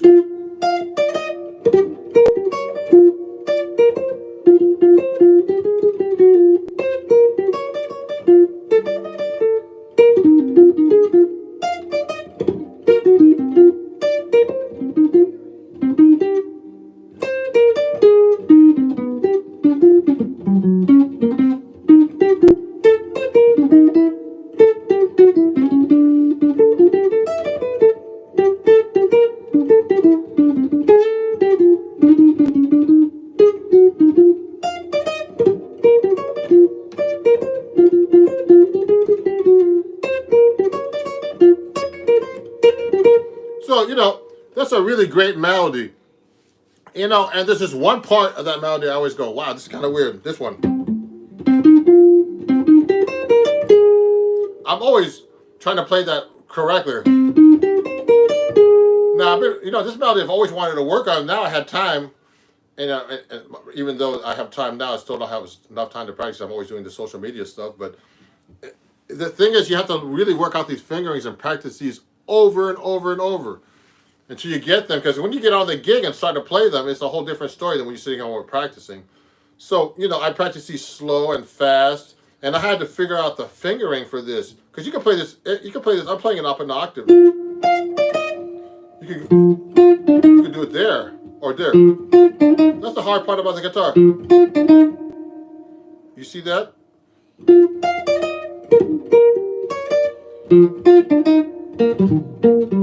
I could do it there.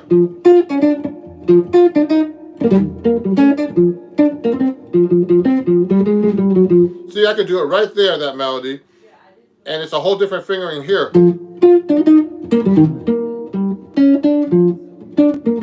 I could do it there. That's the hard part of the guitar, playing a bebop melody. You see that? Or here. Oh.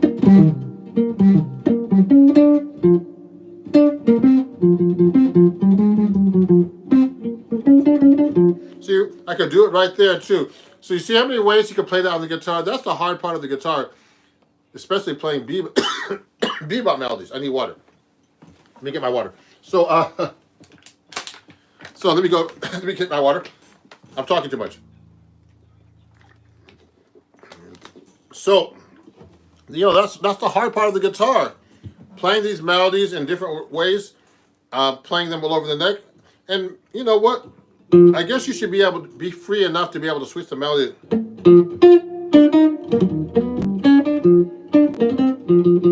And do it here.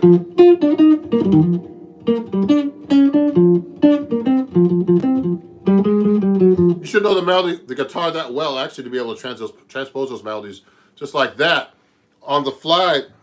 And when you're on a gig, it's kind of hard to do that when you're like, you have to play the melody correctly or you're on a recording. You have to just find one fingering, in my case at least, and play it correctly.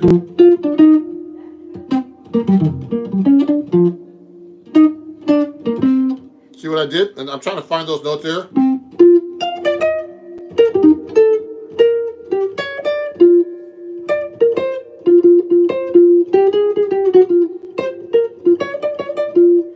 See, that's all complicated when you start switching it all around. So think about it, everybody. When you're learning melodies, I'm sure you're thinking the same thing. Wow, which way is the best way to play these melodies? So I think it's all about your experience and your technique and your skill, and where you're most comfortable playing them. I always tell my students, because when you're on a gig, you should play wherever the easiest, so you can just get to it without messing it up. Because when you mess it up, there's going to be a lot of people watching, going, "Oh my God, you messed that up." You know what I mean? So thank everybody who's watching on Instagram. There's a few of you guys there, but I don't usually go live on Instagram this time of day. Yeah, so let me see. Unbelievable Boys. Thank you, Dario. Dario, that's in the key of B flat. So if you have any questions, please send them to me. And thanks for watching, everybody. I'm just going live to let people know how to perform a melody correctly. So when you're doing a bebop melody, try to find the right fingerings, okay, when you're actually performing these melodies. And, before you learn chord melody, everybody, let's say you play chord melody. I got to close the door here. And say you're playing chord melody, and you want a chord melody, a song. Before you do a chord melody, you should always... Oh, wow. Matt says, "Hi, y'all, from Southwest Colorado, 4 years in the jazz band high school. Now 35 now. Lots of luck." You know what? I have a student out there, Matt, who's studying at University of Colorado, I think at Boulder, where they had the shooting. I think that's where the shooting was recently. I helped him get into the University of Denver College, playing bass. So he's one of my students. He plays bass and guitar. A great guy named Chris. He might be watching, but he might be in school, might be sleeping right now. So before you learn how to do chord melody on a song, for example, one of the most important things about chord melody and playing melodies correctly is know how to play the melody without the chords first, and the chords without the melody. Then put them together, okay? So like if I'm playing a melody like, let's say we did Love Walked In.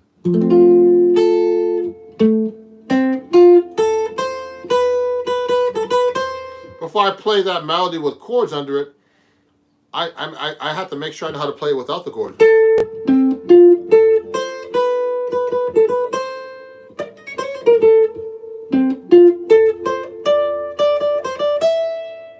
So now I have to find how you play the chords under that melody. So this melody is basically just a bunch of, it's just a bunch of arpeggios. So this is like an F major arpeggio, starting on the third, then going from the fifth to the third, then to the fifth, to the root, third, to the fifth again, then I'm going to the G7, which is a third here, to the root of the C7. So now I can do my chord melody. I can kind of do like thirds.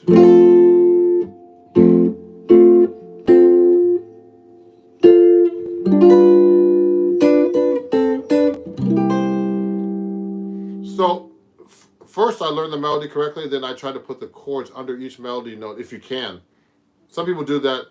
So that's a great technique to be able to harmonize every note of the melody with a chord under it. So all I did was just arpeggios.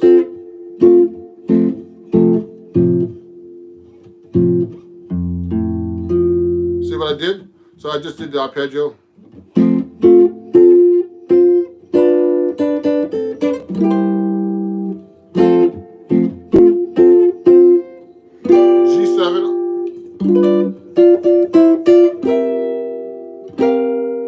See what I did? So now I'm harmonizing the melody like that. So, but the most important thing that students need to learn, or anybody doing chord melody, is you have to know how to play the melody separately first, and play the crap out of that first, and play that well, and interpret it well. Then do the chord melody after that. So let's say.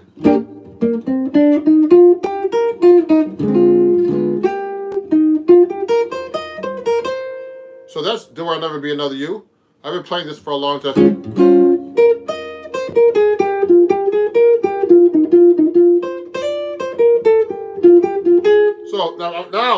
So now that I know the melody, you can go.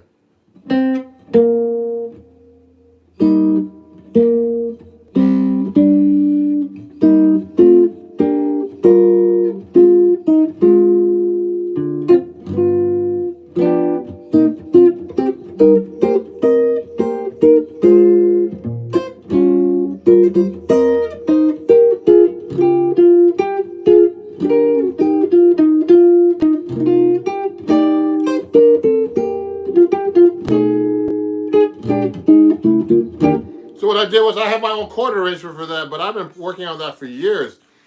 And so you have to know how to play that melody separately first and then put it together. There's some questions here.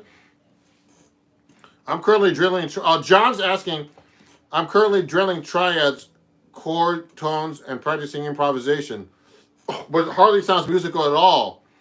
Is this something that all students deal with at the beginning of learning music theory? Yes, John. You know what? So when you're learning how to do these chord melodies and and you're learning all these drills with triads, you should actually try to put it in an arrangement. Actually, that's probably the best thing for you to do.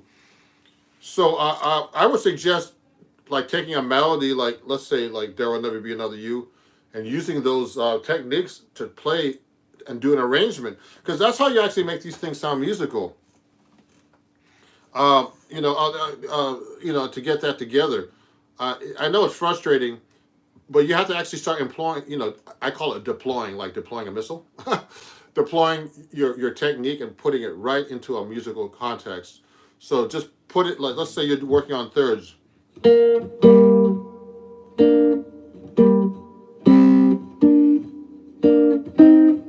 I'm just doing thirds right now, trying to do simples.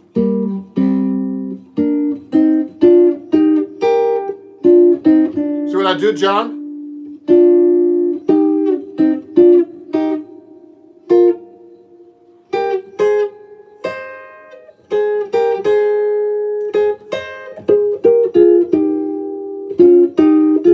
So when you're doing this kind of technique too, everybody, like I'm doing all thirds right now, you got to be conscious of every chord that you're playing on because your third, your note's going to change depending on the chord you're doing. So I went like this. Now I'm on a D7, D flat dominant 7. So I know that takes a Lydian dominant scale.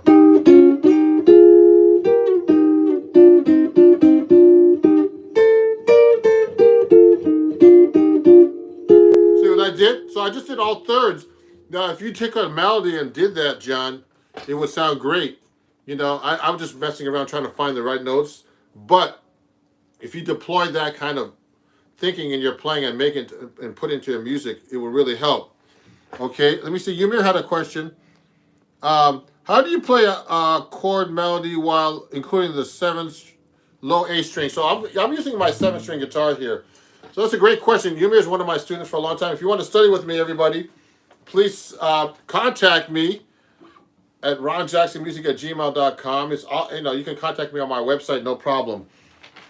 And I just want to let everybody know that. And also, let me see if I can find this thing for you. You might not be able to see this correctly.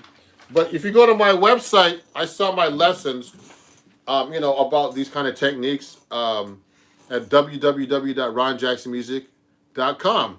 So if I'm doing a chord melody with a 7th string, it's kind of weird to do it that way, Ymir, but you can go. So I could go.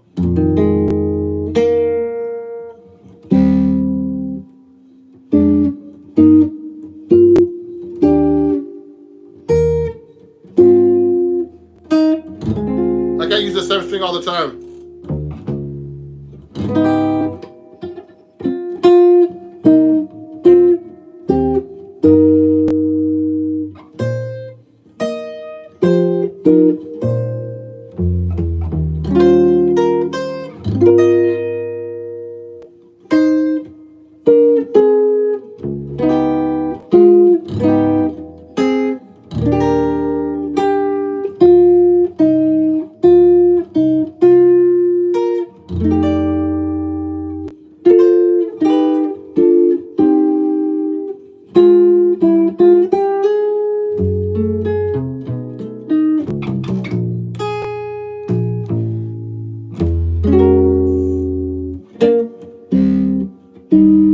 Oh, no.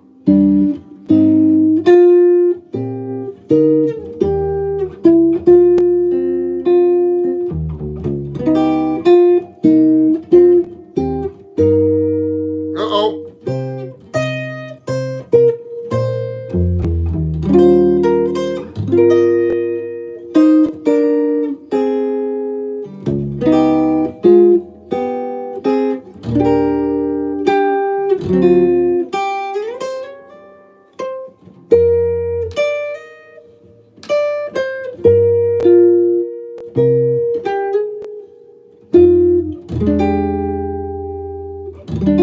So what I did was, I never did anything with that 7th string like that before. Everybody, with my student Ymir asked me how I would play the chord melody with the 7th string on "There Will Never Be Another You," and I actually have to write some more chord arrangements because I need to put them on my Patreon account because I have some people who want to study Patreon on Patreon, and also for my students like Ymir, and also put them on my website because I have a bunch of I have about 5.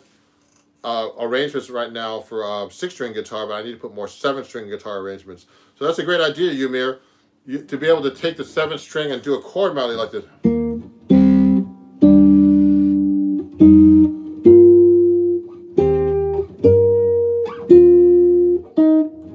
See how I throw that 7th string in there? It's a lot of work. I have to think about it.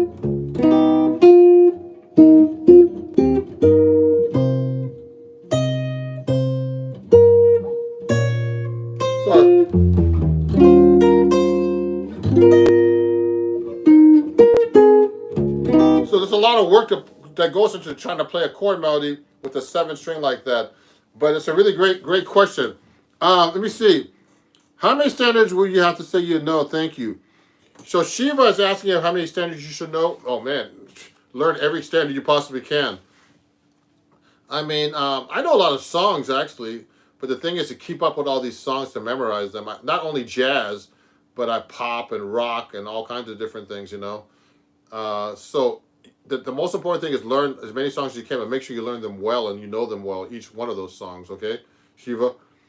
Oh, yeah, thank you, Yumir. It sounds good with the 7th string on the bottom. I'm going to write, actually, more arrangements for you guys, to put on my website for, I sell my arrangements for like $5.99, on my website. So if you want to get some arrangements like this, I already have a bunch like Autumn Leaves and a bunch of other ones up there. I'm going to be putting a couple of originals too up there. So, yeah, it adds so much depth to the sound with the 7th string. Of course, the 7th string is like a really, really low sound. So if I'm doing a song like...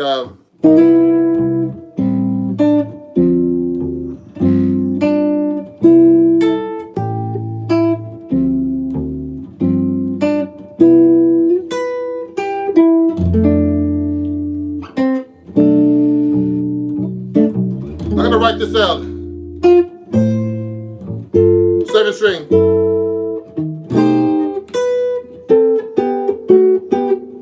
It's one of my arrangements. 7th string arrangement.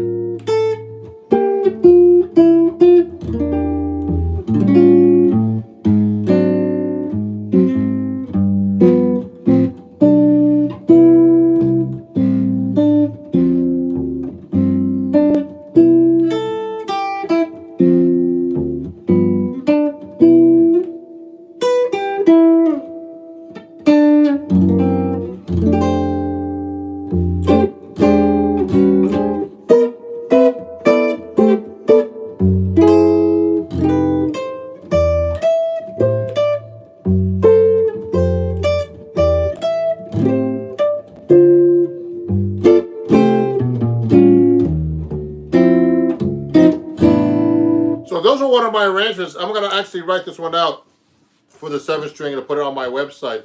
I have a bunch of things to do that I'm still behind on everything, because I'm always posting all the time and doing these lives. But that's a really good arrangement I have. And also, I'm showing you on 6th string, but I have a version on 7th string, excuse me. But I have a version of that on 6th string.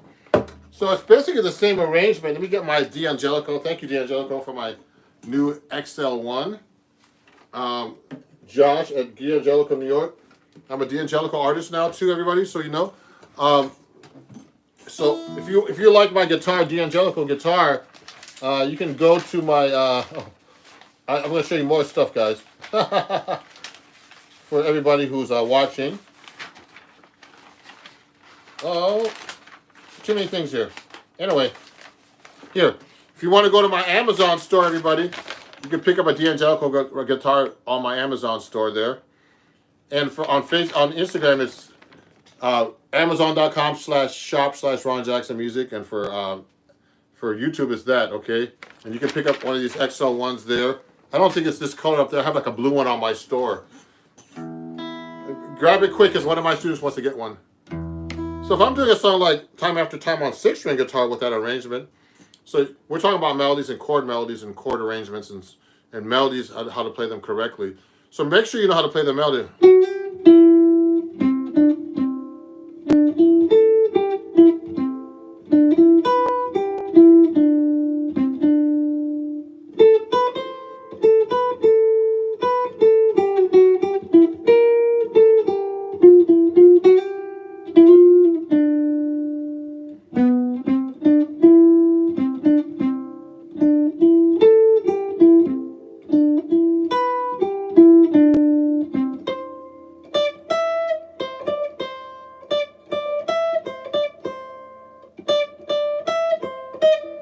Sorry. So now I have a chord arrangement for that. So this is different now.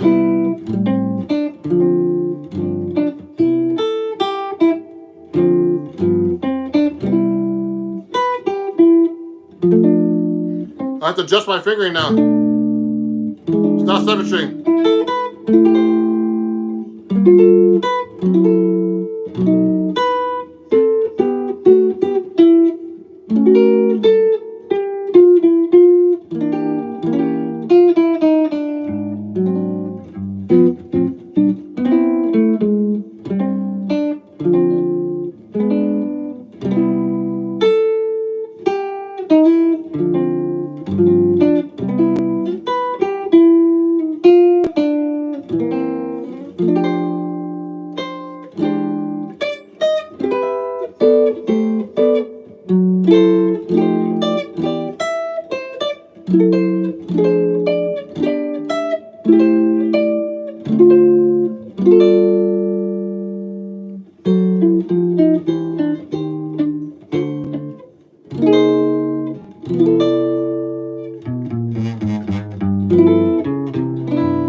was I just played a 6-string version of the arrangement. So in my case, since I'm a 7-string player, I have to have an arrangement for 6 and 7-string now. So I have to do twice as much work. And sometimes when I'm playing the 6-string, I have this thing called missing strings syndrome, where I'm playing the 6-string and I think there's a 7-string, so I start trying to hit a low note and it's not there. So I miss because I'm thinking, oh man, I have to adjust. So it takes me a while. I can still play 6-string, but and I have to because a lot of my students don't play 7-string. But I have to adjust my playing just to be able to play the 6-string again, because I'm so used to playing the 7-string and the extra string. And what's really hard is playing melodies correctly on each instrument now, because the skipping is different. You're used to playing a certain width of the neck. So it took me a while actually to learn how to read on both instruments. I'm a pretty good reader, notation reader. So when I started playing the 7-string, excuse me, it was hard for me to read on this thing, to read melody notes. But I've been playing since about 2012, about 9 years now. 8-9 years I've been playing 7-string. So one of the best things that happened to me is in 2000, I started playing in 2012, and I got a guitar. And what happened was I actually was subbing on a Broadway show. And what happened was they asked me to play acoustic guitar, electric guitar, classical, steel string. But I didn't have a 6-string solid body guitar. So I had a 7-string solid body guitar. So I had to bring that guitar in, because the guy would take his guitar out when he left the show to play his electric guitar on another gig. So I had to bring a 7-strings solid body in, and then I had to play these acoustic guitars on 6-string. So it was good for me to learn how to read and switch between the two, play the 7-string guitar. But when I was playing the 7-string guitar, I didn't play the 7th string. I had to play this first 6-string because it was a 6-string guitar part. So what's good about 7-string is you can play 6-string guitar parts, no problem, but you guys can't play 7-string guitar parts because you don't have the 7th string. So that's the advantage about the 7-string. It's really cool. So there's some questions here. Message restricted. Okay, someone's saying restricted messages. So it adds some depth to sound. The B-flat major scale sounds 3rd flexible. Yeah, appreciate your work. Thank you.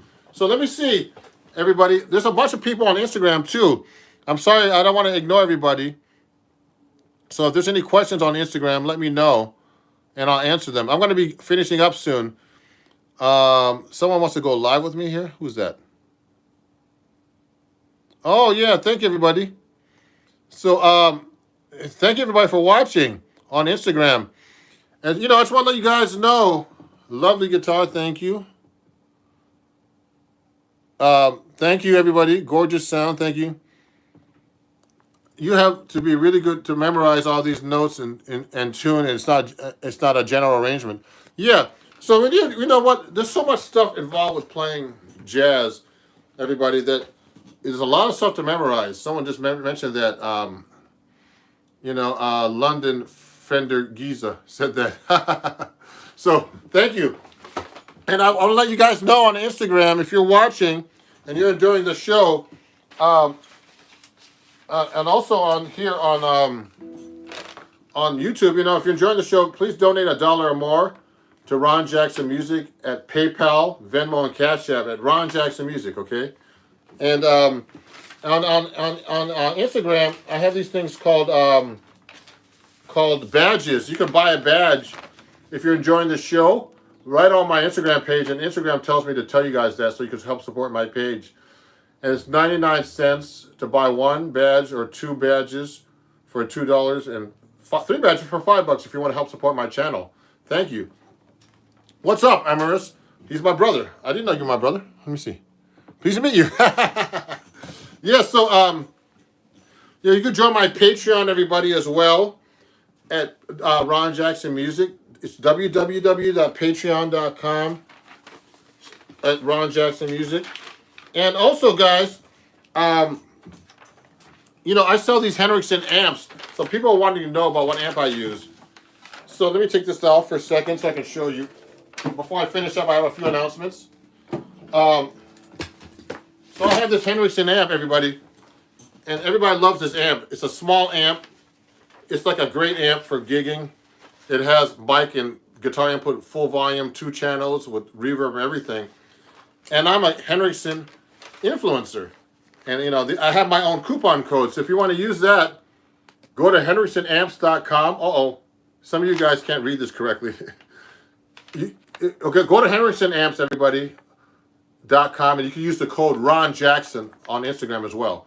Okay, use my code Ron Jackson, and you could actually save 5% on the amps. Okay, like this, and they're great amps. They only weigh 13 pounds, and they're 9 by 9 inches, and you know, and they only and it has 120 watts. This has 120 watts. It's loud, man. And if I'm like struggling to get on the subway, I just take this on there. I can put a vocalist with me. It sounds great, you know. So you can save with my code Ron Jackson over there. And what else? A couple more announcements. I'm trying to find all this stuff for you. For you on Instagram, you know, if you want my arrangements and stuff like that, you can't see this. You guys can see this. It's you just go to my website and go to ronjacksonmusic.com. And you can get my printables over there and print out all these arrangements. And they're cheap. You know, they start like $1.49 actually. And you can't really see that, I think, on on YouTube. You can pick up all my arrangements and music and lessons over there. So thank you, everybody, for watching. I'm about to finish up. I have things to do. And you can watch the playback after this. There's a lot of things I talked about today. And, you know, the going live and talking and trying to play is really hard work. You know, and answering questions, but you know, I try to do my best for you guys. And what's your favorite brand of guitar? Jam Smith is asking me what my favorite guitar is, and it's actually right now it's been D'Angelico. Look at this. Look at this guitar. It's a really great guitar. It plays great. You know, unfortunately they don't make 6-string guitars, but these are really great guitars. Look at this.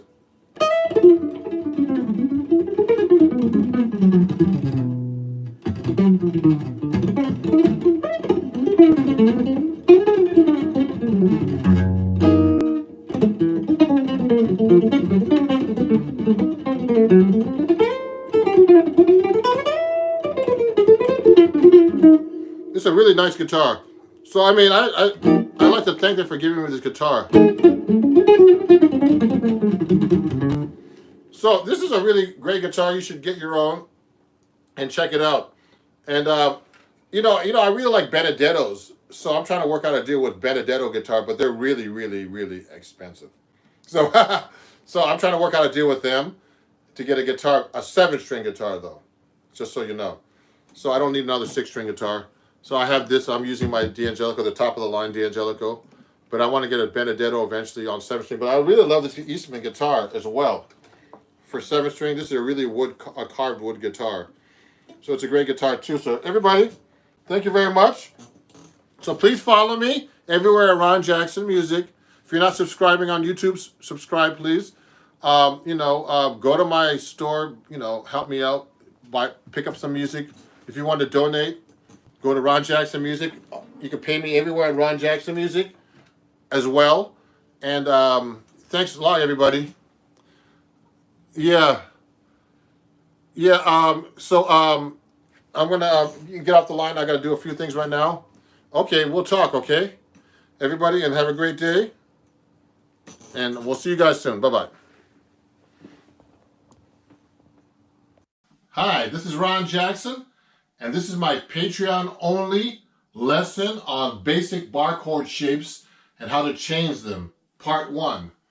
So we're going to be taking basic chord shapes like the E chord, okay, 6-string root, and we're going to use the cage system, which takes your fingers like this and you switch them around like this from your first, second, and third finger to your second, third, and fourth finger, and you can make this into a bar chord, which makes F, and you can play chromatically, okay, and we're going to move it all the way up to the 8th fret. And we're going to start changing the chords right now with this chord form. We're going to start with a C chord, exercise number 1. Now to C major 7, to C7, C6. Now we're going to take the A open string chord like this, and then we're going to move it up, put our first finger, make it the nut now, and move it to the 3rd fret, do the same thing, okay? We're going to go C to C major 7, to C dominant 7, to C6. Now we're going to take the D shape open, okay, and we're going to move up 1 fret, and we're going to slide it all the way up to the 10th fret. So we're going to make a C chord, then a C major 7, then a C dominant 7th, and then a C6. So those are the major shapes. Now we're going to do the minor shapes. We'll do the E minor chord again. Okay, we're going to move that up 1 fret at a time again to the 8th fret. So we're going to do C minor major 7, C minor 7, and then C minor 6. Or you can do C minor 6 like this. Okay? Now we're going to do the same thing from the 5th string root. Okay, we're going to go for the A minor open and move it up to the 3rd fret. We're going to do C minor, C minor major 7, C minor 7, and C minor 6. Now for the last example, we're going to do the D minor open, and we're going to move that up 1 fret and slide it all the way up to the 10th fret. So we're going to do C minor major 7, C minor 7, and C minor 6. So that was your basic bar chord shapes and how to change them, part 1. So we took the 6th string, 5th string, and 4th string roots of major and minor chords and made them into major 7ths, dominant 7ths, and also 6 chords, both in minor and in major. Thank you everybody for watching. This is Ron Jackson, and this was my Patreon only lesson. If you need the sheet music, please join my Patreon at www.patreon.com/Ron Jackson Music, and I hope to see you soon.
got the chops, boy. Oh yeah, you too. I'm trying. Georgia.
A minor.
Okay.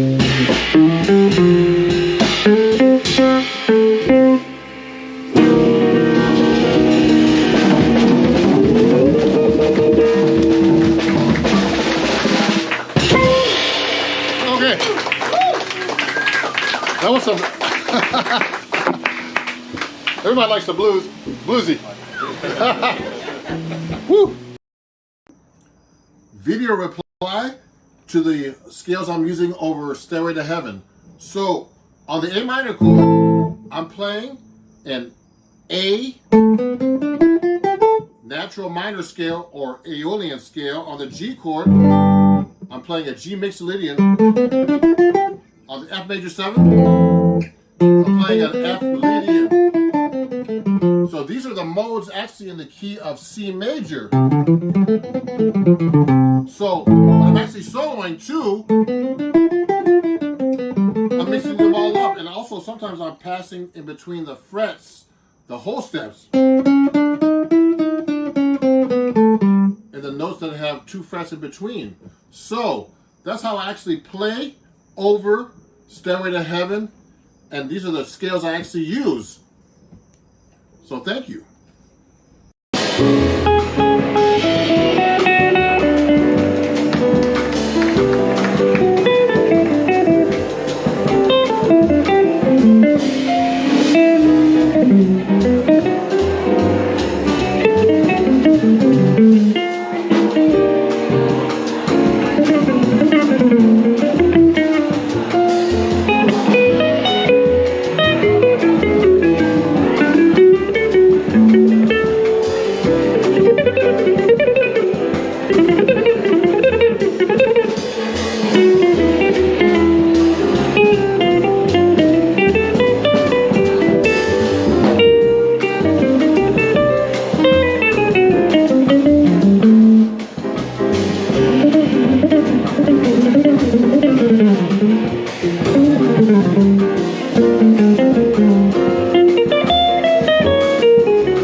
Hey everybody, I just gotta make sure I look good here. Look a little cut off here. Oh, I gotta fix this a little bit here. Make sure you guys can see me. Okay. Move back a little bit and put it down. See if that's better. Yeah, that's better. How's everybody doing? So you know what? We're going to talk about double time phrasing today. I have a new lick. I have some new licks that I wrote out for my Patreon account, and it's going to be on my website about playing double time licks. You know, I get a lot of questions about double time licks. You know, when you're playing through a song, and then you got to you're just playing eighth notes like this. You can ask questions, please, too. Don't hesitate.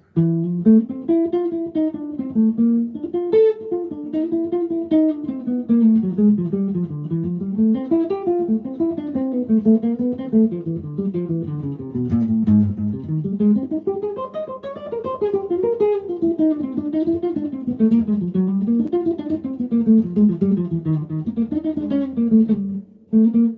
what I'm doing basically, I'm just like these are all these licks that I really know by heart that I can just play through changes. The thing is, if you're playing a jazz standard, you've got to be able to like say you're playing. I'm gonna put on Satin Doll in a minute. You're gonna have to be able to take a solo over that, and then start trying to do double time. And a lot of students have an issue with that. Now, what is double time? It's actually, let's say you're playing in eighth notes in the on a Satin Doll, like just a typical jazz standard, like just D minor 7, D minor 7 to G7. That's on that part. So you could, if you're playing that tempo 1, 2, 3, 4, you could just do quarter notes 1, 2, 3, 4, 2. We could do eighth notes 1 and 2 and 3 and 3, etc. 1 and 2 and 3 and 4 and 1 and 2 and 3 and you could do 16 notes. 1 E and a 2 E and a 3 E and a 4 E and a 1 E and a 2 E and a 3 E. See that? 1 E and a 2 E and a 3 E and a 1 E, 1 E and a 2 E and a 3 E and a 4 E and a 1 E and a 1 E and a 2, Now, I have a drummer that I'm studying with, and he's making me sing the 16 notes while I'm playing them. In order. 1 E and a, 1 E and a, 2 E and a, 3 E and a, 4 E and a, 1 E and a, 2 E and a, 3 E and a, 4 E and a, 1 E and a, etc. 1 E and a, it's really hard to do, and tap my foot and all this stuff. So you can really get the timing together. 1 E and a, 2 E and a, 3 E and a, 4 E and a. Oh yeah. So I'm using the George Benson picking technique. Someone's asking me, Panache, how are you doing? Good to see you. Yeah, I'm using the George Benson picking technique, which is you hold your pick up like this. Okay. So I use there's different kinds of drills. You can do sweep picking exercises like this, going like this. You can go across.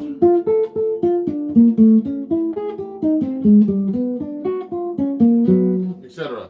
Okay, and you could do sweeping, and you could do like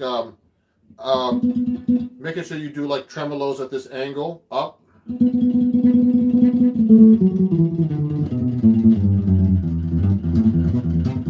do tremolos like that to warm up, and you could do actually different kinds of warm up exercises. But if you really want to work on your sweep picking exercises, you go to my article in Acoustic Guitar Magazine.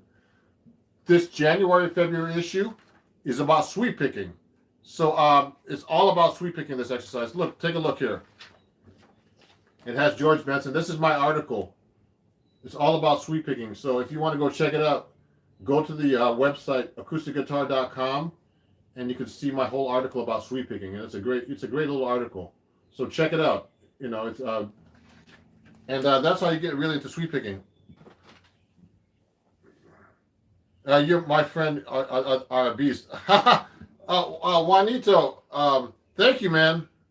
Yeah, Panache, get that magazine. Yeah, it's that article's in there, and please check it out.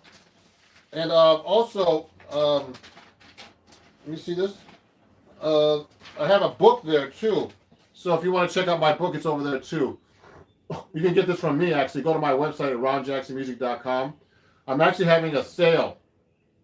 So on my sale, you get 25% off. Use code Memorial Day MDW, which is Memorial Day weekend 25. So MDW 25, you get 25% off my book and all lessons, including my double time lesson I'm going to be showing you in a minute. Hey Shiva, how are you? What's going on?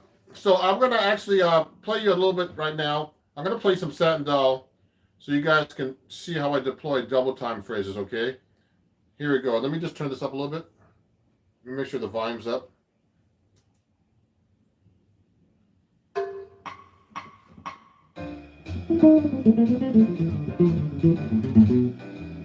How does that sound to you guys? It sounds okay? I got to turn the volume up, I think, a little bit. Let me see. Let me try that now. Hold up. So I'm going to be playing Satin Doll. That's much louder. Okay, here. Here we go. So I'm going to do Satin Doll. I'm going to play like a solo through it.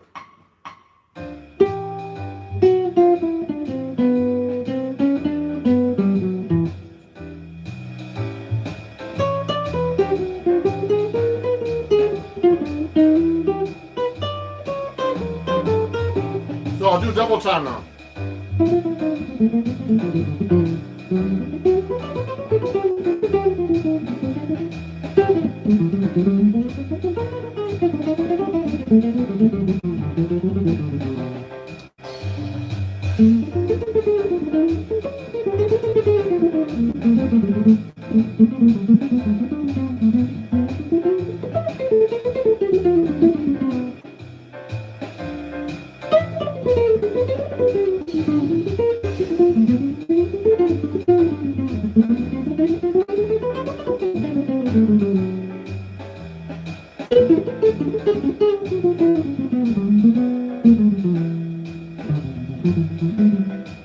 Okay, so I was just doing some double time licks, everybody. So what I was doing, just so you know, I'm going to answer your question in a minute, actually, Kivinen. Okay, what I was just doing was when I'm playing over those changes, I have a lot of licks worked out.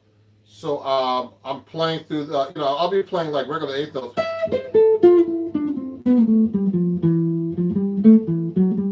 So I have a lot of these 2/5 licks.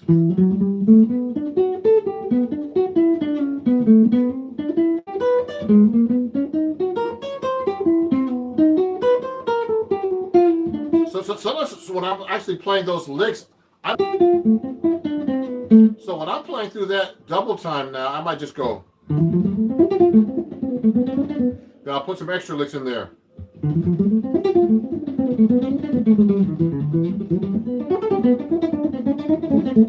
So what I just did, I transposed that lick up a whole step as well. So that's actually kind of cool. Actually asked me if I use a wound G string. I'm actually using, this is actually not wound. These are all flat wound strings actually on this guitar. These are Tomastic black, actually labella jazz tapes we call them. And I have a picture for you of them here, if I can find it. Oh, here's what they look like. Actually, these are the strings I'm using, the labella jazz tapes. I use 14 on top, so you know. Okay, so those are the strings I'm using. And they're really great strings. I use them on my 7-string. This is actually a 7-string set, but since I got a deal with D'Angelico, I'm a D'Angelico artist. I went to this shop in New York City, and they were like freaking out because I'm putting 14s on this, and but it feels great actually. I actually was a little too low when they set up my guitar, so I actually had to put it a little higher. So these are the strings. So those are, and the string is wound. And they're black tape nylon strings on this guitar. It has an interesting sound, but I use it on my 7-string. So, I use a G wound string on depends on the guitar. On my acoustic guitars, I use like round wound. So usually the G is wound if it's a thick string. So that's a great question. So if you have any questions about double time playing, let me try play through this one more time for you. So I'm playing Satin Doll right now, pretty not fast. Sorry, I've hit the wrong button here. So I'm playing just Satin Doll like at 120 quarter note. Now what I'm doing is I'm doubling up the time. So when I'm doubling up the time, it's like it seems much faster, but it's just the same tempo. But I'm just playing twice as fast. So let me quit this one real quick. So I'm gonna play you Satin Doll one more time. I might play the melody so you can check it out. Okay, hold on. Someone has an off-topic question before I do that. Hold on. What's that question? Let me see that question real quick. Off-topic quick question. Have you seen the movie Soul? I don't know about that. I saw the movie. I don't think it's that accurate for jazz, actually. So anyway, no. So if you want to learn about jazz history, just read about it or listen to the music. Okay, and I have some history books actually you can get questions about. Okay, cool. You're welcome. So let me do this right now. I'm going to play you Satin Doll, and I'm going to play through them. Let me play the melody actually, so you guys can have an idea what I'm playing first. Here we go.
So what I was doing, everybody, was this. What I was trying to do, just to show you how double time works, is I was trying to deploy all my licks that I know that are double time and keep it going. So sometimes I would actually miss the changes, but you know, even if you miss the changes and you're playing in time, you know, it doesn't really matter. Hey, hello everybody, great to see you guys. Awesome double time, but that was great. Thank you. So you know, double time is you know, something. So you know what I'm doing is taking a lot of my licks that I already know and just doubling them up when I do double time. So when I'm doing that, I'm just going. So if I know a lick like this goes like this, like let's say I'm playing. Let me play through Satin Down one more time, and so you can get an idea. I'll take a couple of my licks that I already know, and this is how you have to practice, everybody. I'll take a couple licks I know.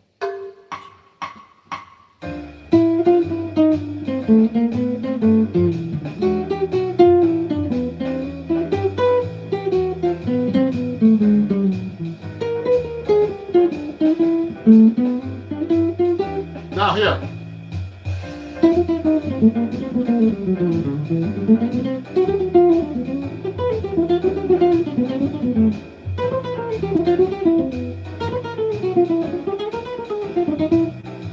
So what I just did, everybody, what I just did was I just took some of my licks that I already know.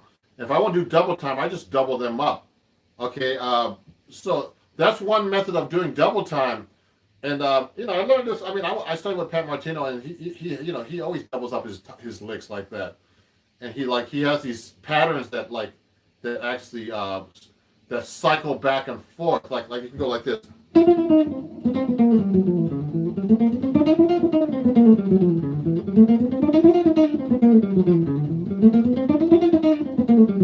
So I'm just doing a cycling lick, and that sounds really, yeah, that's a 2-5-1. Yeah, thank you. The piper and the drummer. Let me go back to my comments here. I'm looking at my computer at the same time. So I'm just basically, I mean, I'm not doing anything really fancy. It sounds fancy, but I'm just taking some of the licks. I'm recycling my own licks, and you should come up with your own licks and do the same kind of thing. You just basically recycle your lick and play it over and over. Oh, Madam Supervisor, talk about the use of modes. So basically, Pijo Darko, I like that name. So you know what I'm using basically. I'm just basically using a Dorian mode here. If I'm playing Satin Doll, it's just a D minor to G7, and that's easy on guitar because it's in the key of C. So all I'm doing is I'm just playing a lot of you know, a lot of chromatic passing tones in my.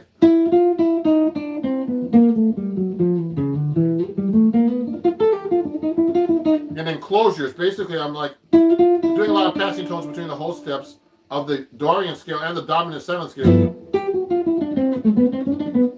So I'm using the dominant bebop, also the Dorian bebop as well. So all I'm doing is I'm playing over a D minor Dorian mode, which is just like D, E, F, G, A, B, C, D. You should know it in all keys. And I'm just doubling up the notes and doing passing tones. And these are a lot of lines I made up and also I stole from people that are my licks now. That's a great lick.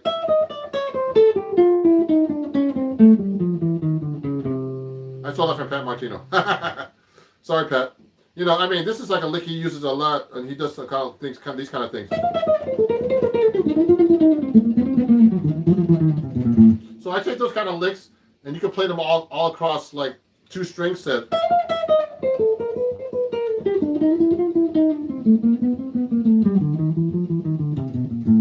See what I'm doing? So I take that lick, and I'll just play that like through the changes as an exercise, so I can work on my double time licks.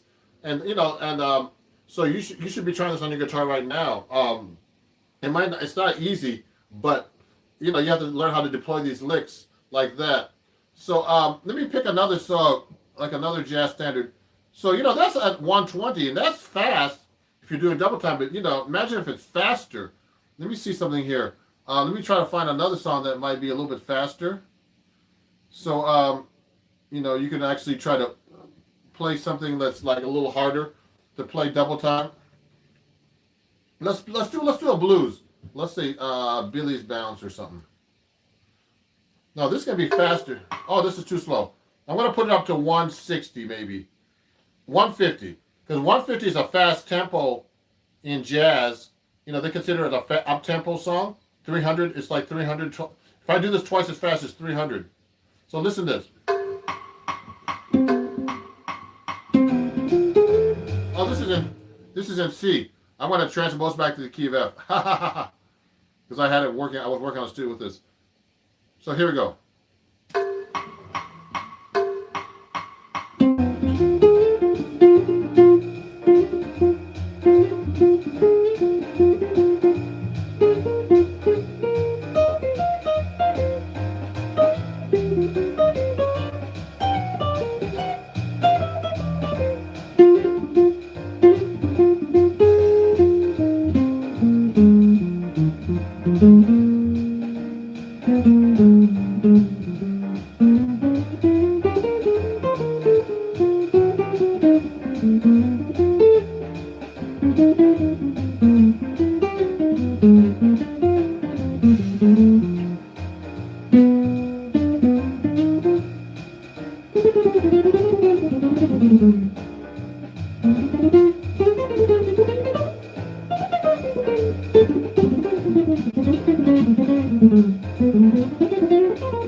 So anyway, I'm trying to show you double time. That's pretty fast.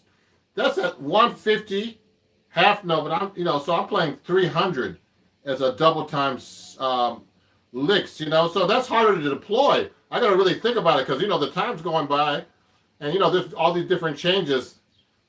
Yeah, so I'm sweeping and I'm doing all kinds of stuff. See, what I'm trying to do is I'm just trying to hang at that tempo and play my stuff and without missing. That's the hard part when you're deploying these double time licks. So the faster you go, the harder it is. I call it deploying, like deploying a weapon. You gotta nail that stuff like at the tempo you want, and just nail it. You gotta have it so down that you don't even think about it. Let me see. There's some questions here. Check out El Grupo Turco, the jazz buddies that their instruments got together, recorded a mix of okay, cool. Northern Mexico style music. Okay, cool. I'll check that out, Juanito. Nail all those kind of sweet picking sections. Any tips on how to play those bits that fast and clean? Only way I can tell you that for the piper, the drummer, to play that stuff fast and clean. Like I don't think I'm playing as clean as I could actually. It's just to practice them slow and speed them up. And just gradually it says you're a drummer. The piper and the drummer, maybe you're not. You just use a metronome and speed up the tempo. You take these licks and speed them up, and also practice these different licks at different tempos.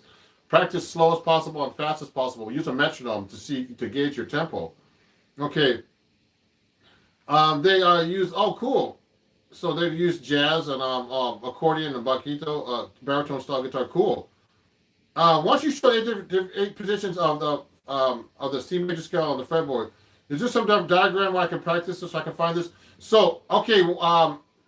Dovla, you can go to my website and pick that up. Actually, it's a lesson that I sell. You can just go to my website, ronjacksonmusic.com. I'm going to write it down. I'm actually, I have a sale on there, okay, everybody? It's MDW 25. I'm going to write it down. Practice Jazz Guitar is me actually watching too. So I'm going to write this down, www.ronjacksonmusic.com. You can pick up all my lessons, everything. I have printable lessons as well. And you can pick up that lesson there. Let me show, I'm going to send these. You use code 25. No, sorry. You save 25% off this weekend, okay? It's ronjacksonmusic.com, and I sell that lesson there. And use code, I'm going to write down MDW25, save 25%, okay? And you can get all those 8 fingerings there. And all my double time lessons, everything. Okay, I just wrote that in comments if you guys can see that. I'm at Practice Jazz Guitar too, but all my videos there are private. So what speed do you practice the metronome at? I try to practice as fast as I can sometimes. I've been working like at 350 sometimes to develop my fast speed. Like I'll play something like that in a minute. So right now I was playing Billy's Bounce at 120. I mean at 150, half note. So here it is again. Let me show you real quick. So I'm trying to do double time at that tempo. So take a look at this. I'm going to do another song like that in a minute too. But I was just doing a blues. So let me get this together here. One more time. So here's a blues. Blues in F. And I'm going to play double time at 150, okay? Not all the time.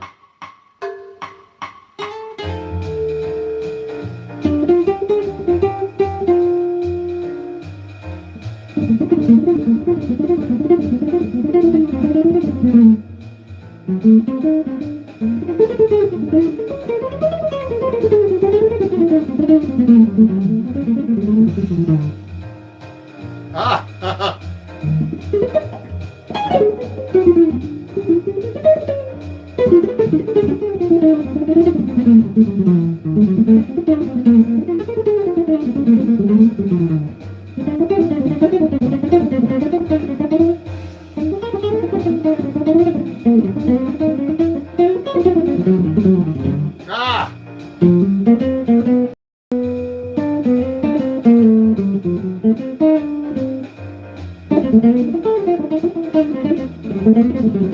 Ooh, my arm's dying now. So what I was just doing, I was playing at 150. I mean 300 actually over that 150, doing my double time licks. So all I'm doing is a lot of licks that I know already. I'm just doubling them up and fitting them over. Like instead of playing, let's say you're playing F7 1, 2, 3, then B flat 7 1, 2, 3, 4. So I might do a lick like this, where I I change the chords, and I'll just don't do it twice as fast.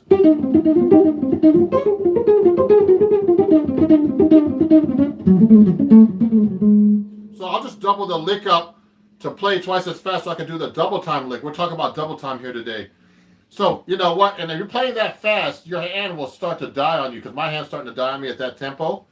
And so, you know, like, so that's what I'm trying to do is play those double time licks. So let me show you. So when you're playing double time, it's like playing like you're playing a fast tempo, but at a slow tempo. So you got to think but you have to cram in information twice as fast now. Let me pick another song. Let me do something like Blue Bossa or something like not too hard, but you know you could do double time licks on it. Let me do Blue Bossa for you. Blue Bossa. This is just a bossa nova, and this is 100. I'm going to do it one. I'll do it 160. Let me see. Here we go. Let me do it like about 5 courses. Here we go.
It's all time.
Okay.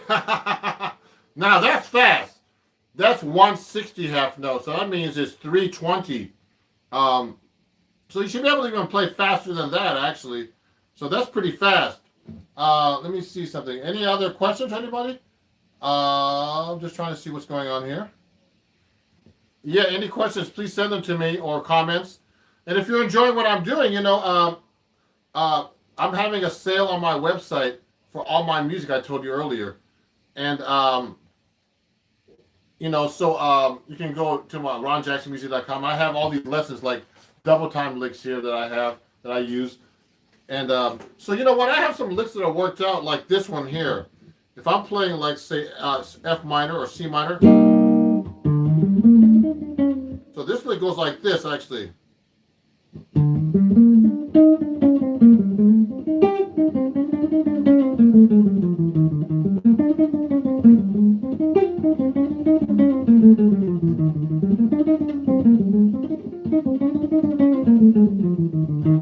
Yeah, so that lick I can play over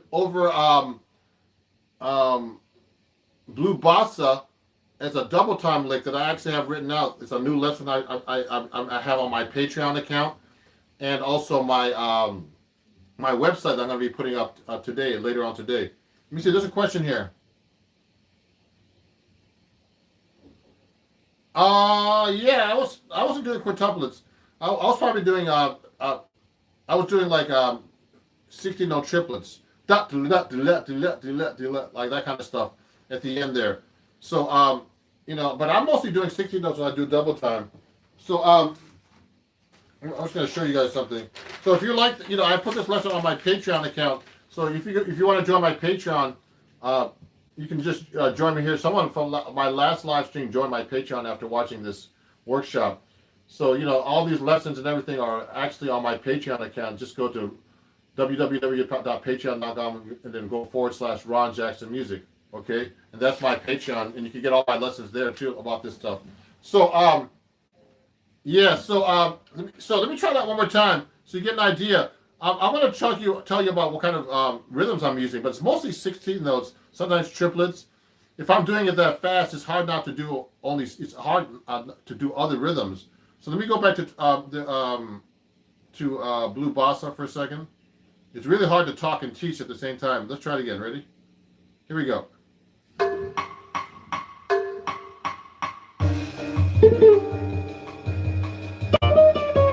Now I'll do triplets.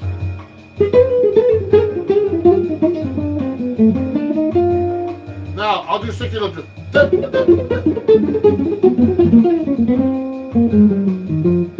And then 60 notes. I gotta prepare for that.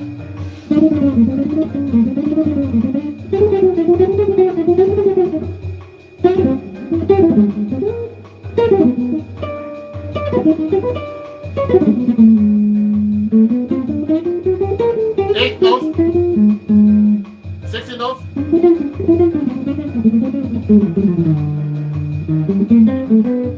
Eight notes. 60 notes. Triplets.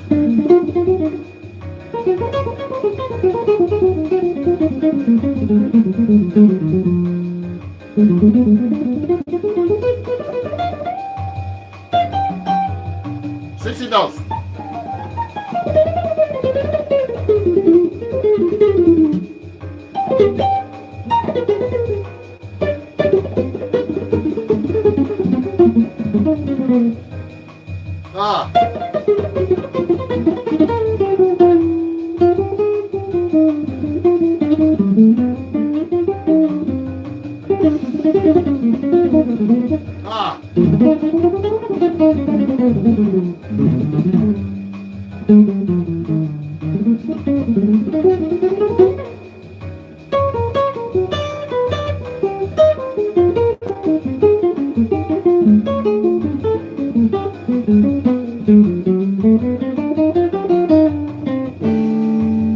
Yeah, so I was mixing everything up. I was telling you the rhythms I was using so you get an idea about what kinds of rhythms I'm using.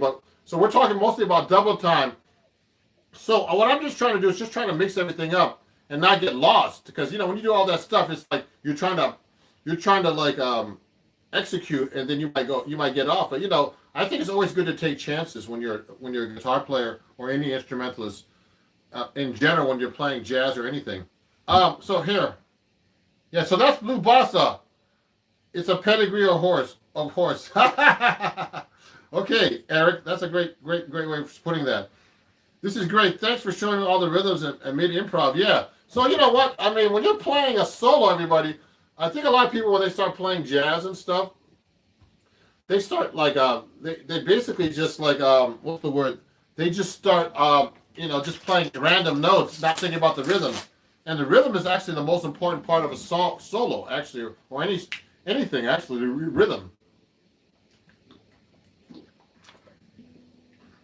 So it's very important that you know what you're talking about with rhythms when you're playing, that the audience feels the rhythm and that you feel the rhythm, because rhythm is actually the most important part.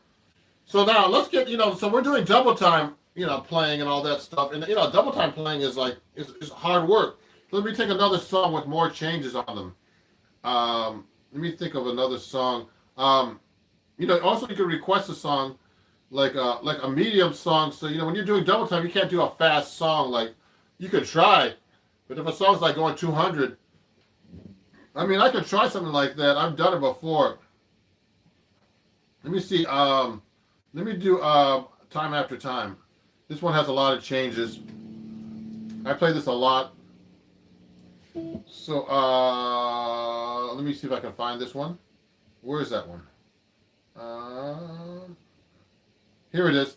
So let me put this up like at like 180. So you can see how this is gonna be fast for double time. This is gonna be ridiculously fast, but I want to try it anyway. Here we go.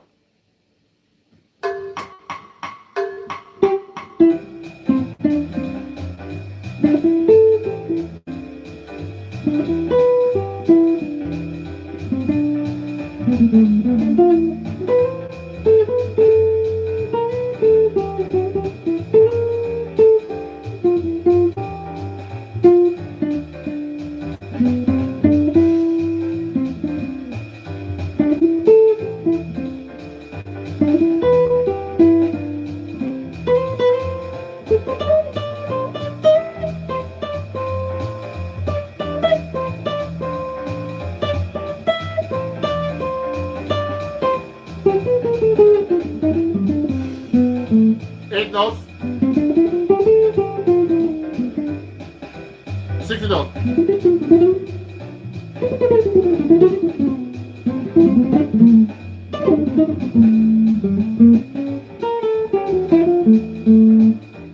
Six notes. Eight notes.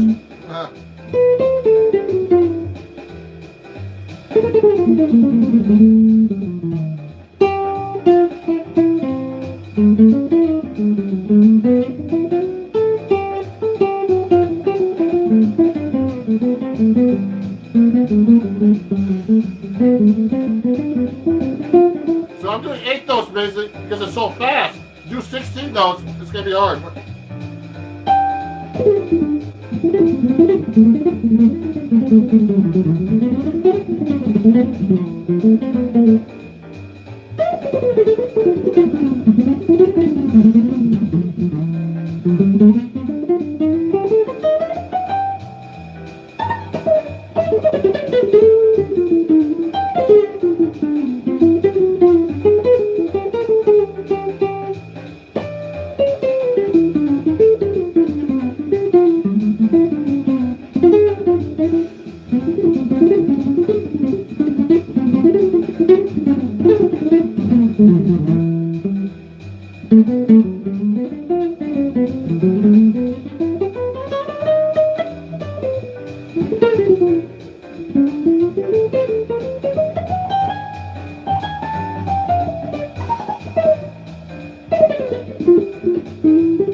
Okay, so I was trying to do double time at 180. Now 180 is actually wow. So that's 150. Oh man, that's fast, man. That's three. Wait a second. That's 180. I can't think because that was burning my brain out. So there's extra 40 clicks.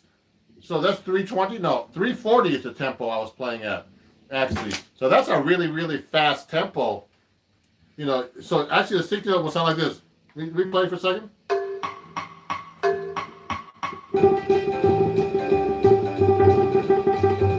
Whoa.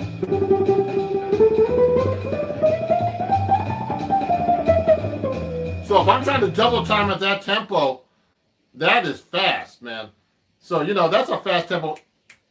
1, 2, 1, 2, 3, 4, 1, 2, 3, 4, 1, 2. I mean, you should be able to play those tempos, and I need to practice those more. So when I'm doing double time, I'm actually thinking, like at that tempo, that's like a fast tempo, but double. This is a kind of like, this is what they call medium up, that tempo, but that's not really, it's not fast to play, because I have students that think that 200 is fast, and that's not fast at all in jazz. But you can play really fast in jazz, and really slow. So I'm gonna see if there's any questions here because I'm looking at my I'm looking at my things here. Oh yeah, so someone says I'm a legend. Thank you. So yeah, Silent Violet, I'm a legend. Thanks. I'm a legend in my own mind. That's crazy. It is crazy, all these notes. So yeah, so if anybody have any more questions about double time? So basically double time is just being able to fit all these notes. Instead of playing 8 notes, you play 16 notes, but you got to be able to fit the same ideas in that 16th note phrase when you're playing. So my hand feels like stiff right now from doing all that fast playing. So I'm going to have to take a break soon. But, if you're enjoying this, everybody, I'm having a sale on my website again, ronjacksonmusic.com. Okay? ronjacksonmusic.com. You just go to my website and just put in code MDW25 and you save 25% off everything, including my book here that I have on Acoustic Guitar Magazine, from Acoustic Guitar Magazine and Hal Leonard, called Chords at Your Fingertips. It's all about chord melody. We're not doing chord melody today. We're just doing double time soloing. And you'll get an autographed copy. You save 25%. And thank you. Thank you. You're welcome. You can ask me any question. I'm here for you guys. The best way to teach you, I offer lessons online too. So you can get 25% off my lessons on my website too. So use code MDW25. You can just go to my website and purchase lessons. The best way to learn this stuff is actually definitely study with a teacher. That's how I study with a lot of different teachers. So it's important to study with somebody. It's hard to see yourself play and see what you really sound like. And the best way really to get your stuff together is actually record yourself. Watch yourself on videotape, listen to yourself on recordings. That's what I do all the time, and I'm always going, oh my God. But everybody else seems to like what I'm doing, so, when I went to D'Angelico, it's so funny. I'm going to show you my amp in a minute, and you can get a quote on this one too. So I went to D'Angelico, I got this guitar from them, and I was playing, man, I was like, oh man, I don't sound good today. They said, man, you sound great, man. I'm like, what? I'm not even warmed up or anything. I haven't played, all I do is social media and all this. And they said, no, it sounds great. Here's the guitar. I was like, thank you. I like to thank Justin and everybody at D'Angelico, New York, for them giving me this guitar and being an artist ambassador for them. So if you're interested in D'Angelico guitars, you can go to my store, and this is the XL1. But you can actually go to my store. I have a store on Amazon. You can pick up your own D'Angelico guitar right there. Go to my Amazon store at Amazon.com/shop/Ron Jackson Music, and you can pick up one of my D'Angelico guitars there. And these are nice over there. So my amplifier. So you know what? Just so you know, okay, hold on. Someone's asking me before you answer that question. Do you still focus on accents on that speed, or do you play evenly as fast as you can? Ha! That's a good question. I mean, you know what? When I play that speed, I mean, I'm naturally thinking about phrasing anyway, Mr. Les Paul fan. Oh, Les Paul. I knew Les Paul actually. He was a great guy. I used to hang out there, and I have a picture with him over here on the wall here. Mr. Les Paul fan. I have a picture right here. I should show you. Hold on, let me show you real quick. Let me show you, because I want to show you my Les Paul fan. This guy, Les Paul fan. Look at this. You answer that question? Here's a picture of Les with his signature to me. He was a great guy, man. He lived till in his mid-90s. And I studied with Bucky Pizzarelli, and he actually so it says here, Tehran, the best great player and friend, Les Paul. So Bucky used to play with Les Paul. He used to go see them all the time. I studied with Bucky. And Bucky lived a little longer than Les, actually, because Bucky would live at 94, and I was surprised he even lived that long. Yeah, it's cool, Mr. Les Paul. So when I'm playing phrases that fast, I'm thinking about accents and stuff too, but it's hard. It's harder, of course, to think about them when you're playing that fast. So I'm just trying to get through it and make sure I execute on time.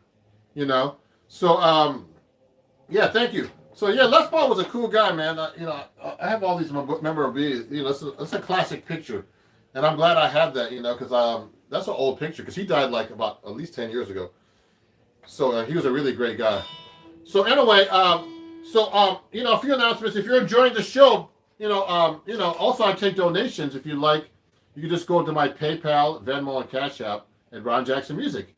And if you enjoyed the show and you'd like to donate, that would be great.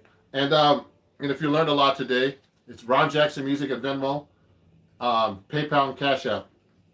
And last week, one of my fans here on YouTube actually, became a patron. So you can join my Patreon at Ron Jackson Music. Now, about the amp, sorry about that. So I use a Fender. It's hard to see, but I actually use a Fender Tone Master over here. But also I use this amp. It's a really great amp. It's a Henriksen amp, okay? And this is like the most powerful small amp. I use this is a jazz guy's amp, like the lazy jazz guy who wants to carry out a powerful amp and doesn't want to break his back. So, so this is a Henriksen Bud 6, they call it. It's a great amp, and it's 120 watts. It weighs 13 pounds, and it has volume and tone. It has 2 full channels with reverb and everything. You can plug a mic or a guitar. So I work with singers with this amp. And I'm also a Henriksen influencer too. So I have a code. If you guys want to get your own Henriksen amp, you can save 5% at HenriksenAmplifiers.com and use my code Ron Jackson. And it's a permanent code. So please share with your friends. Please share this code with your friends. Ron Jackson, okay? For HenriksenAmplifiers.com. And these are great amps. And check them out. I use them all the time, especially on gigs, And at home I'm using my Fender Tone Master a lot, which is an expensive amp too. And they're really great because they don't weigh like a Fender amp. It's hard to see over here. I don't have my camera pointed over there, but my Fender Tone Master is over here, and it's a really great amp. A Fender Tone Master twin reverb actually, and also I have the Tone Master, the smaller version. I forget what the name is, but I have that as a backup. They're really great amps, everybody. So if you want to get that, does your Corford? Yes.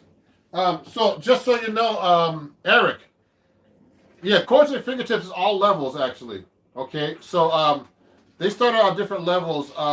There's a 25% off on my website too, Eric. So use code Memorial Day weekend MDW25. And you get 25% off the book, and it's an autographed copy for you. So it goes through different stages, like really basic here. All about chord stuff. There's 5 different writers. I have 3 lessons in here. And, it starts with the notation guide and then, basic chords.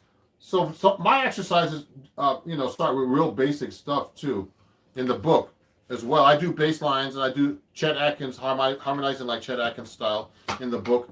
And so there's all different levels. And also what's really cool about this book, everybody, is that it has video that accompanies with it, So, this is, I write for Acoustic Guitar Magazine. So every book that, every time you buy this book, there's like a code where you can watch every video for every lesson. So it's really cool. All the people who bought this book love it. I've sold a bunch of copies recently, especially since I started taking off on social media. So a lot of people, I sell 3 or 4 books every week on this book. So it's a really great book, and get yours before they run out. This is Memorial Day weekend, so I'm having a sale. So I'm gonna have to stock up if once I run out. So yeah, it's all levels, and and it's progressive. So you could go through all these different lessons and just work on these different things. There's arpeggios, all kinds of stuff. It's a really great book. So if you have any questions, let me know about this. So I'm going to be finishing up soon, everybody. And if you have any questions, let me know. Send me a message. Go to my website, ronjacksonmusic.com. And we did all, and I have these double time licks that I have written out on my website too, if you'd like to get one. And because you have to have these licks worked out. So what you do is you learn double time licks from different people that work. and then you can actually apply them. You know, you transcribe licks, transcribe great guitar players, George Benson, Pat Martino, whoever, Joe Pass, Pat Metheny, whoever you love, and learn their licks and try to apply those double time licks. And that's how you get it together. And if you have any questions, please send them to me.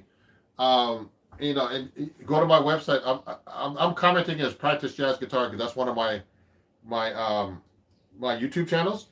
So you can just go www.ronjacksonmusic.com, and I'm just writing this down as a comment. And if you want to pick up anything about my lessons there, you know, I'm having this code, this Memorial Day weekend code. You can save 25% there on all my lessons. And then you can just answer, you know, you can send me a message if you have any questions or anything. And also, if you want to know, I'm a Cremona artist, and you can also get a guitar from me from Cremona if you're interested on Cremona guitars. One of my students is actually doing, one of my patrons is picking up one. So, you know, that's about it. I'm going to go take a break now and do some other things. I'm going to do some filming. I'm going to be filming some new reels and videos for Instagram and for YouTube. So thank you everybody for watching. And you know, if you have any more questions, send them to me right now before I finish up. Otherwise, I'm going to get going.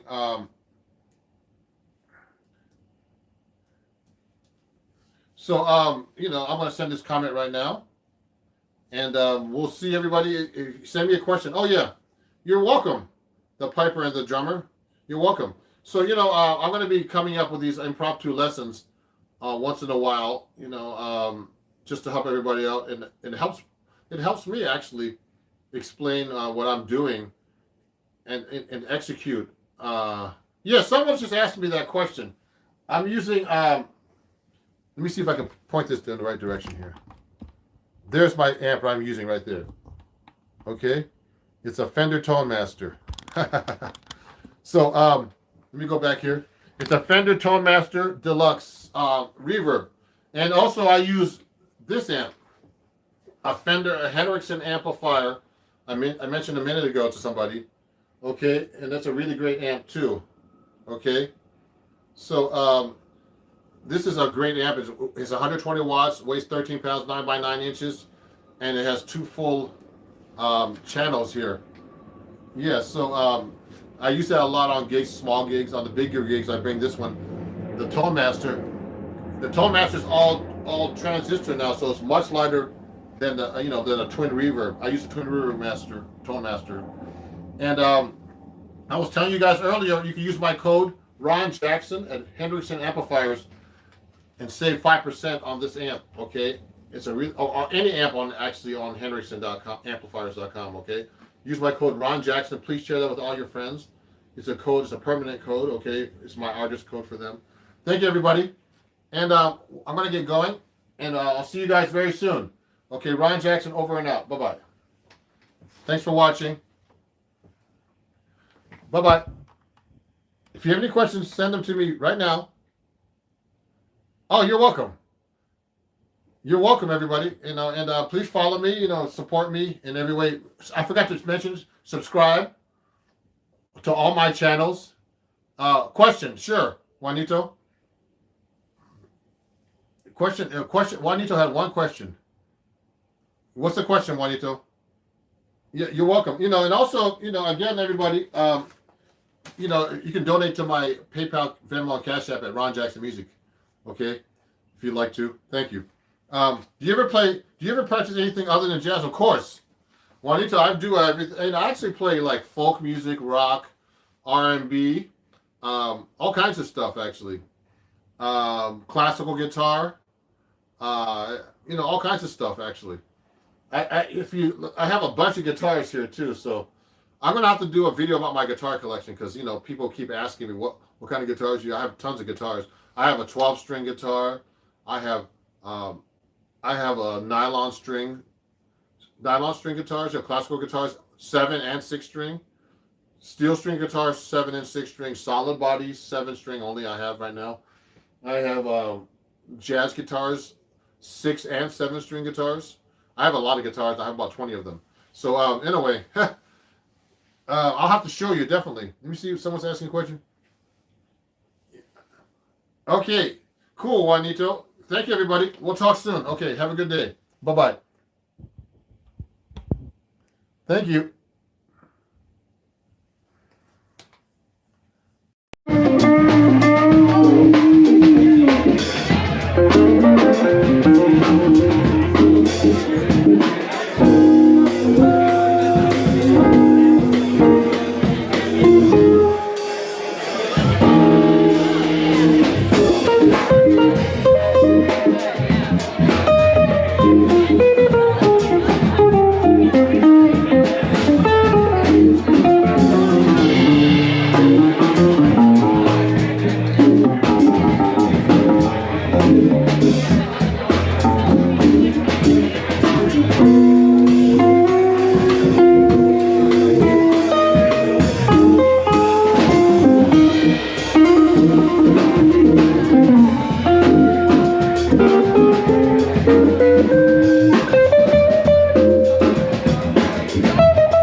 Once a year I play that. I have to remember that song. That's a great tune. Mel Torme.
We had an issue earlier where I couldn't go live. So let me see if I can go live now without any issues with the connectivity. Okay, so let me see what's going on here. I'm going to put this on right now. And I'm live. And hopefully you guys can see me better now. I reconnected my router. And let's get started. Cool, much better. I restarted my router and things are better now. So thank you for watching, everybody. Sorry about that. I deleted that video. So we're talking about difficult melodies. So I've been working on difficult melodies for a long time. So please send me questions if you have any. And I'll try to answer them on the camera. Okay? So I mean, there's all kinds of melodies I've learned over the years that are difficult. So let me play a little bit. Like I was telling you, I was trying to work on "Got a Match" by Chick Corea. So it goes like this. I'll do it slow.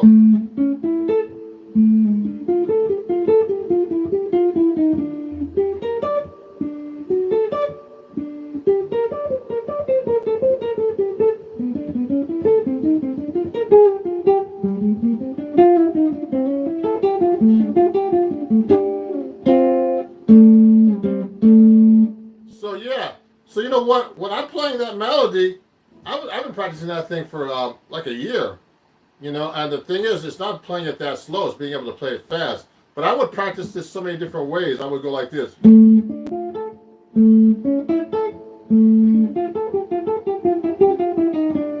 I would go up to here.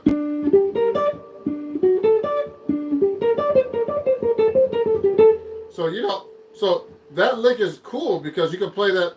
Actually, so many different ways. I mean, I can go like here. I did it here. I mean, I don't want to play an octave.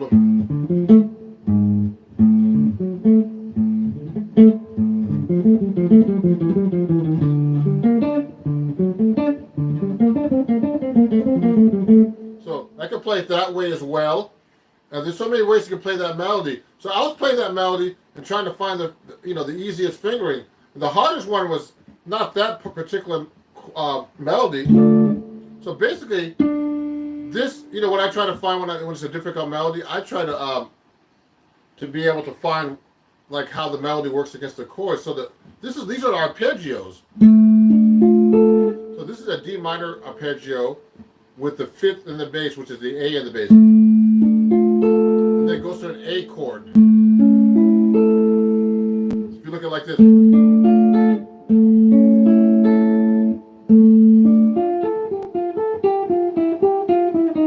does the same thing. Now it does that line and then goes up to this line. This is the same thing in G.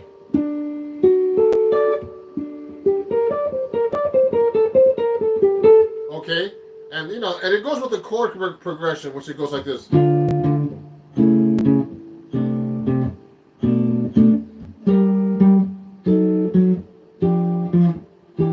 It's basically that progression, which is like a D minor. It's like Stairway to Heaven. So it's D minor major 7, or you could call it C7 with a A7 dominant with the C sharp in the bass, which is the third. Then it goes to a D minor 7 with the 7th in the bass, to a B minor 7 flat 5. So the melody kind of goes around that, like this, etc. Okay, so when I try to learn these difficult melodies, I try to see how they go around the chords as well, because it gets complicated and it can be really weird, if you don't learn how the chords go with it. So, let me see some of these questions here. Good day, sir. I'm a new follower. Oh, great, Van. Everything is fine. That's great. Can you show us the difference between jazz and blues again?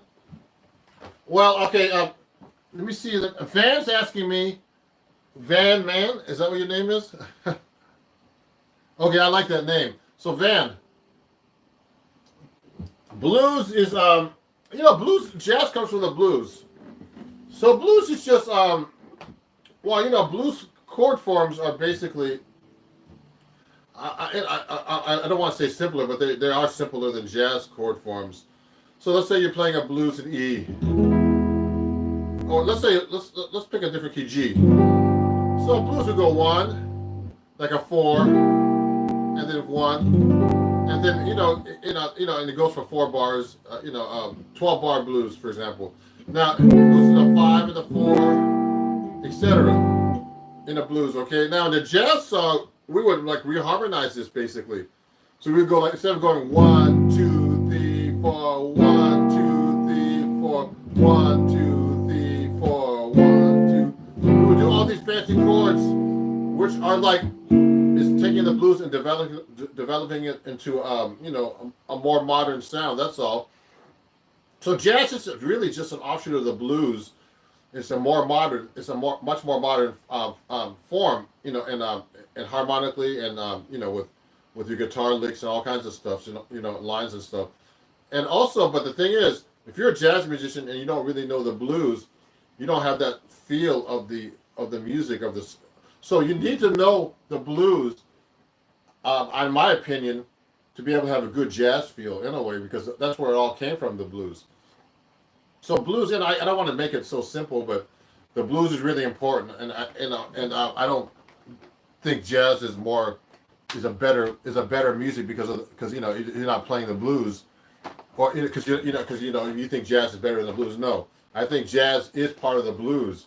It's just an offshoot. And yeah, someone just mentioned how blues evolved into rock and roll. Yeah, rock and roll is from the blues, obviously. So is jazz. A lot of music's from the blues, okay? The American blues. Now, if you wanted to get into country music and all that stuff, country music comes from I heard from Irish roots, in Ireland, the fiddle music and all that stuff, river dance and all that crazy stuff. So, anyway, so that's a great question. So, anyway, I'm talking about difficult melodies. So, for example, when I'm learning melodies, I work on really hard melodies for some bands and for myself. So take a look at this melody, guys.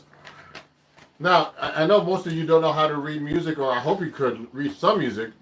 Now, guitar players are very guilty about not reading music, but I mean, I'm used to reading music actually. So this is a song by Thelonious Monk called Skippy. Now, this is a really hard melody, and it's really funny. I've recorded this on an album, no problem playing it, but if you don't play this stuff for a while, you'll forget it. This is a really hard melody. You see all this? It has like, an eighth note with a 3/16 note triplets, all kinds of crazy stuff. 16 notes. This is all a jazz tune too. So Monk really wrote really hard stuff. So that melody sounds like this if I'm playing it slow.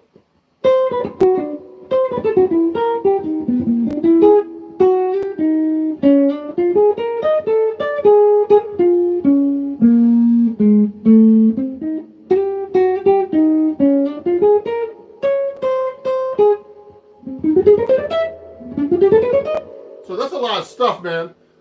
And that melody, if I'm just doing it off like this, it's really hard to play. And and there's some weird fingerings that I have to practice.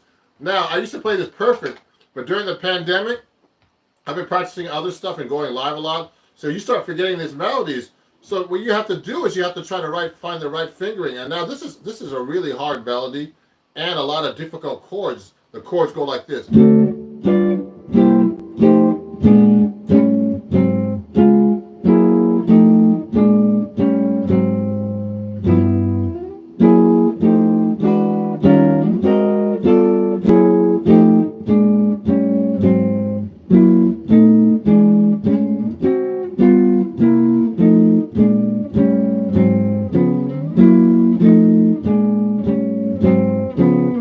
The next one goes.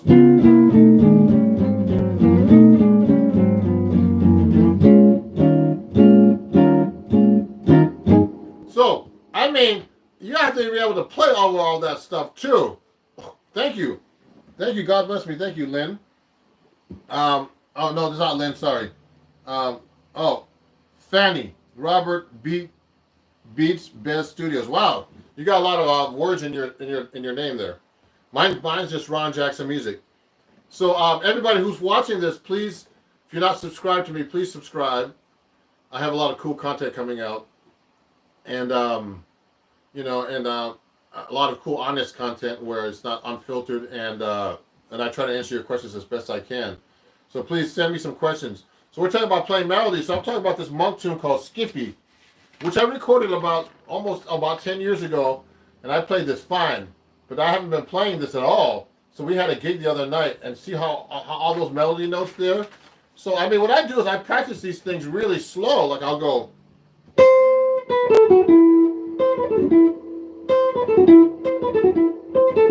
So that's the first two. That's the first beat on the first two beats. Then the next part goes.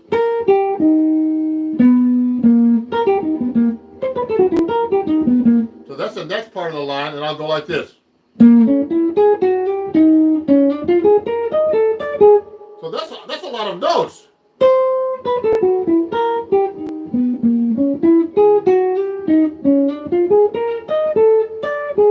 Okay, that's the melody. That's the melody of this song. The first two bars only. Okay, and that's what it looks like. If you look at it, it's these two bars, 1 and 2. Now, how did I come up with that? Well, first, I'm not playing it where it's written. I'm playing it an octave higher. That means I'm not. It's written here actually. It's written here actually. It's written here.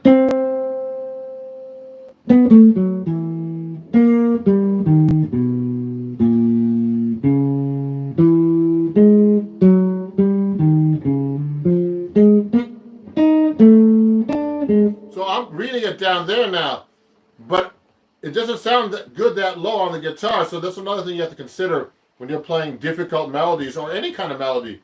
If you're looking at the sheet music, like if you can read music, of course, first, you have to be able to, it's better to transpose up the melody because sometimes it's too low for the guitar. The guitar's a low-pitched instrument anyway. So I'm reading it up here now instead. So I'm doing that automatically. I don't even think about it. So I'm reading the melody here.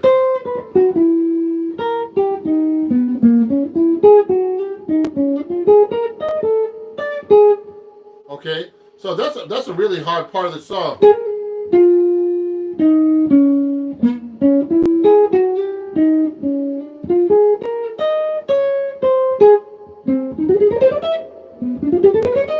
So that's all this part right here.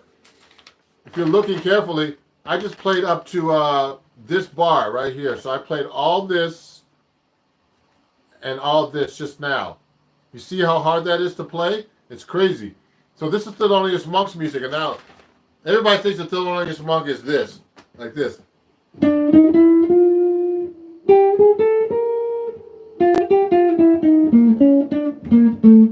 a blues.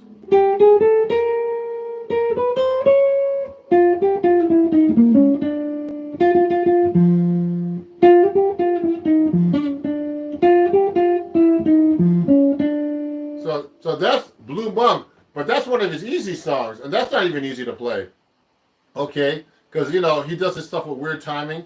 So he's one of the bebop masters. When you're learning his tune, a tune like that, it's like really, really, really hard to play that stuff correctly and learn it correctly. Like and actually the melody goes like this.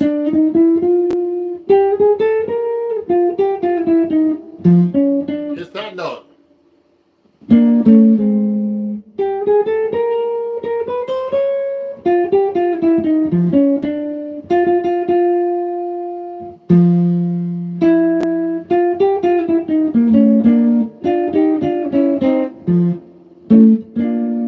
So you can actually do all those harmonies that he does too, and he'll do the harmony like this. So I would play this different ways. For example, when I'm practicing these melodies, these difficult melodies. That's not an easy melody either.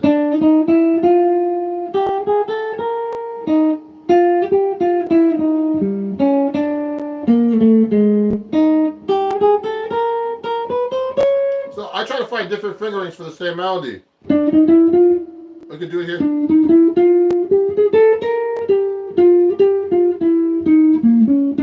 So it's actually.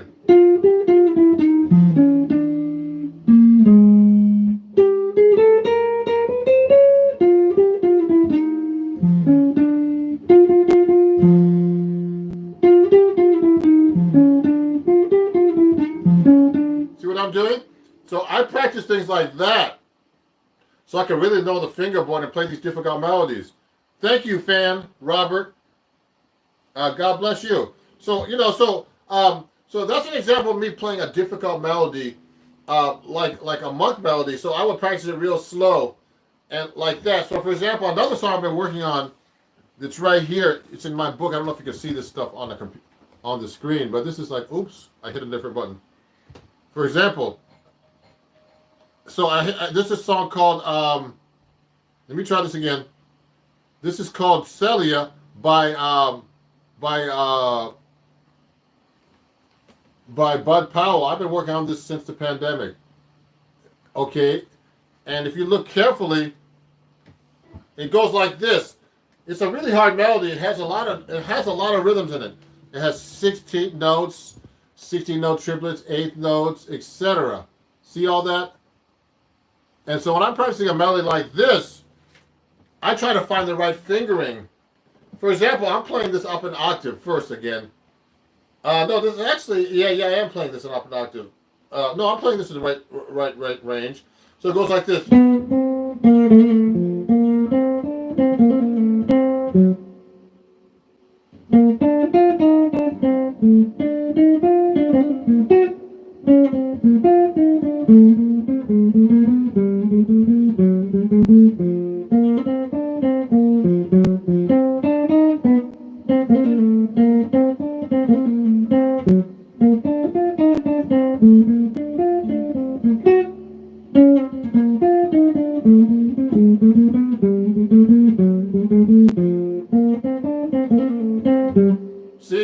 So see all those rhythms I'm playing there? So what I did was, the melody is hard to play and hard to remember, but it kind of follows the chords. So the chords go B flat major 7, then C minor 7 flat 5, and then D minor 7, and then E minor 7, E flat minor 7 to A flat 7. Then it goes D minor 7, D flat 7, C minor 7, B7.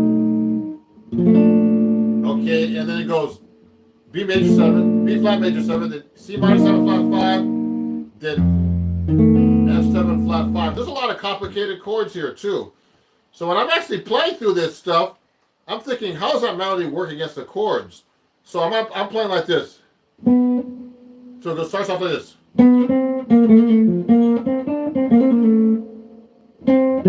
So when that melody is being played over that B flat major 7, then when I get to that C minor 7 flat 5, this part is this.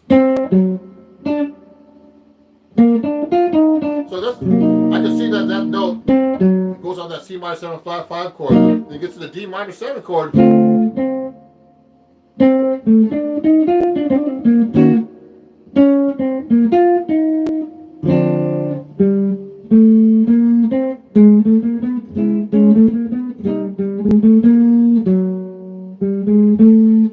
See, that follows the chords.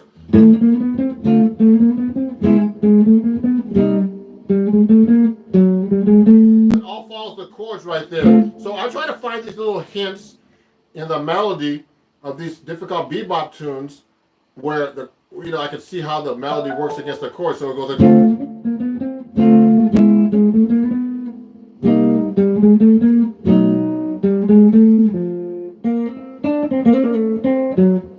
See what I just did? So what I'm showing you guys who just came in is I'm showing you Zelle right now by Bud Powell. And that's a really difficult melody. You can look that up yourself and try to find it. Oh, hey, I was wondering how you learn music fast. I've been playing for 7 months, and every time it takes me to learn a whole song is 1 week and a half. How can I shorten this time? Hey, so I'm Gum Corrupt too. I like your name. So that's a good question. You know what? I mean, it depends on how the difficulty of the song. I mean, I learned songs pretty fast, but learning songs fast and remembering them is a whole different story, everybody. So, I mean, I can learn a song fast by ear, for example, but to retain the song, that's really hard to do.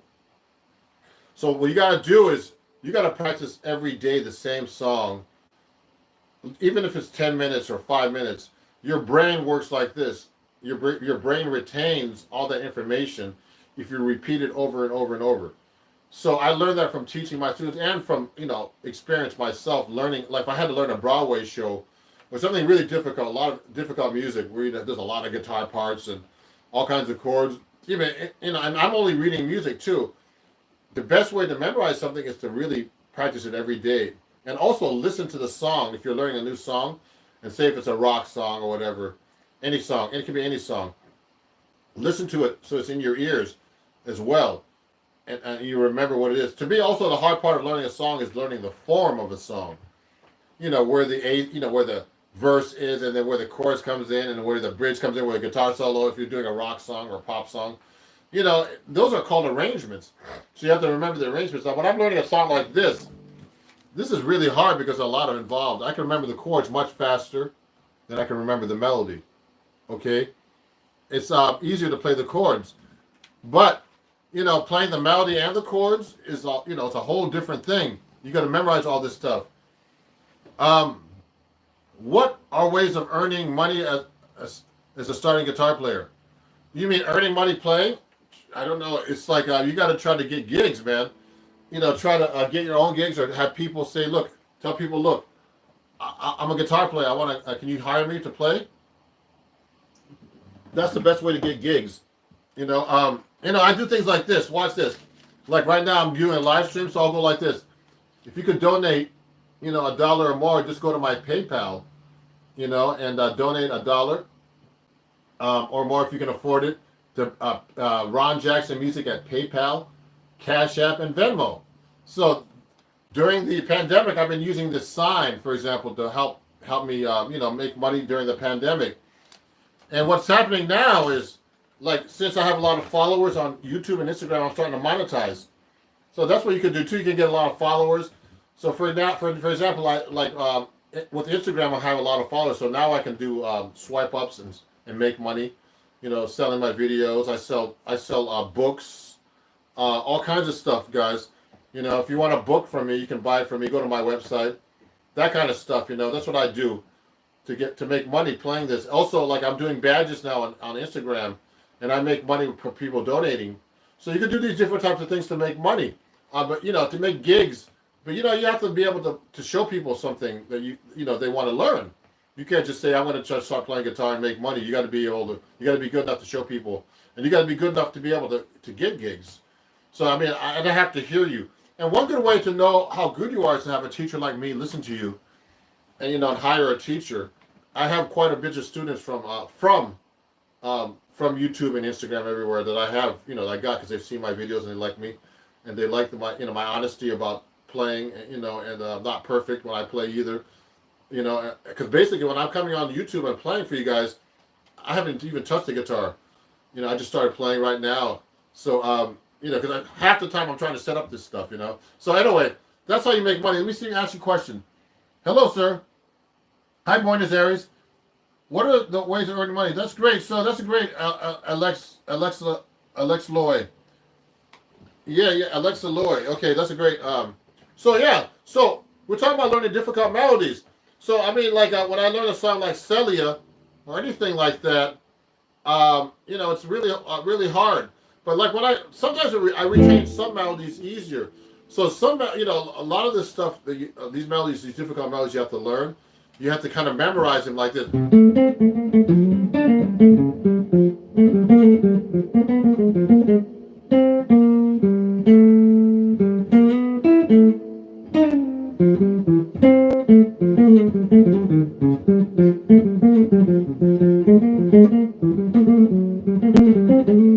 So it's funny. I don't play that melody much at all, but I still remember it. It's kind of weird. There's some melodies I know. And I've been playing that melody for years. Okay, and